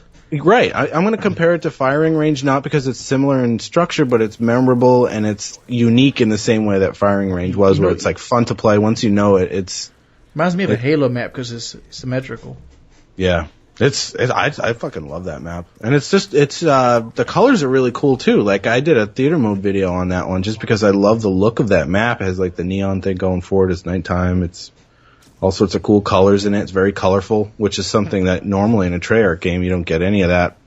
Really colorful map. Awesome. But anyway. Well, anyway, we're going to be Knights of Cydonia today. That's right. We're getting down with Mars. We're going to talk about life on Mars. The war planet. The planet of the god of war. Yes. All right. Let's go ahead and go down with the basics of Mars. Mars is actually on the very edge of the Goldilocks zone. What is the Goldilocks zone? The Goldilocks zone is basically a zone that our scientists have decreed that a planet would need to be in just close or far enough away from the sun to sustain life, which Mars and Venus are both in that little zone. Venus is a fucking smoldering hell. Mars is a rusty dust planet. Earth is, the sexy lady in between all of this. Whoa, sexy lady. Well, back in the day, we think, how long ago was this? 1970? 75, 76? When? What? When they actually took the face of Mars picture. The Cydonia? Yeah, in the Cydonia. Yeah, that right, the face. Yeah, it was like 76 or something like that. It was Viking, right? Viking 1 took it. Viking 1. And basically, Viking 1 flew over Mars and started taking pictures, and it sent it back to NASA. And as they were going through these pictures, a picture came up. It was just low resolution. Keep in mind, Viking 1 in the 1970s, they didn't have HD cameras back then. So it took a low resolution picture, and on the picture itself, it looks like there's a face in a pyramid of a culture that would live on Mars. Right. This was basically come with the image. You'd had the 50s alien movies with the Martians and this and that. Has there also been like water found on Mars, like water trenches? Yeah, no, there's water. There's evidence of water, and there's still ice in the poles. So it's not like there's no water on Mars. There is water and ice on Mars now. Obviously now Mars is fucked up now. It's pretty much lost its atmosphere. The magnetosphere is gone, so the solar wind is just beating the shit out of Mars. It's really fucked up. But yeah, there is water on Mars. So that part of it has been completely confirmed. But the solar wind hit Mars? I didn't think solar winds happened until after the planets. Like in the dark matter. The solar wind is basically just the radiation that's thrown off from the sun. Okay. Yeah. So, and every atmosphere has what's called a magnetosphere, which is basically a barrier for radiation, like the Earth has one. Mm-hmm. And that's what keeps us from being cooked by the solar wind. That's why when you get past, remember we talked about the moon and we talked about the Van Allen belts? Right. Remember that? Okay, so that's part of the magnetosphere. The Van Allen belts, when you leave them, then you're exposed to the solar wind. Now you're just out there in space, and the radiation, the X-rays and stuff from the sun, there's no magnetic field that's bouncing that away. So at some point, Mars lost its atmosphere, its magnetosphere, which means it just started to get cooked by the solar wind. So there's really nothing left of its atmosphere, which is the big problem. But as far as preserving the signs of life, that would actually help, because like think of the like the pyramids in Egypt.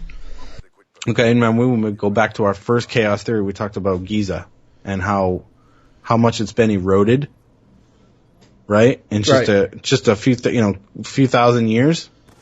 Well, that's because of weather, and when you don't have an atmosphere, you have a lot less weather, so you're going to have a lot less erosion. That's why, like the moon, you can see so much stuff on the moon because there's no weather and erosion and wind and sand eating stuff away. Doesn't Mars actually have severe like sandstorms on it though? It's dusty, but it's not like it doesn't have weather like we do here. Where stuff I didn't say it had clouds and shit and rain. Like every time I've always pictured Mars, I pictured it as like almost like a desert type planet. Yeah, that's red and it has dust blowing everywhere. It does have dust blowing everywhere, but I don't think it has the kind of erosive power that like a like we have here with rain and water. I mean, most of what erodes stuff is water. Mm-hmm. You know, that is far more eroding than wind and sand with stuff like sandblasting and stuff like that, especially if it's already made of dirt, you know what I mean? But it's just over there, like it would preserve better because there's less corrosive elements to break down, structures and stuff like that. But Cydonia is weird because, like you talked to, originally they took it in the 70s and they didn't have the resolution. Well, the resolution later shows it to not look like a face, and a lot of it has to do with the light. But even if I take Cydonia out of it and the pyramids and all that, like I don't think it disproves the possibility that there was life on Mars. I still think there's the Martian trenches still too. Yeah, there's the trenches, but I don't know. For me, it isn't so much based off of right, because the trenches prove that it used to be running water and stuff like that at one point on and Mars. There's also theories that Martians actually live in the trenches on Mars. Yeah, well, yeah, that's really that they live in the trench, like underground. Yes, they're like hanging out. Why do they think that? That's because that's where the running water would still be, and maybe you could create an atmosphere there to actually protect you from it, just on the edge of the trench, kind of like Cobra Commander. Cobra Commander. Cobra Commander always had the fortresses that were like underground or in Antarctica or some shit, and he'd like raise it, the snake would come up. Mm-hmm. Martians do that shit too, do you know? All right, so I think that I don't really buy into the ancient structures being still around, but for me, like I still think that there's a very real possibility that there once was life on Mars, or at least I like to think that there used to be life on Mars, and possibly that's where the origin of life on Earth might have come from. But just the fact that there used to be an atmosphere, there used to be running water, and it's in the Goldilocks zone.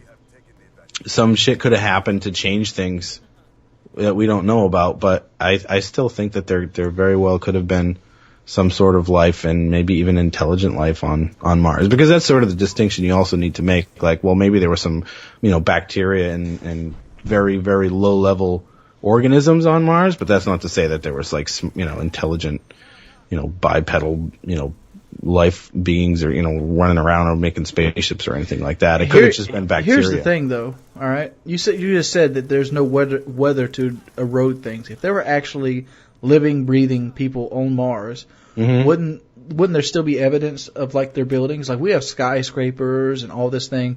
If they got to the point where they actually were able to reach Earth, because we're not at the point where we can reach Mars yet. We could probably do it, but to go to Mars and land on it would be so dangerous, and just pretty much have to sacrifice somebody's life. Yeah. If Mars were in the opposite way, they had to send somebody to Earth to populate it. Yep. What? Right. Why wouldn't there be? Where's these huge cities they would have to have? Well, I think that part of the big theory behind there having been intelligent life on Mars is that that intelligent life destroyed the planet. There was some sort everything on it, like even if we like a complete planet. Like a complete surface just holocaust of their entire planet. They basically just like they were the reason why the atmosphere is gone. Like they destroyed their planet with a war or something happened. Back in the 50s, they talked about there was an atomic war on Mars, but obviously something far, far worse would have had to happen to make Mars look like it does today. But that's the theory behind it, is there was some sort of like, large scale cataclysm, fabricated by the beings of Mars, the Martians, and they destroyed their planet and they had to move underground. And that's why, because if you were going to say that they were smart enough to, be here or live and build structures, then why would there only be evidence of these two things out of the whole planet when all the land around these structures is just as eroded as everything else? You know what I mean? So why would there just randomly just be a face and then a pyramid left out of this entire planet of civilization? It just doesn't really add up. So I think Cydonia doesn't add up, but I don't think that it discounts the possibility of life there. Let me go ahead and discount some more possibility of life. If this is taking into account that Mars populated Earth. All right. If Mars populated Earth, they obviously would look something like us. Be it they're in the same Goldilocks zone, the same area as possible. Same elements, same structure of elements built them. All right. Where? I forgot what I was going to say. Damn it, I hate when I do this. Disproving humans. Oh, humans have a natural tendency to kind of show off, showboat things. Like Mount Rushmore, the tikis of Easter Island, the pyramids, the hieroglyphics.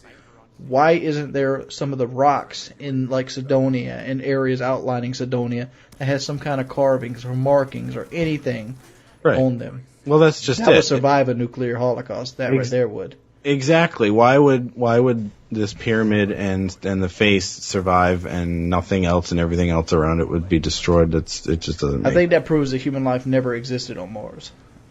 No, I don't. I'm talking about humans like me or you. Humans? Yes. Because if you like, we were saying that if people existed on Mars, populated Earth, like terraformed it, they would have to have traits just like us. Sure, unless they, I don't know. The way I sort of romanticize it is, they destroyed their planet.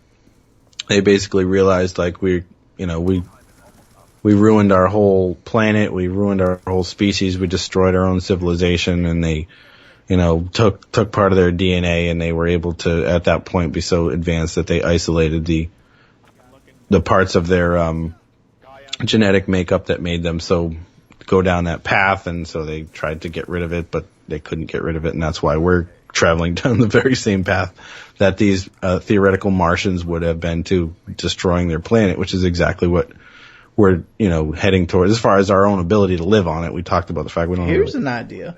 Ability to destroy. It's not a well thought out idea. What is it? Maybe there is buildings on Mars. Oh, but the dust has covered them up. Well, yeah, it's destroyed, or that's not to say that there's not gigantic cities under the surface of Mars. Like, we haven't looked under it. So even if life survived after this Holocaust and they did see the Earth, if they persisted, they could have persisted underground for millions of years for all we know. Like the Matrix. Like the Matrix. Like, yeah, maybe they're under there sleeping and they're having their own Matrix going on. But you know what I mean? Like, all it does, like, Cydonia only discredits those structures as evidence of life there, but I don't think that it discredits the possibility of life there at all. There could have been. I mean, it's all theoretical, and again, we have to tell you that we're guys on Call of Duty channel, then we're talking about cool shit. We're not basing this off of scientific evidence. But I have a metal background. Eric has a music. That's right. I'm a musician, and he's a metallurgist. So, and we like to shoot people on Call of Duty and stuff. So yeah, we don't have any scientific basis for our theories. We're just having fun with you guys. But I think that I like to think that there used to be something on Mars and they destroyed it. And we should probably talk about Titan since we're talking about life on other planets. Yeah, Titan. By theory, the one you wanted to shoot all the holes in. That's right, yeah. Just go ahead, bring it up again so I can shoot them again. I like shooting holes in your theories.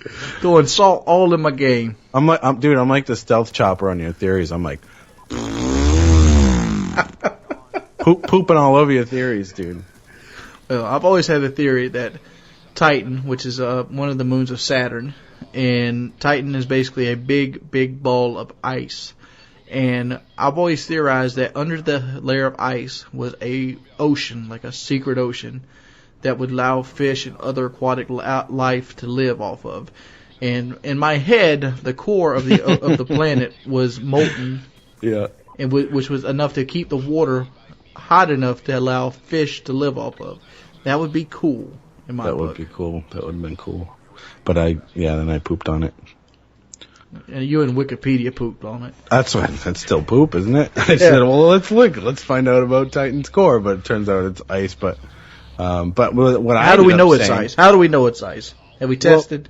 We can figure that all out now. I mean, through the photography and spectrum photography and everything, they can look at a planet and tell what elements it's made of now. It's crazy.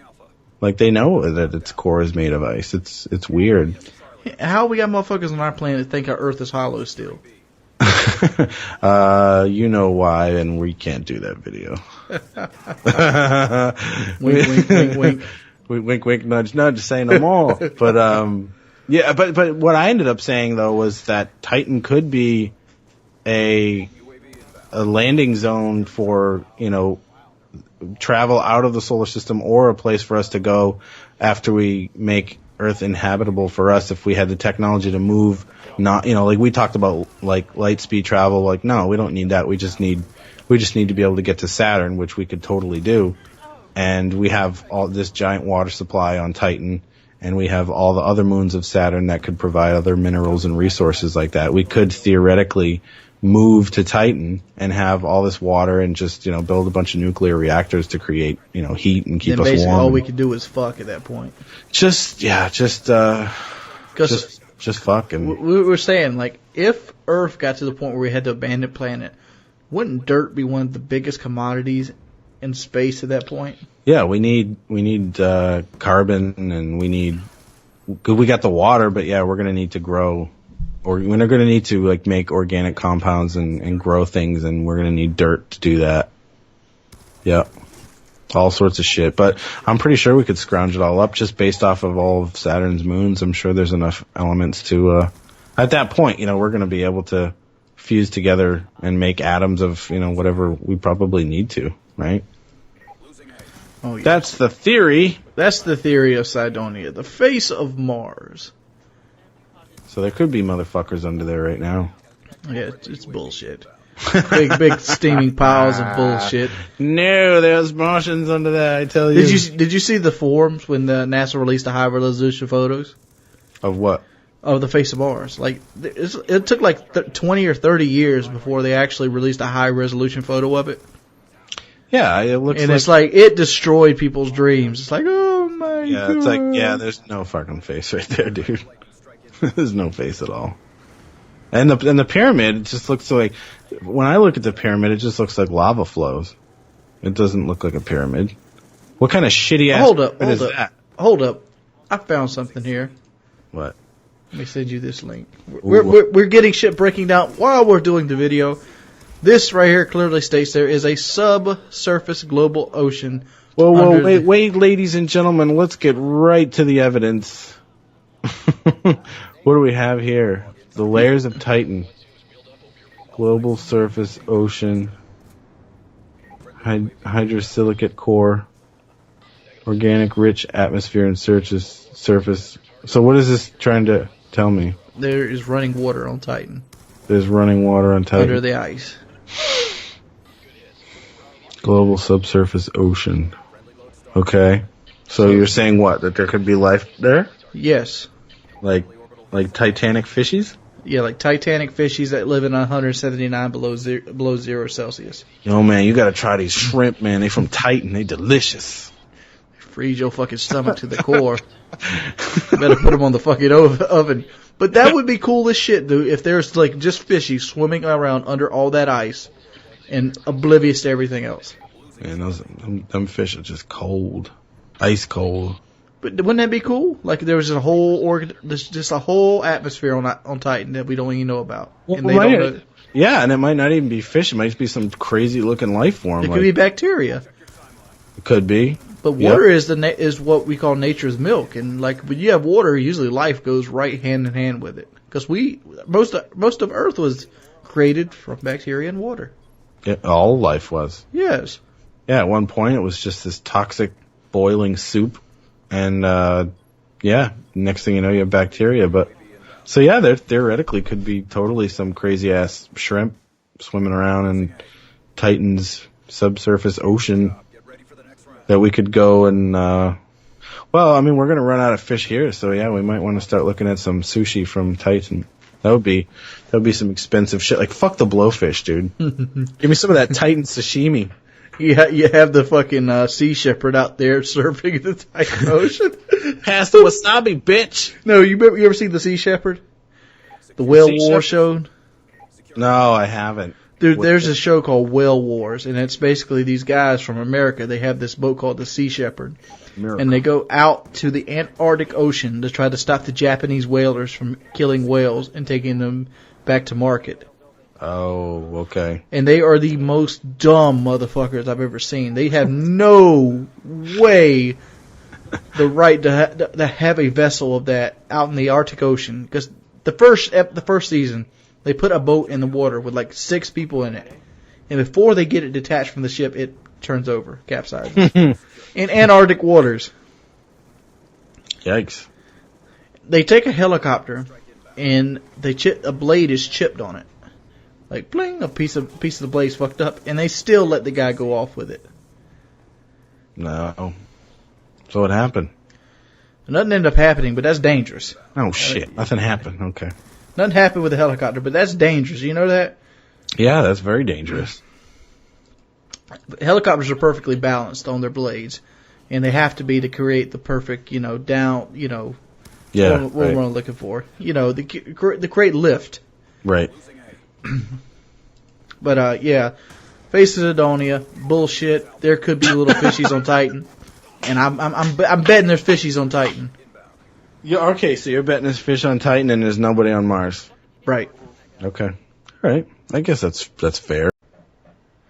This week on Chaos Theories, we're going to talk about telekinesis. So sit down and shut the fuck up. That's so great. What's so funny? Sean Connery, can you do the Jeopardy stuff? Jeopardy? Yeah, did you see the Jeopardy with Alex Trebek? Oh, yeah. What's wrong, Trebek? Yeah, you didn't sit down during the break. Do you have a date last night? Yeah, he kept giving like really bad answers and stuff too. Yeah, those are. I'll take swords for 100, Alex. Swords for 200. No, I don't know the answer. Shut up. Oh, that was Will Ferrell. One of Will Ferrell's finest moments. Yeah.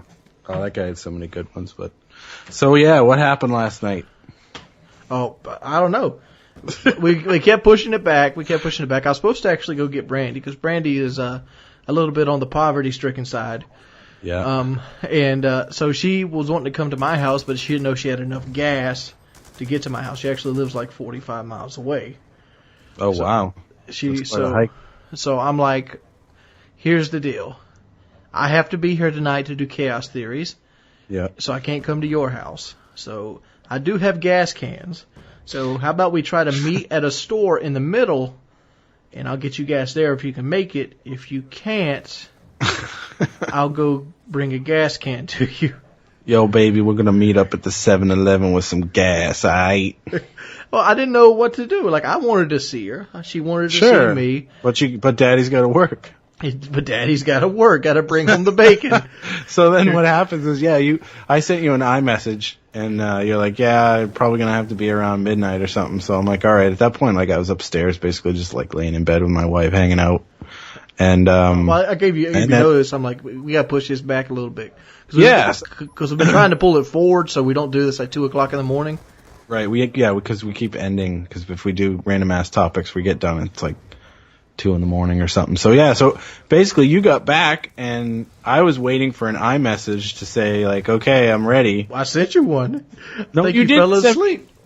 You didn't send me an iMessage, but you Skype called me like 9 times. I didn't even know till I got down this morning because I thought you just like, never got back or whatever. I was like, yeah, I guess he got hung up. So anyway, we're doing it now.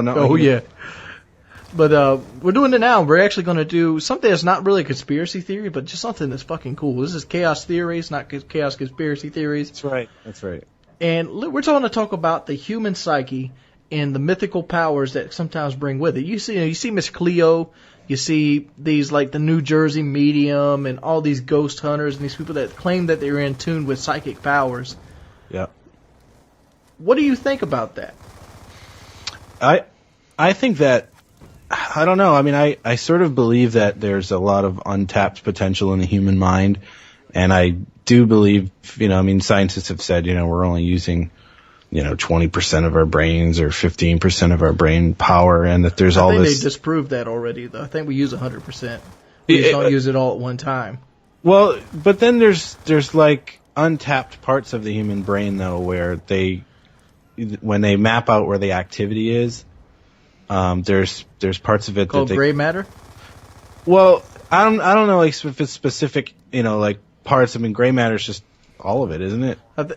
My grandma has gray matter on her brain. And I think they use that to institute like what's that stuff called? It's not Parkinson's, but it's something else. Alzheimer's. Yeah. I don't know if I'm saying it right. Alzheimer's disease. Yeah.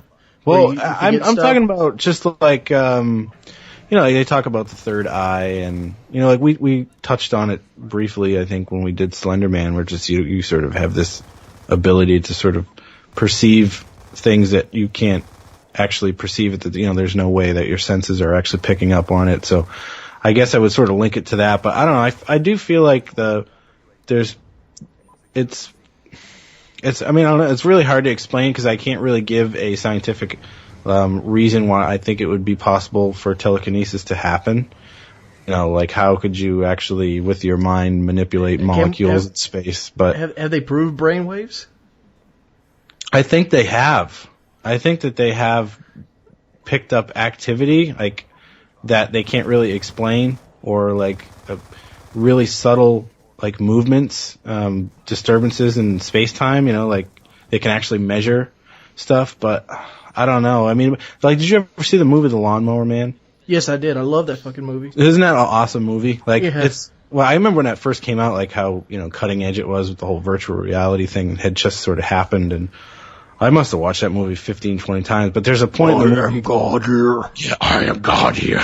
Yeah. But there's a point where the dude Job has just been learning and accelerated learning and stuff like that, and he starts talking about these people who could, through auto-suggestion, could raise blisters on people and that sort of stuff. Like that to me is what's really intriguing. It's sort of auto-suggestion and telekinesis where Haven't you they proved manipulate audio matter. suggestion actually to be real though? Like with people like putting pennies on people's skin and like it burning them. Have they what? Have they proven it to be real? I think I'm not saying they've proven it to be real, but like I remember seeing an experiment where they put a penny on somebody's skin and they told them it was blistering hot and they had to concentrate on it with their eyes closed and the penny would burn them. Oh yeah? Yeah, because the skin reacted like it was getting burnt. Who did that? I don't remember. I remember seeing it though. You saw it? It's just one of those things. I can't tell you fact or fiction, but I remember seeing that. Does it sound like something you've seen before? No, but that's sort of exactly my point. Is like there's no. I don't think there's any like credible scientific study that has proven or disproven. Maybe I'm wrong, but it just sort of seems like one of those topics where it's kind of cool because there's everybody can sort of weigh in on it, but it's not like there's documented studies on it that says no, this can't happen or whatever, but just the ability for people to use their mind for whatever, whether it's to move things or auto-suggestion on people or to see the future. You talk about, guys like Nostradamus and stuff like that who could see the future, or mediums that can, it's just, I don't know. I mean, it does seem to me that there could be abilities that we could harness if we got there, but I don't know like at what point it stops and like what sounds reasonable and what sounds crazy. It's a hard line to draw because on the one hand they all sound ridiculous, but on the other hand some of them sound like you could actually see it happening to some point. I want to try to be like Woody in this situation and not just push anything alive like it's disbelief, but like something like the New Jersey medium is bullshit in my book. Like, Totally. Talking to ghosts but can't use a computer, that kind of, that's just a bullshit kind of story. That's a Peter Popoff story. I think those things are just like set up bullshit. It's just like Miss Cleo. Miss Cleo was obviously set up, but she had hundreds of people fooled. What about like the money? What about like Edgar Cayce? Have you heard of him? I never heard of Edgar Cayce. Check him out sometime. We don't have probably time. He could be a whole other topic actually. So maybe we could do that. Like actually that might be a good thing to do. And there's probably people in the comments section. If you know who he is, who I'm talking about, let us know if you might like to see that sometime in the future. But look him up, Wings, when you get a chance. Maybe. And I'm sort of thinking about this because I've been watching these. I don't know if you ever watch on like CNN Money. They have these things called where people like rip people off, like con artists of the century. Mm-hmm. And like this guy stole $134 million. Like, and Miss Cleo got hit as a con artist because she was offering a service that she didn't actually have. Right. How are any of these psychic services actually existing? Is this just human gullibility? Because these things dump millions of dollars into these people. Yeah, well, yeah, but you also got to remember that up until very recently, that was the way the world worked. Like, you go back all the way back to say like the Renaissance times, like that was the sort of the beginning of the end for people believing in this sort of thing. But like to go to see a fortune teller, 500 years ago, like it wasn't. It was just considered like, yeah, that's who you go to. They know what's going on. And it was like every town had a fortune teller who had a tarot deck and could tell you what was going to happen in your life. Like everybody believed that. It wasn't even questioned on sort of the same level that people didn't question the origin of, why it rains. And, it goes all the way back to sort of, unexplained, not being able to explain the way the world works, and gods are responsible for things and that sort of stuff. Like fortune telling and all those sort of psychic abilities, astrology and all that sort of stuff, like that was just considered science, honestly, up until recently. It was considered science to people that thought there was two gods that fought, and one won at night and one won in the morning. I mean, people even to this day are shelling out hard-earned money to like these, televangelists and these like, psychics. It used to be horrible. I don't know if you ever watched AT&T back in the day. I used to watch AT&T Up All Night with Rhonda Shear. And the whole thing would be either listed with sex lines or, psychics trying to beat in on people. What kind of people are up at 11 or 12 o'clock at night besides outstanding young people like me or you? Generally people with insomnia, people without jobs, people that are...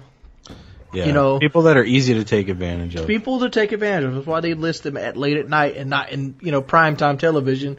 People are just stupid, though. I mean, why? It's like when you see an ad for, like, some vegetable chopper, and on the screen it says, like, hurry, there's only 12 minutes left in this sale. Like, they play the fucking commercial 5 times a day. How can that clock They do. It's like the next 100 callers. there's motherfuckers calling right now from different regions. So if you're going to believe that, what's the stretch to believe that some asshole you call a number and they're going to tell you? I've always wondered, if you were calling one of those numbers, if it was me, I would play it out like, oh, you just missed it. You're 101. Here's the deal you get now. I'd be like, actually, I'm psychic and I know where you live and you're full of shit. Yeah, but I bet you they get trolls too. I bet you they do. They do, but they get paid for them, so they don't give a shit. I mean, I guess that's the way YouTubers should look at it. You know what we should do? Lady Objective should troll the guys and actually call them on Skype. Call like a psychic line. Yeah, it's called like a psychic line. That would be interesting. It would be pretty good. Yeah. All right. Expose them. How about this? Obviously, we're not going to have any like new. Actually, here's another thing. Remember 2012 just happened? Yeah. Like everybody's like aliens into the world. I always thought that maybe 2012 was the year we found total enlightenment. Like if that was going to be any kind of indication where humans actually hit their peak of potential. Why would that? Why? Yeah, but why? What? Why did that date have any significance? That was just me going bloop, bloop, bloop, bloop, because think about it, how fast everything's going now. Yeah. It took us like what 100,000 years to learn to walk upright. It took us another like 10 or 20,000 years to build fire. Then the wheel came up. Everything rolled real slow back in the day. Yeah. Then all of us. Think about it. 1900s. Revolution. 1900s. You hit the electricity. And then 1950s we're fucking building, fucking nukes. huge ass nukes. 1990, everything started to get a little bit more redefined, car sales and things like that. 2000s, and the iPhones come out. Think about it, 1970. That was like 40 years ago. We had an Atari. Now we have machines that can dictate your body's movement in a 40-year gap. 40 years used to be a very short time period in the way things changed. Yeah. But now it's just speeding up.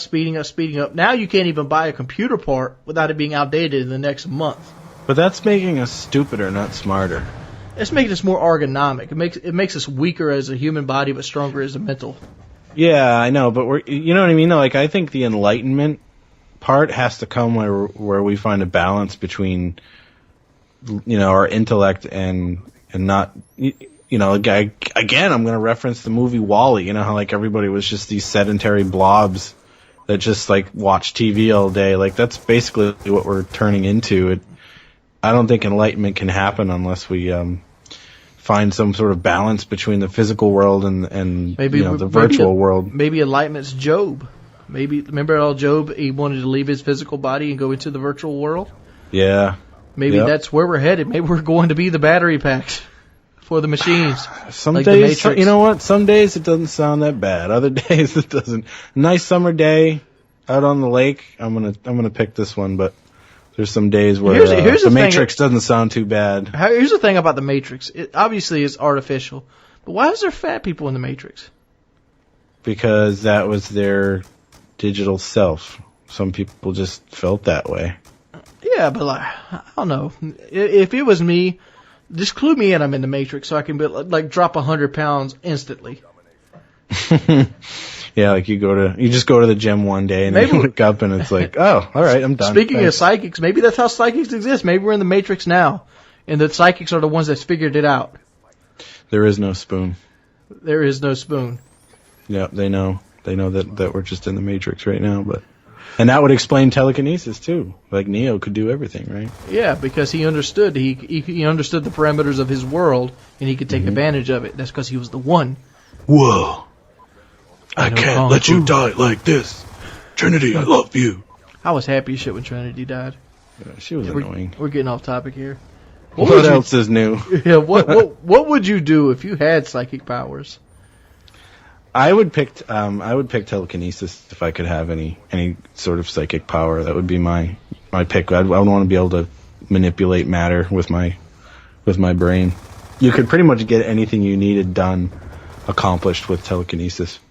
Yeah, but That's what about let's see the side effects of that kind of power. You obviously have something that you could show off. Now the government wants you. What? Now the government wants you? Well, I think you could be cautious about the way you use it. I mean, obviously, I'm not gonna, analogy would be like, say I'm like on my way to work, and some asshole cuts me off and gives me the finger, because you know how usually when somebody does some shit like that, they actually look at you like you did something wrong. So maybe it's some morning and I wake up butthurt and I'm just having a bad morning and somebody does that and I just say, like, look at his car and I fling it a mile up into the sky and then at 300 miles off into the horizon it goes flying at 400 miles an hour to the guy's death. That would be the sort of not the way to go with telekinesis, but I'm sure you could do things where people didn't know it was you. I'm You know what I mean? I'm sure you could have a really good magic show. Yeah, I guess you could look at it that way. You could be a magician and just, wow, how do you explain that? And it's 'cause Like, you just actually like carrying the fishbowl. Like, ooh, Right. Where's the wires at? But I think I would probably do things like sort of like almost vigilante like, where because I would obviously the first order of business would be to make myself wealthy, but I wouldn't want to do it like in a unjust way. Like I wouldn't rob banks or something, but I suppose I could basically fuck with criminals.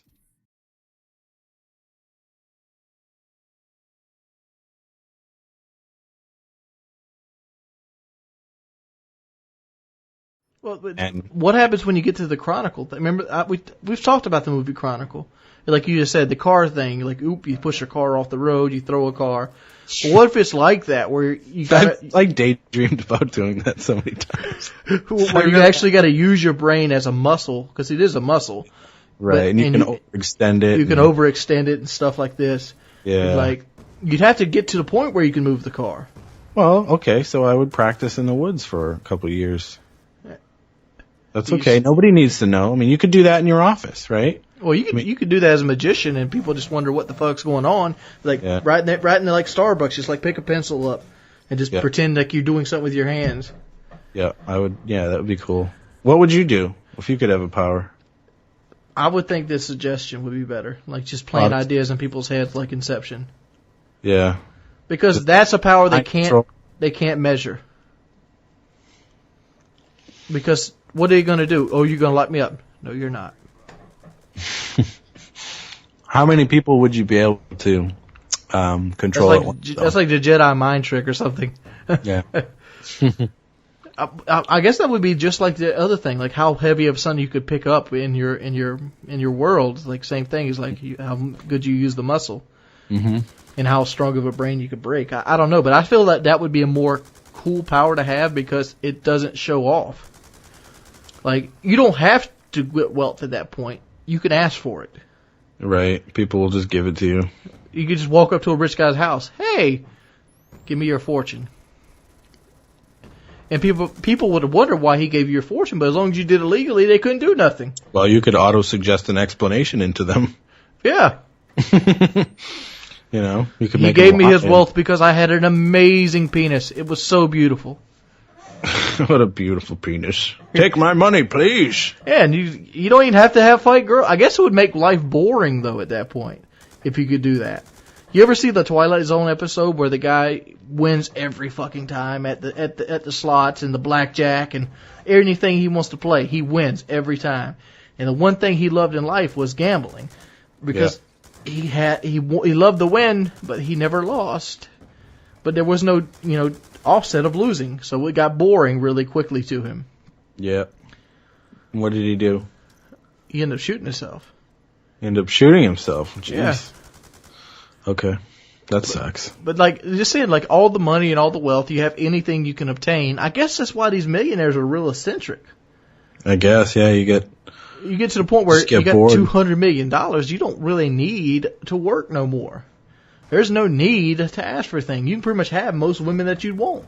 Yeah, what's the equivalent of getting to the point where you start watching German porn because you're desensitized? What's the real world equivalent of that? Where you're just so... What's to the point where you stop watching porn because it does nothing for you? Well, thankfully I haven't reached that point yet. Is that where you are? Me? No, I'm not to that point yet. I mean, but I've been there a couple times. Just watch napalm runs from Vietnam instead at this point. There's only really one napalm run I've ever seen. Is that one over the really green village? And I watch it over and over. The one they show in all the documentaries. Yeah, right. Yeah. You know what I mean? The real world equivalent of that. It would just, nothing does it for you anymore. I guess your power would be cooler that way because you actually still got to succeed in things and ooh and ah people, and you could show it off better. Whereas my power would be more instantaneous fame. Right. Yeah, because you could basically walk into a music studio and talk to the producer and just be like, yeah, we're going to sign this guy, or an actor. Yep, he's a new lead role, or you could just get... The only thing I can see in my problem is I couldn't auto-suggest something that I didn't know was happening. Say I got so rich and powerful that somebody wanted to assassinate me, and I didn't know about it. Right, yeah. Unless I could, read people's minds, hear them think. Yep, that's true. You'd need to be able to add mind reading to that in order to keep yourself safe. So, but, I don't know, I guess maybe that would make it... And then you start thinking about that stuff. Now you build these bricks, safe houses. And you don't trust nobody. Right. Yeah, that's the way to go. You're just going to end up in a giant fortress paranoid that you're going to be assassinated. That doesn't sound very fun. It doesn't. Damn, these psychic powers sounded worse and worse. Yeah, well, with great power becomes great responsibility. At least you could stop bullets. I could do some really fun. That would be so fun. Think of it. If you could manipulate matter in any way that you wanted, that would just be so fun. Could you do it that fast, though? I know in movies they can do it, but literally think about it. Could you stop bullets in real time? I don't know. I mean, you would have to see the gun. Because at that point you'd be ready for it.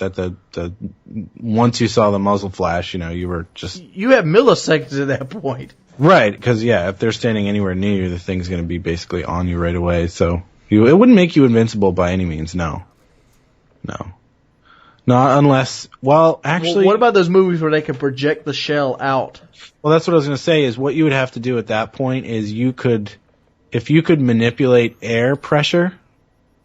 You could basically build a force field around yourself with that power.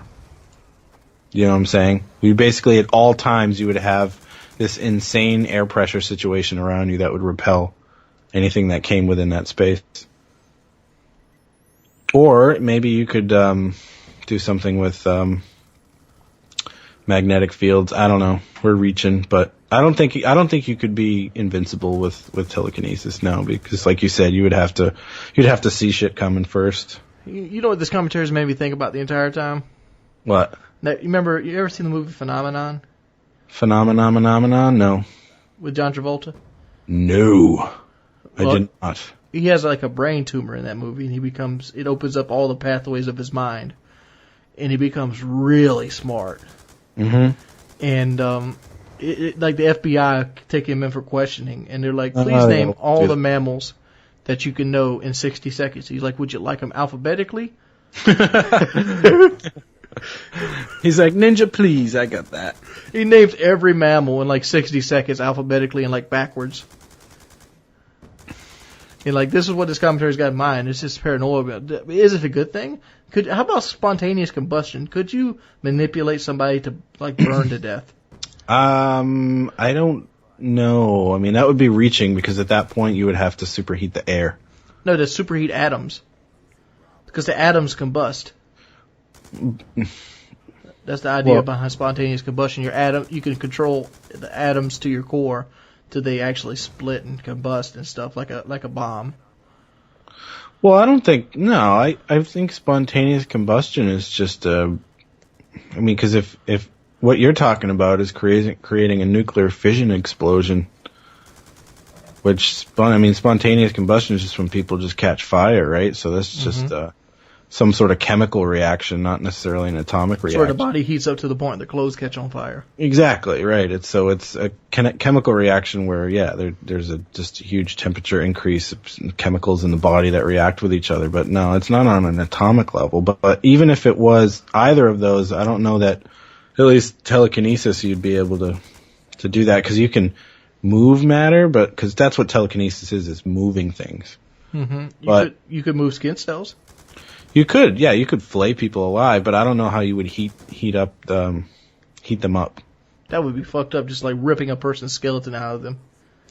Or just, making their organs implode. I think the skeleton thing would be cooler. Just like push their skin back and their skeleton forward. That needs to happen in a movie. That does. That would be pretty. Yeah, you wouldn't want to. You'd have to really get good at not getting mad. I would be a bad candidate for that, because I'm a mellow guy, but when I get mad, I lose my temper really quickly, and I'd end up peeling people's skin off of their skeletons. That asshole at the store, who's just like, that guy would probably end up without skin or something like that. So yeah, I guess it would be hard to have superpowers and not fuck it up at some point. You get the godlike powers, like that movie Chronicle, where he just gets to the point where it's like, like Job did when he got so smart. Mm-hmm. I am God here, bitch. Yeah, that whole deal. Did you know there was a video game based off of that movie for PC? No. Yeah. And I remember the Sega Genesis game, if I remember. There was a PC game called The Lawnmower Man. I think it was like Lawnmower Man 2, like War. Cyber Job's War. Yeah, and the game was crazy, and like this, they had this weird death cinematic where you were like down in this area, and this guy like points to the tower that you had to walk up to. It was really cool, and it had an awesome soundtrack. This was probably like 1994, something like that. I remember the Job's War Lawnmower Man 2 game on Super Nintendo. And he had to like hack into terminals and stuff like that. Do we need to start? You know what? Just give me an idea. We need to start doing comms about old video games, because so many. Which surprises me, because you're like 10 years younger than me, but a lot of the games that like I remember playing when I was younger. You know what you're thinking about? I'm thinking about Phantasmagoria as well. Well, you made me think about Did you play Out of This World? No, I didn't. Oh shit, dude. That game was so good. Do you know do you know the game? Do you know what I'm talking about? No, I'm still trying to remember the Lawnmower Man game. If I remember, you gotta go through Joe's memory banks or something, and like you see like pictures of like kids and like this bad full motion video and stuff. I didn't play that game. No. Yeah, I played this PC one. But Out of This World, dude, you gotta check that game out. Holy shit, that was the most game blew me away. Like it was the first time that there were ever like cinematics and 3D cinematics in a game, to my knowledge. It was a Super Nintendo game. It was a port. Super Nintendo. I was about to say, like, full motion video was really big in the 90s. Yeah, this was the early 90s. Even before, this was before disc games, where they started putting FMV on discs, and yeah, like what you're talking about, where they would superimpose people on backgrounds and stuff like that. Mm-hmm. And they started putting big film stars and stuff in there, thinking it was going to be bigger in movies. Like Wing Commander? Yeah, like Wing Commander. Oof. Or Command and Conquer. Do you remember the real-time strategy game? Yep. Did you ever play that game? I didn't know. I remember it though. They had a lot of really bad full motion What was videos. the one that had Christopher Walken in it? And it was the one about Jack the Ripper. Jack the Ripper. Yeah, he used it like a detective, and like they were after a killer that was mimicking Jack the Ripper. I forgot what it was called. It had Walken in it? Yeah, it had Christopher Walken in it. He was the chief detective. That's awesome. You're gonna find the Ripper. He's got a knife. He's gonna stab somebody. He had that Quick. stupid song in it, Don't Fear the Reaper, because it sounds like Don't Fear the Ripper. More cowbell. Yeah, right. That's dude. That's crazy because that's the Saturday Night Live skit with Christopher Walken saying more cowbell. It's supposed to be Blue Oyster Cult. Yeah. Oh man. Well, we sort of sidetracked the shit out of that topic, but I thought it was fun. We're coming to save you, Joe. Here, I am the savior. Dude, that big crazy computer face was scary, dude. I seriously watched that movie like so many times. That was Lawnmower Man 2. That was kind of an offshoot of it because Job wasn't. God, what was the guy's name who played Job? He's a real famous actor. Yeah, I can't remember his name either. But do you remember when he made those guys' molecules like spread apart and they go? Blah, blah, blah, blah. Oh yeah, and it all like crystallized. Yeah, and then it would like spin out and they'd sort of get put back together again, and then it would. That was really crazy. It was Jeff Fahey. Jeff Fahey. He was in that. Yeah, Jay Fahey. He's in that part where they got cut off limbs too. That movie. Private Parts. No, Private Parts is the Howard Stern movie. Did you see Johnny Mnemonic? Oh yeah, dude. Dude, how awesome was that movie? That's like epically bad, but it was so good. Johnny Mnemonic was a great movie. That was another movie I used to rent at Blockbuster all the time, and me and my friends would just watch it and over again and laugh at it, and then we'd get done and play like Mario Kart on Super Nintendo. I think we've overran 15 minutes. Yeah. Oh well. It's been Chaos Theories. What do you guys think about just moving your stuff with your mind? Big ups to the movies in this one. You know, Lawnmower Man 1 and 2, both fantastic movies. Chronicle came out in 2012, really great movie. A little bit more your time if you're a younger guy. Lawnmower Man, you got to take it with a grain of salt because it was made in the mid 90s. Yeah, it looks a little dated now. Yeah, but it's a little dated. But this was back in the day when, well, I guess Jurassic Park came out in 93 and Lawnmower Man came out in 92, so I guess it was just low budget.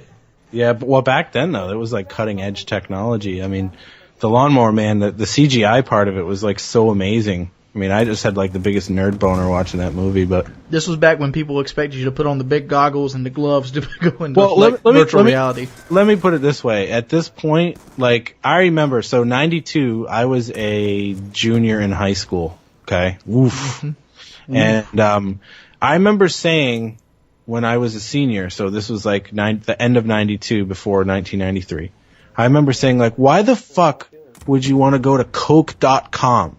And I was saying this to my friend because this was when they first started putting websites on products. This was when you had to use, I mean, there was like no point to the internet you know what I mean? Like you had one at your school and that was about it. Yeah, and it was like there was websites for some things like Coke and like Nike, but it was like stupid. It was like I remember saying like, why do I want to go to Coke.com? Like I already know it's a soda. And I know if I'm thirsty, I can go fucking drink it. Like, why do I need a website to tell me to do that? So that was like where the world was at as far as, you know, what the internet, like, you know, virtual reality was this sort of sexy idea that it was just sort of budding at the time. And it was more like people were going to use it to escape and pretend. And it was more of a graphical thing, like the iPhones from Johnny Mnemonic, you know, like you'd put on these goggles and you would just see this new world, which I sort of still hope happens. But anyway, so yeah, if you watch those movies, they look really, really dated now, but they were really cool. And at the time, it was like, wow, mind blowing. You know, I just realized. What's that? The guy that played the Job in Lawnmower Man 2 was actually Mitch in 50-50. What's Mission 50-50? 50-50, the movie about cancer with Seth Rogen and. Oh, really? Yeah, he played one of the doctors. That's the dude? Yeah. When did they make that movie? Because 2011. The guy who played Job in the second sequel to Lawnmower Man actually had an acting career after it. Wow, he was he must have been really young. Oh, he's really old now. But that's Chaos Theories for this week, fellas. Yeah, later, guys. Peace. Man, this kind of was Chaos Theories with random ass topics slopped in. Yeah, do it. Say, yeah, make it like a combo. You rolled it all together. Dude, I'm looking at his filmography, dude. He's General Bessler in thing. He's the Pestilence in Supernatural. Who, Fahey? No, not Jeff Fahey. This is the guy who took his role over as Job in 2. Oh, okay. Because you know the sequels where they can't get the main actor back again. Oh shit! Did you see the Vonderhaar tweet? What'd he do? Still at work doing the final grind on the next update. It's a big one. Nerfs, buffs, bug fixes, features. Dinosaurs.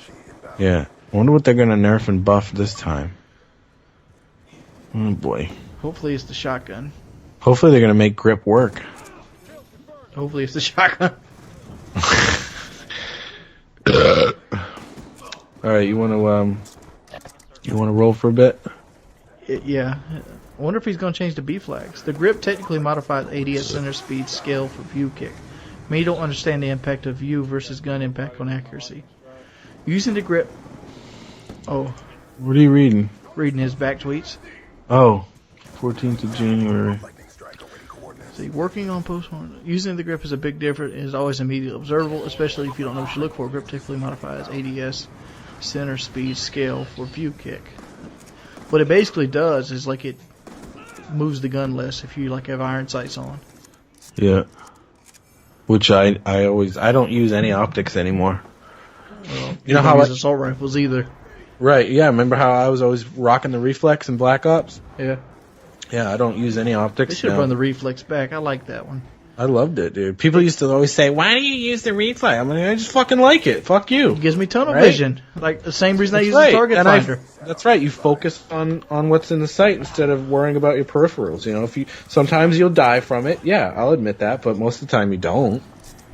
Yeah, most of the time you outgun people. That's right. I still to this day I believe it reduced recoil. I even did a test on it. Oh, you said there was a slight decrease in recoil off the reflex versus the red dot or something. Oh, I did test on it. You don't Yeah. see them? I remember it. You did it on Nuketown, didn't you? Yeah, it was dramatic. Dramatic. All right, let's switch over to I'm gonna switch over to my Astros. Hold on. Audio settings, microphone, Astro.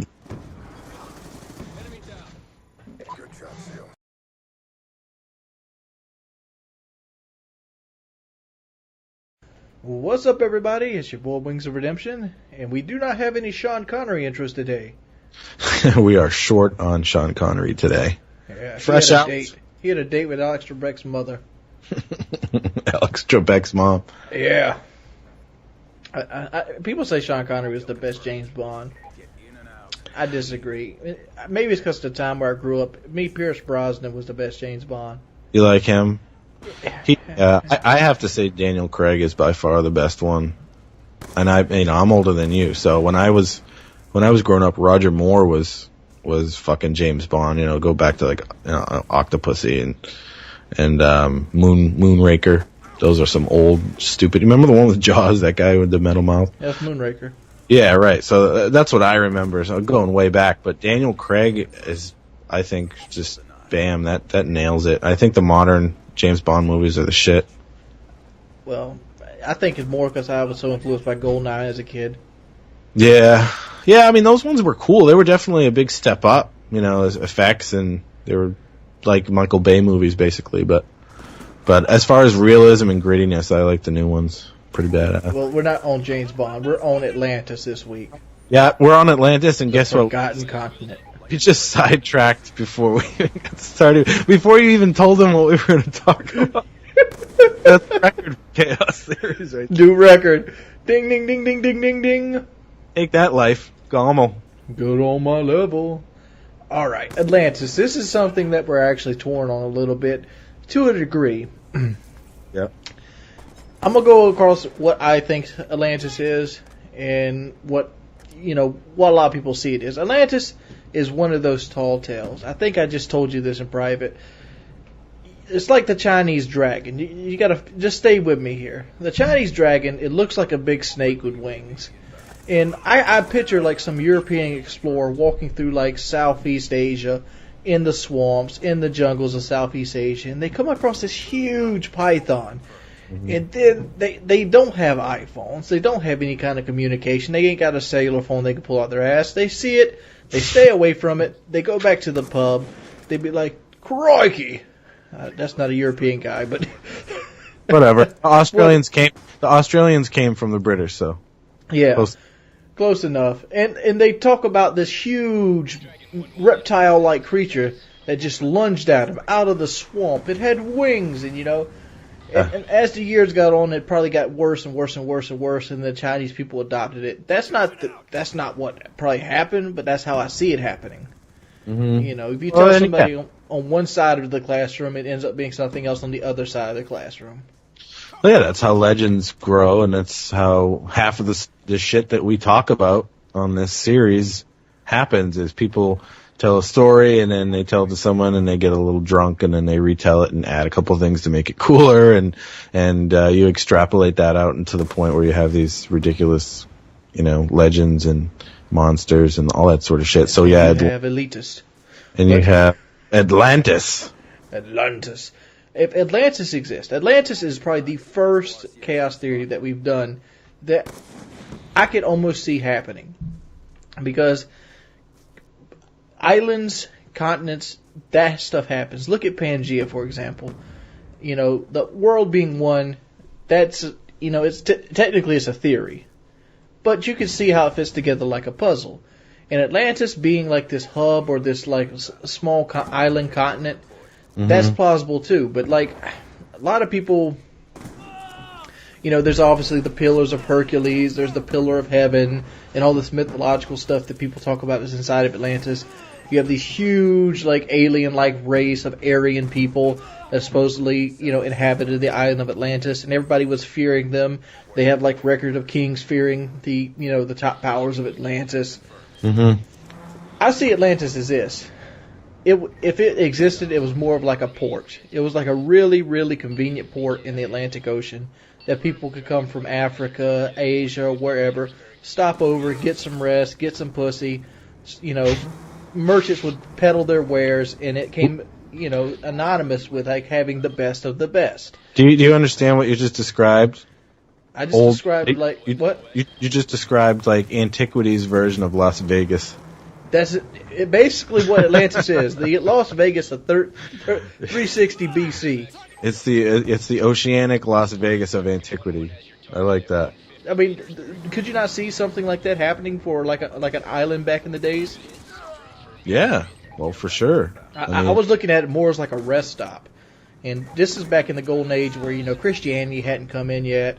Religion wasn't in full swing. I mean, there was obviously some sort of religions, like Prometheus carries the flame through the sky, and there was Hercules and stuff. But they weren't at the point where they were, killing everybody where they just killed everyone who didn't agree with them. There wasn't enough unity. Whoremongering wasn't, a sin at that point. Yeah, there were thousands of gods back then. Yeah, there was thousands of gods, and whoremongering wasn't, offensive to any of them. Well, the thing is, you can't get pissed at somebody because they don't believe in your God when it's one of 25,000. It was like, all right, cool, you got yours, I got mine. Yeah, let's get a couple drinks and stop off here. But yeah, I mean the premise of Atlantis being a sort of naval or maritime rest stop. I mean, everybody that was how you moved around. It was a lot easier to travel by boat than to try to trek people across land and stuff. So, I mean, that's why, Discovery went the way it did. It's just much easier to go on the ocean. And yeah, so, I mean, it does seem like Atlantis, if it did exist, would have to be, something like that. But, well, why don't you keep going with what you think before I get into, obviously you can tell Wings is on the yes side and I'm the grumpy side about Atlantis. But keep going with what you think. I mean, there's not too much to think. The Plato pretty much was the big pushing thing for Atlantis. Plato in like 360 BC, he talked about Atlantis in a paper. What was it called? The Timus. Yeah, he had two writings that he talked about Atlantis in. Yeah, Plato, he's a big deal. He's like one of these guys that I think he was like the teacher of Socrates, and he really pushed forward like modern day science and know-how. He was is a man before his time. Mm-hmm. And like when he talked about something, people usually considered it facts. Yeah. He was actually a student of Socrates, but yeah, I mean he's one of the he's one of the big great philosophical guys. He was a mathematician. He was a philosopher. He was just one of those ancient geniuses. He's one of those guys that could read when reading wasn't required. Right, exactly. Yeah, I mean, you basically had like one in 1,000. Yeah, like kings couldn't even read back then. I'm dead serious. Yeah, no, they didn't need to. Why did you need to read? Until the Gothic age, they didn't need to read at all. There were very few kings could read. It was like a non-needed luxury. Literacy rates in antiquity are pretty. Yeah, you think schools are bad now? They've come a long way. But anyway, so you're talking about Plato. So let's dwell on that for a little bit. So illiteracy rate was through the roof. It was like 99%. Illiterate, right? Illiterate, yeah. Yeah. Illiterate rates.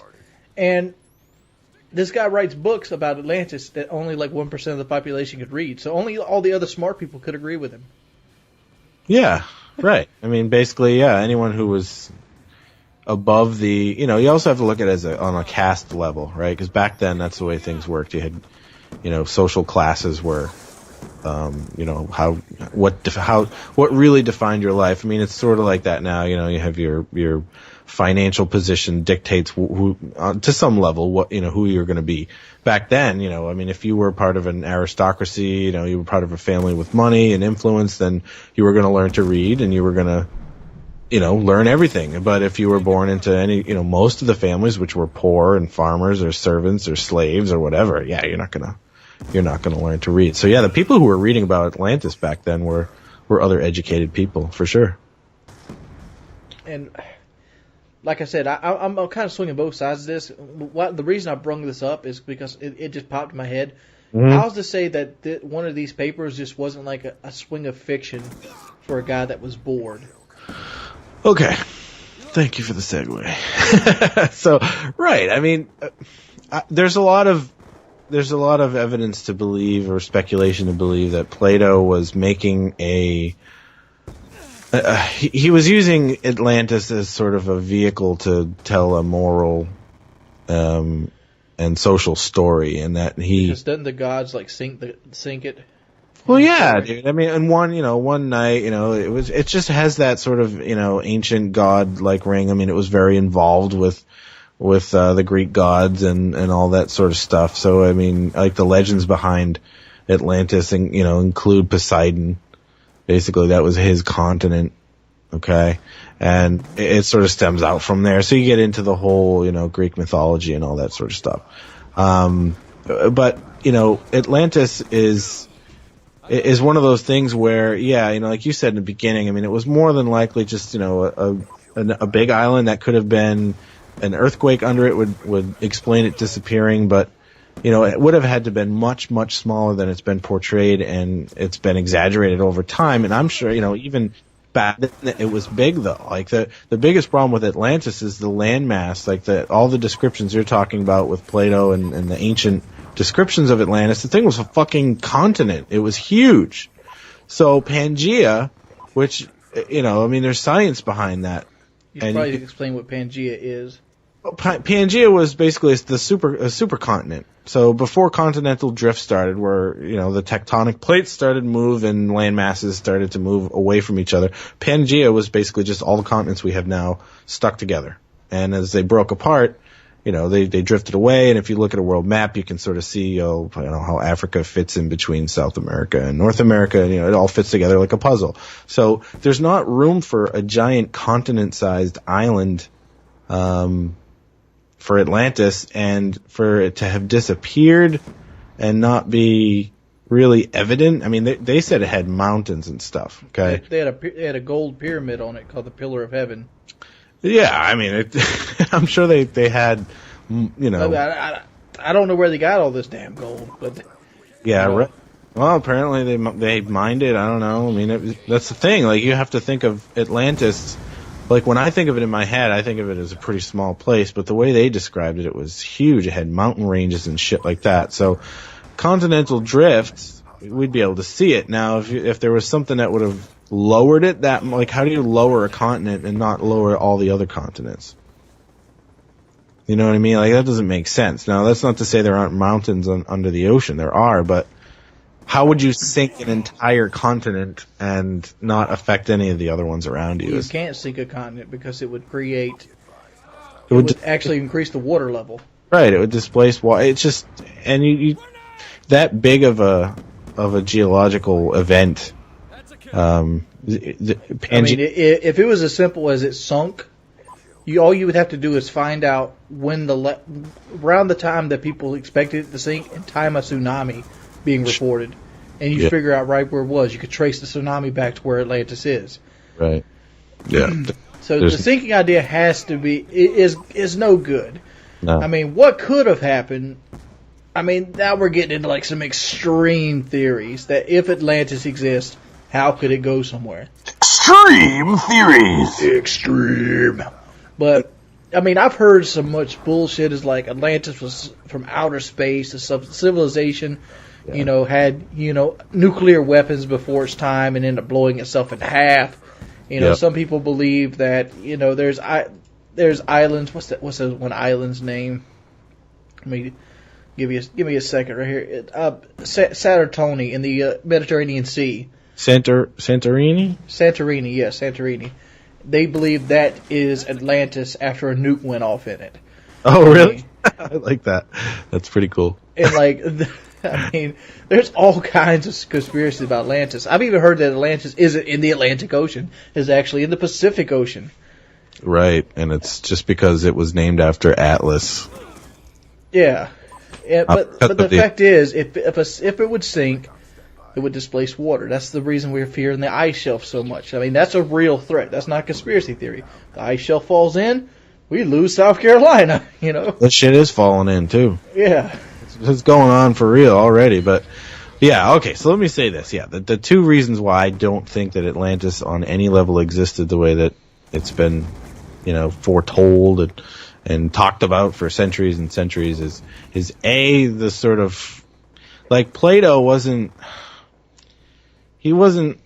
really trying to be a drunkard too, wasn't he? He wasn't, well, no, he wasn't really trying to be a historian. That wasn't his station in life. He was a philosopher and he was a mathematician and he was a thinker. He wasn't a guy who just repeats facts. You know what I mean? Like a historian is a different type of animal than a mathematician or a philosopher. It's a completely different type of person. So I think he was trying to make a social statement and he used Atlantis as a vehicle to tell that story. On top of that, you have the continental drift, and it's just not possible for there to have been a continent that just disappeared and we can't find any trace of it. But so I don't think it existed. I think it was a small island and it just got exaggerated to shit, or somebody just decided to stretch. Here's a probability: if there was a place of Atlantis, maybe it's still an island that exists, and those like really, really small. Like, there's hundreds of little islands in the Atlantic Ocean that nobody even bothers charting or lays claim to because they're just little hills of dirt poking out of the water. Well, the thing is, though, if you squash Atlantis down to the point where it was just another island, then a big island, then it becomes extremely plausible at that point because, you could have a big tsunami or, a volcano eruption too. Mm-hmm.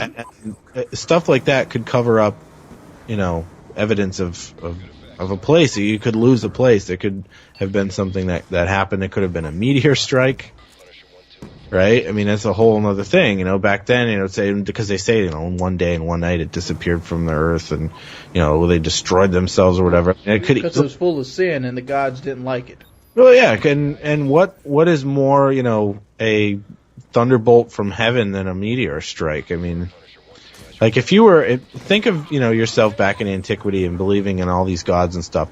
If you saw an actual meteor strike, that would so clearly... That would be from Mount Zeus, Mount Olympus itself. Obviously, he just hurled a thunderbolt down from Olympus. Like, that's just so clearly what they would have thought happened in that scenario. So that it makes it very possible. And then it would have probably went something like this: Zeus is throwing the sun itself at us.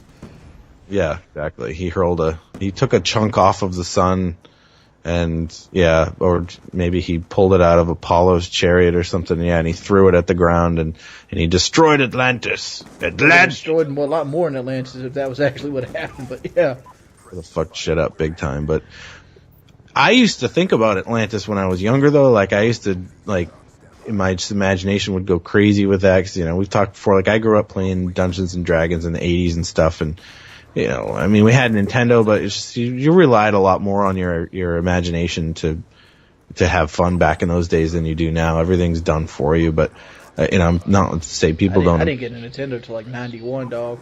Yeah, but like back then, it's just, I don't know. You spent a lot more time just pretending and thinking about things. And I used to have this like really cool idea of Atlantis as an advanced society with like they had technology, but it was a different type, like they were like, I gotta admit, I had a Dungeons and Dragons party that searched Atlantis. That's awesome. Totally. Yeah. And, they had like little breathing stations and stuff like that because it was underwater.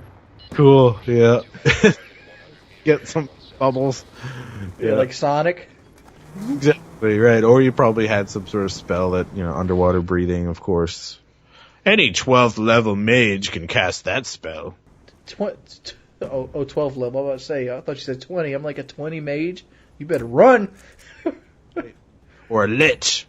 But anyway, yeah, I used to have this really cool idea of Atlantis being that way. Now here, check this out. This is really cool. So there's this band that I listen to called Symphony X. And it's kind of a nerdy thing. It's progressive metal, but it's awesome. I fucking love this band, right? It's like a guilty pleasure for me because it's so nerdy. Like, they have songs about like Templar knights and dragons, and so it's basically a monomarth for the geeks. It's like Dream Theater meets Dungeons and Dragons. All right, there's the perfect description of Symphony X. So they have this album called 5, and it's a concept album, and it's about Atlantis and the society there, and they have this war. And it basically all goes up. They destroy it, and what they do is like one of the people ends up escaping to Egypt, and so it sort of links Atlantis and their technology with ancient Egypt, which opens the door for the pyramids and the math they used and all that sort of stuff. And it kind of takes it to a really cool level to imagine maybe some stuff that could have happened that definitely didn't, but it's sure fun to think about. The dragon priests come out of Skyrim with beautiful masks made from Atlantis itself, holding the city's power in its gloom. Exactly. Yeah, just bullshit. But anyway, check that album out if you're bored or it sounds like cool, if you like that sort of What are you talking about? I'm touring into shit right now. Such a good album. The music's fucking insane, too. Like, they're really, really good musicians. The drummer, I love the drummer. Really, really cool stuff. That's one reason I liked Mastodon so much. Like, the first album I heard was Leviathan, where you basically retold the Moby Dick tale through song. Love that kind of stuff. Amon Amarth. But we're getting sidetracked again. Yep. What are we going to conclude Atlantis here? We're going to conclude that it's fake but plausible. Yeah, it's been exaggerated ad nauseum. I mean, it's become so much bigger than it probably ever was. If it even was, it could have just been a bullshit story too. I mean, there's really no way to know because there's no evidence of it. Hey. Bullshit in writing is called fiction. It's Times bestseller list. Oh yeah, I mean, that's the thing. Like, I think there probably was an Atlantis. Like you said, it wasn't. A continent-sized island that, had, because basically, what happened? They got destroyed because they started fucking with the Greeks, right? Mm-hmm. That's, you know what I mean? Like, that definitely didn't happen, but I bet you there was something that, they could have. How about this? How about Atlantis being Australia? Atlantis being Australia? I think that's too far away. I'm just saying, like, obviously if somebody takes something over. Yeah. I mean, this is stupid ideas. I was going to say something. Keep talking so I think. We're gonna say Atlantis. That's one of those fun words to say, like Atlantis. It just sounds cool, but yeah, I think it was probably, like you said, old Vegas. Place to stop off, unload, stretch your legs, get some whores, get back in the boat, take a bath, hopefully. Yes, get some baths, spend some gold bullion. All right, that's Atlantis, fellas. As always, it's been Chaos Theories. This is something we do every weekend. We usually do it on Saturday. Sometimes it happens on Sunday. Bro, right? But it's going to happen on the weekend. Yep. Wings. Basically, what's happened is Wings has a girlfriend now. So. Yeah, that's happened. But as always, Mr. Chaos Math, his channel is going to be in the description of this video. As always, if you haven't subscribed yet, you can subscribe to either me or Chaos Math. We both make excellent videos. Leave a rating. It always helps out. And I'll see you guys next week. Also, suggestions for topics are always welcome, other than the Illuminati. Peace. No Illuminati. We can't talk about the Illuminati. We can never, ever talk about them. All right, buddy. Let me go ahead and rip this up. I'll let you get back to playing. All right. Well, do you want to do another one, or are we doing a random? No, since we're doing this on Sunday, I'll just do this and I'll throw like a gameplay or something afterwards. All right on, dude. You going to bed? No, I'm probably going to hang out with the girlfriend after I get this rendering. Get on it. All right, bro. We'll talk to you soon. Bye-bye. What's up, everybody? It's your boy, Wings of Redemption, and we kind of missed a couple weeks here and there, but we're back with Chaos Theories. This week's we're doing ghosts, demons, ghoulies, and goblins. We're going with the poltergeist, and we're taking houses with us. As always, we have our fine connoisseur of shit cutters, Mr. Chaos Math. Always admire a nice turd cutter. Up, guys? Yeah. All right. Oh, boy. Yes, sir. Yeah, booties and Call of Duties. That's what we about up in this bitch. Booty and Call of Duty. We are going to go ahead and talk about something that we both stand somewhere along the same lines of, in ghosts. This is going to be a really controversial topic because ghosts are one of those things that a lot of people believe in wholeheartedly. Like, you cannot look at a person and go, ghosts do not exist. The first thing they'll look at you and say, I've seen one. How many times you've had that conversation? Yeah. Oh yeah, almost everybody knows somebody who's seen one or felt one. But you're right. This is one of the, I'm going to call it a myth just because of where I stand on it, but it's probably the most widely believed supernatural myth there is or ever will be. I think solely based off of the fact that if you're at all religious, then the concept of a ghost or spirit is completely acceptable and part of your beliefs. Like that you believe that spirits exist, so therefore ghosts is not a stretch at all. It's just something that float around in the nether. Of the universe. I think it's more of a placebo effect, almost like what they called vivid dreams, lucid dreams, lucid dreaming. All the people that see ghosts, dreaming? I feel it's an example of lucid dreams. Like I've had one. I had one recently, like this year, and I got up out of bed and I started doing my normal routine, and then something happened. Like I think somebody broke into the house or something, and I was scared to death. And like it's just when I got to the peak of the dream, I woke back up again, and I still was in the dream. And I said, like, I'm awake now, and then boom, the burglars are still there. And I was like, oh my God, I gotta wake up. And you kind of lose track of where you're at. Are you dreaming or you're awake? And you question it inside the dream itself. And ghosts could be an manifestation of beliefs in a lucid dream. Well, okay, but I'm interested to hear what happened. What did you do? I actually was just standing in the hall. Did you just wake up? Both times I was getting out of my bed, and I was walking down the hall. And the reason, it's going to sound strange, the reason I knew I was dreaming the second time was because normally when I get out of bed, the first thing I do is go to the bathroom. It's like clockwork. And I'm like, I don't have to use the bathroom. I must still be dreaming. It sounds Am I dreaming? I don't- I It don't sounds know. stupid. Just something little that you That was catch what in did it? dreams. Okay. No. So did you? I mean, did you there was fuck like the two of them. robbers Dude. up I or what? can't What fight. did you do? Dude, You but realize you're in just dreaming, said so you had a lucid expect me to be dream. like Freddy Krueger at that point. It's like, all right, motherfuckers, it's time to go down. Yeah, bro, that's the point. That's what I looked at. Here's the thing with, I'm going to sidetrack us real quick, but if there's anyone who could benefit from it, there's nothing better in the world than a lucid dream. It's for me, it's like the holy grail of you can do anything you want to do. A lucid dream is when you realize you're dreaming, but you don't wake up. And at that point, you basically become Neo because you realize that you're not jacked bound into the Matrix by no the more. rules of the waking world. You're in there, but you can do what you want. Like I said, you're Neo. A lucid dream, once you realize you're dreaming, and if you're able to not wake up, usually 9 times out of 10, if you say, "Oh, this is a dream," your brain will stop the program and you'll wake up, or you'll switch to a different dream. But if you can manage to stay in it, you can do whatever you want. I've only had 2 in my life.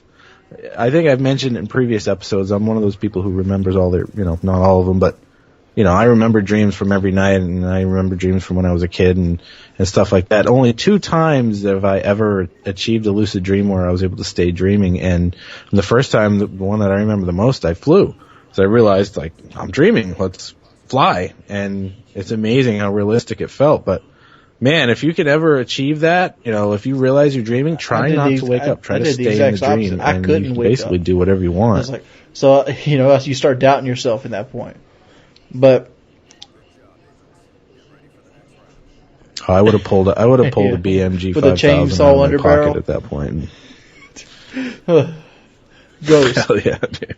Ghost. All right, so anyway, back to I supernatural feel like beings, lucid dreams yeah. are the big manifestation of ghosts and ghost stories. Like, because everybody says they've seen a ghost, and here's the thing I always wondered. When you see a ghost, they're normally wearing clothes. Why would a ghost even bother having clothes on? Right, okay, yeah, so for one reason or another, they just didn't Right. transition properly, correct?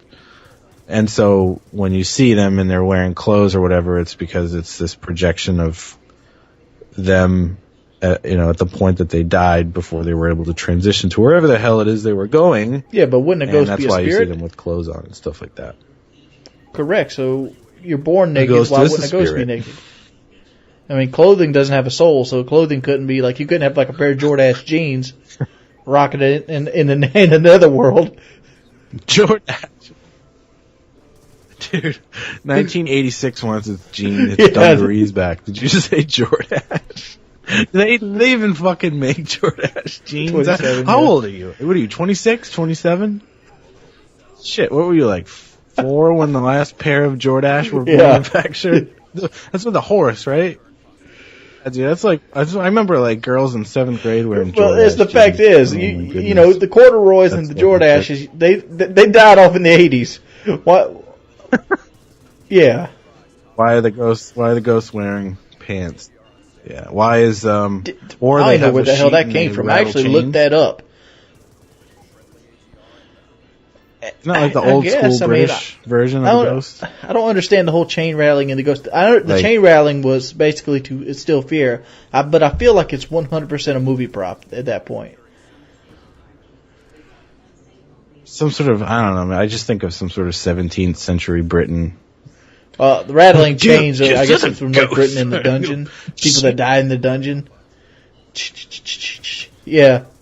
Died in the dungeon in chains. Yeah, that could be it. But ghost itself, Up in the tower. it's horrible. How Okay. about these people that ghost hunt? You ever seen this mess? It's popular on TV. You got ghost hunters, you got the international ghost stories, you got hotel ghost stories. There's probably 4 or 5. Yeah, and they got people and they got like GoPros on and they're like going look at into this! dark Look at this buildings. orb right here, and then like it looks like a speck of dust flying across the camera lens. Right, and I mean, and then they got things that measure what is it? Electromagnetic pulse. That's like Scientology. Like some sort of Scientology equipment. Basically, right there. It's EVP, isn't it? What, EBP? Is that like a I don't know. I think it's the EVP monitor or something like that, where they basically measure the like the electricity levels in area. But like everywhere they go and they get readings, they're near electronics in the shows. Like there's a ceiling fan in my room. I'm pretty sure it would get a reading. They're all charlatans. If you ask me. Yeah, I don't think, I think all those shows are kind of funny, but I don't think they're really meant to be taken seriously. I think that there's probably got to be a separation of, like what I was referring to earlier, which with ghosts being, you know, spirits and souls, displaced souls, and then there's the whole paranormal phenomena with, measuring it with scientific devices and stuff like that, and, you know, it's life force energy without a physical form, and it gets very pseudoscientific, but of course there's no proof of a ghost documented anywhere. There's just, you know, you see video with some sort of anomaly on it that may or may not have been put in post-production on the thing or not, but there's no concrete evidence to my knowledge of ghosts. It's just something you think happens or doesn't happen, but it all has to hinge on the fact that, you know, it's a soul. And one of my issues with ghosts is, well, there would have to be souls of every, so there'd be like ghost grasshoppers and ghost trees, and because otherwise you have to boil it down to, okay, what has a soul, which is, you know, dictated by a Bible, or any religion has a classification of higher life forms that would have souls and ones that wouldn't have. I mean, some people believe in ghost animals, right? Like ghost horses and dogs, and but then there's going to be another group of people, depending on how seriously maybe they. Yeah, but this is going really deep into it at this point. If you believe in ghost animals and stuff like that, some people say that, you know, an animal can't have a soul because it's not self-aware. Well, right. Little babies wouldn't have a soul if you followed that kind of definition, because little babies are not self-aware. You're born at that neutral stage, that ignorant level. No, they're not. You can't talk, you can't do anything. All you can do is just natural body functions like pissing, breathing, and shitting. I mean, ghost babies. It is what it is. I remember when I was young, my pastor, when I used to go to Southern Free Will Baptist Church, the pastor got upset because somebody wanted to baptize their newborn baby. He's like, you know, this will not save him from hell. And I remember making this big old spiel at it. Looking back at it now, it's like, well, he was right, but he was kind of leaning toward the wrong area. Did you ever see that documentary where they tried to weigh the human soul? All right, so I haven't done tons of research on this thing. I'm sure I could spend the next 2 or 3 days, months, or years reading about ghosts. But one thing that seems to be apparent to me is that the idea of exactly what a ghost can do and the level of interaction that it has with people and earlier mentions of ghosts or spirits or that type of stuff in earlier cultures, they didn't seem to be, you know, the ghosts of today. The ghosts of today can talk to you. It can sometimes touch you, or you feel temperature changes, that sort of thing. And it seems like ghosts of antiquity were really just sort of visible spirits that you would see or maybe feel but not necessarily interact with. And so for me, that's sort of a red flag on the feasibility of the idea of ghost, is that if the story's changing over time and it's becoming more and more exotic, the respect that, you know, it started out as something you see and now it's something that can talk to you, it's being exaggerated. We've said this in other myth videos before, where somebody, you know, had a couple drinks and they stretched the story a little bit to make it more interesting. That's what ghosts look like to me, is something that started off as you would just see a remnant of a person, and then now at this point they're wearing clothes and talking to you and touching you and stuff. Yeah, it's the mind playing tricks on you. And it's very easy to get the mind to play tricks on you. Just think about it. Do it right now. If you're listening to this point, do this as well. say you're sitting down, you're facing your computer, you're facing a wall, or whatever it is. Just don't look in the room itself. Make sure you isolate your field of view to a corner or a wall. Now, picture or think about there's 3 ghosts behind you. Linger on them. You can almost feel them touch your nape of your neck. Blah, blah, blah, blah, blah, blah, blah, blah, blah. I bet you money right now your hair is standing up on its hind end. And that's the way it works. It's a placebo effect. It's like sugar pills. They tell you they do the world, but they don't really do anything at all. It's like ginkgo biloba. Remember ginkgo biloba? Ginkgo wasn't. Oh yeah, that was one of those magical herbs that everyone was chowing down, and then they found out it would like shrink your balls or something. It was a memory herb. It was supposed to improve. Oh, what's the one I'm thinking of? Your short-term memory. Fen-Phen? Do you remember that? Yes. That was like bad for you though. Like people were getting fucked up from that. Ginkgo biloba would improve your short-term memory, and then the doctors are like, "This doesn't do shit for you." Or ginseng. Yeah, remember? ginseng. Yeah. Arizona came out with the ginseng. It's just pharmaceutical company. I mean, like poison companies come up with this. Like, what's some of the poison things? Like, ant killer with like hyperatricide. Or just DEET. Like that shit's bad. DEET, right? Yeah. That's like the big pesticide they use for mosquitoes and stuff now. But I'm telling you, they're gonna find. There's something wrong with everything. I just did a commentary recently about weed and how somebody said that the paper and the wrapping that you go to roll a joint with can cause cancer. Sure. And so I brought out like the UK journal, and I'm like, technically physical exercise can cause cancer. Oh yeah, roast beef will give you cancer. I mean, everything gives you goddamn cancer. You can't live your life fearing cancer. You either get it or you don't. If you live your life sheltered, you're never going to live a life to begin with. What's the matter if you avoid cancer by eating like a certain like segregated point of food? It's the same. Let me ask you this: do you believe in demons? What do you think of the idea of demons, possession?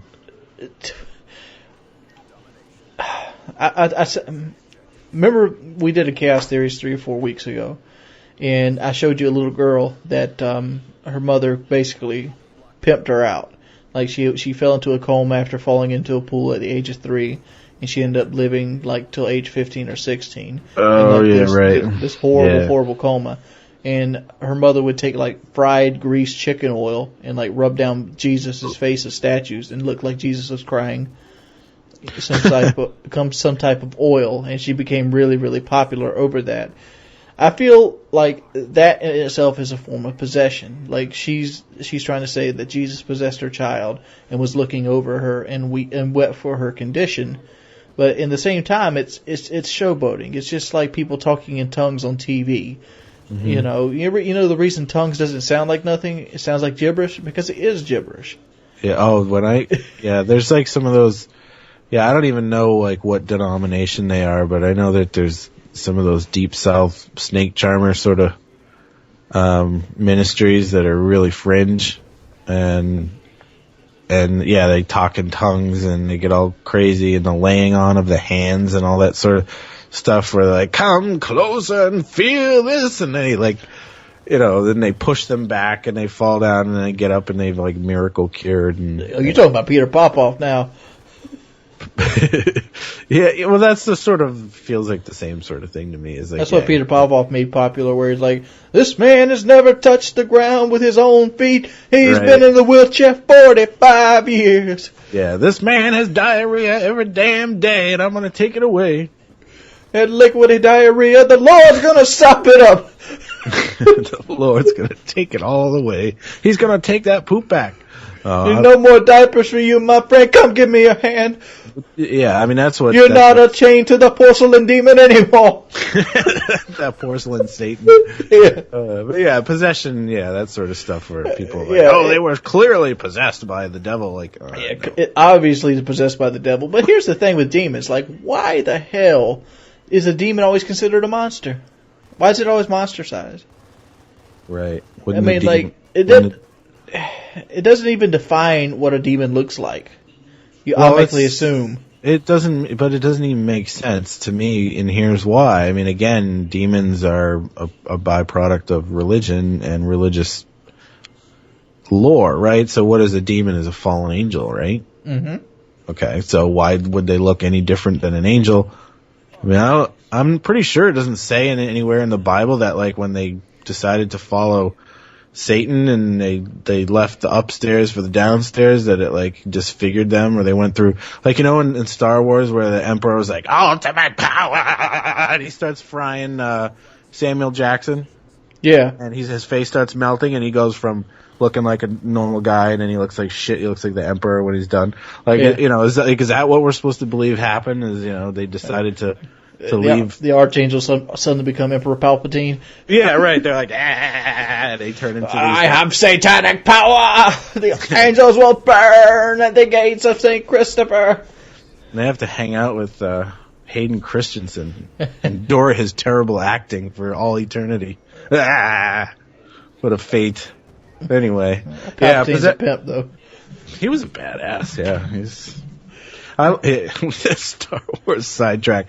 Nice, excellent. It's so about supernatural beings talking about Emperor Palpatine's fall from grace. But possession and demons and angels, and I mean, that's all part of this whole supernatural soup that we're talking about. The reason here. we're throwing the angels in here and the demons is because these are two things that people claim to see all the damn time. You know, angels come to me in the shower as forms of light. Angels, you know, help me get up a cliff. A guardian angel stopped the bullet from me. Well, that's the thing, isn't it? A lot of angels will appear in a spirit form, right? They don't necessarily like the TV show variety where you can sit down at a coffee shop with them. I mean, the whole idea of angels in itself is the same as ghosts. You know, lucid dreams. Maybe you did a lot of heroin and then you seen you an angel. You know, what about those soccer moms that seen angels? Or like, I think I chalk a lot of that up to, like, for example, NASA One. I don't know if you remember him, NASA One. He's a YouTube guy. Yeah, I know who he is. He had a car wreck about a year ago. He wrecked his new Honda Civic, and his passenger was his girlfriend, significant other, and she was pregnant with his child. And he like flipped the car, so on and so forth. It was a really bad wreck. And like when he got back out of the hospital, he's like, I want to thank the Lord Jesus Christ for keeping me and my baby alive. And I'm like, you're thanking Jesus Christ. Why don't you thank the engineers at Honda for creating such a safe car? Well, you know, people who believe in religion are gonna. They don't believe the doctor that spent 15 years that actually mastered that technique of surgery that maybe, you know, put that splint in your heart. You know, he has nothing to do with your life still being here. Well, that's a different topic. But, I mean, I guess I see your your connection to ghosts and stuff, but, you know, the somebody watching over them that's a pretty integral part of religion, so, you know. Yeah, the guardian angel is like a ghost. I mean, it's like a ghost. Some people claim ghosts watch over them. You've seen that mess? Ghosts watch over them? Sure. Oh, yeah, that's a popular part of the whole idea of ghosts. Ghosts are very territorial, too. I'm noticing. Well, they usually hang around where they died. So wouldn't the hospital be the most haunted place in the fucking world? You would think there would just be a shit ton of ghosts flying around. Ooh, turn CNN.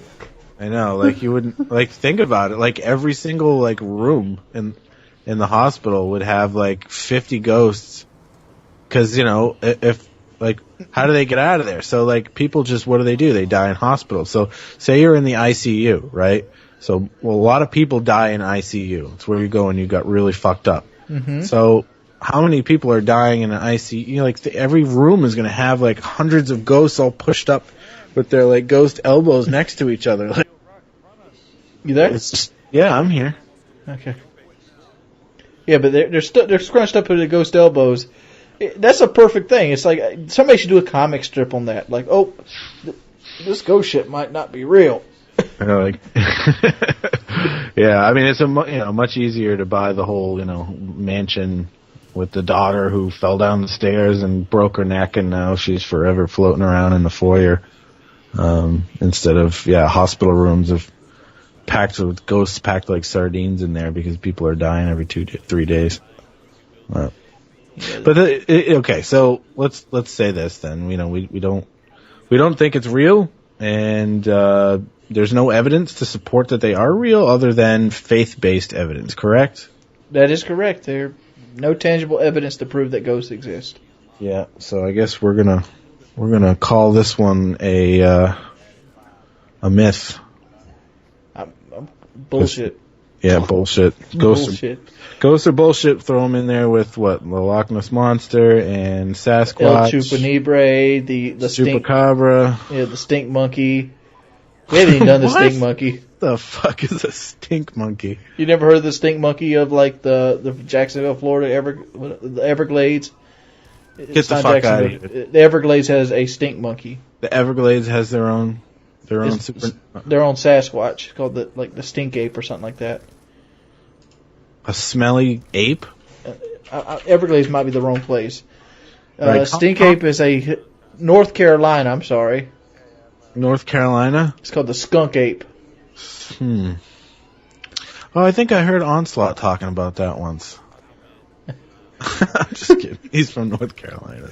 Yeah, that's the skunk ape. Yeah, he's popular in the Charlotte area. There's stink apes running around everywhere, but no, that sounds ridiculous. A stinky ape? I get comment section, enlighten us. I'm sure there's an expert on this. I'm sure there's like a silverback gorilla they got out in a zoo somewhere. And what? He had gas?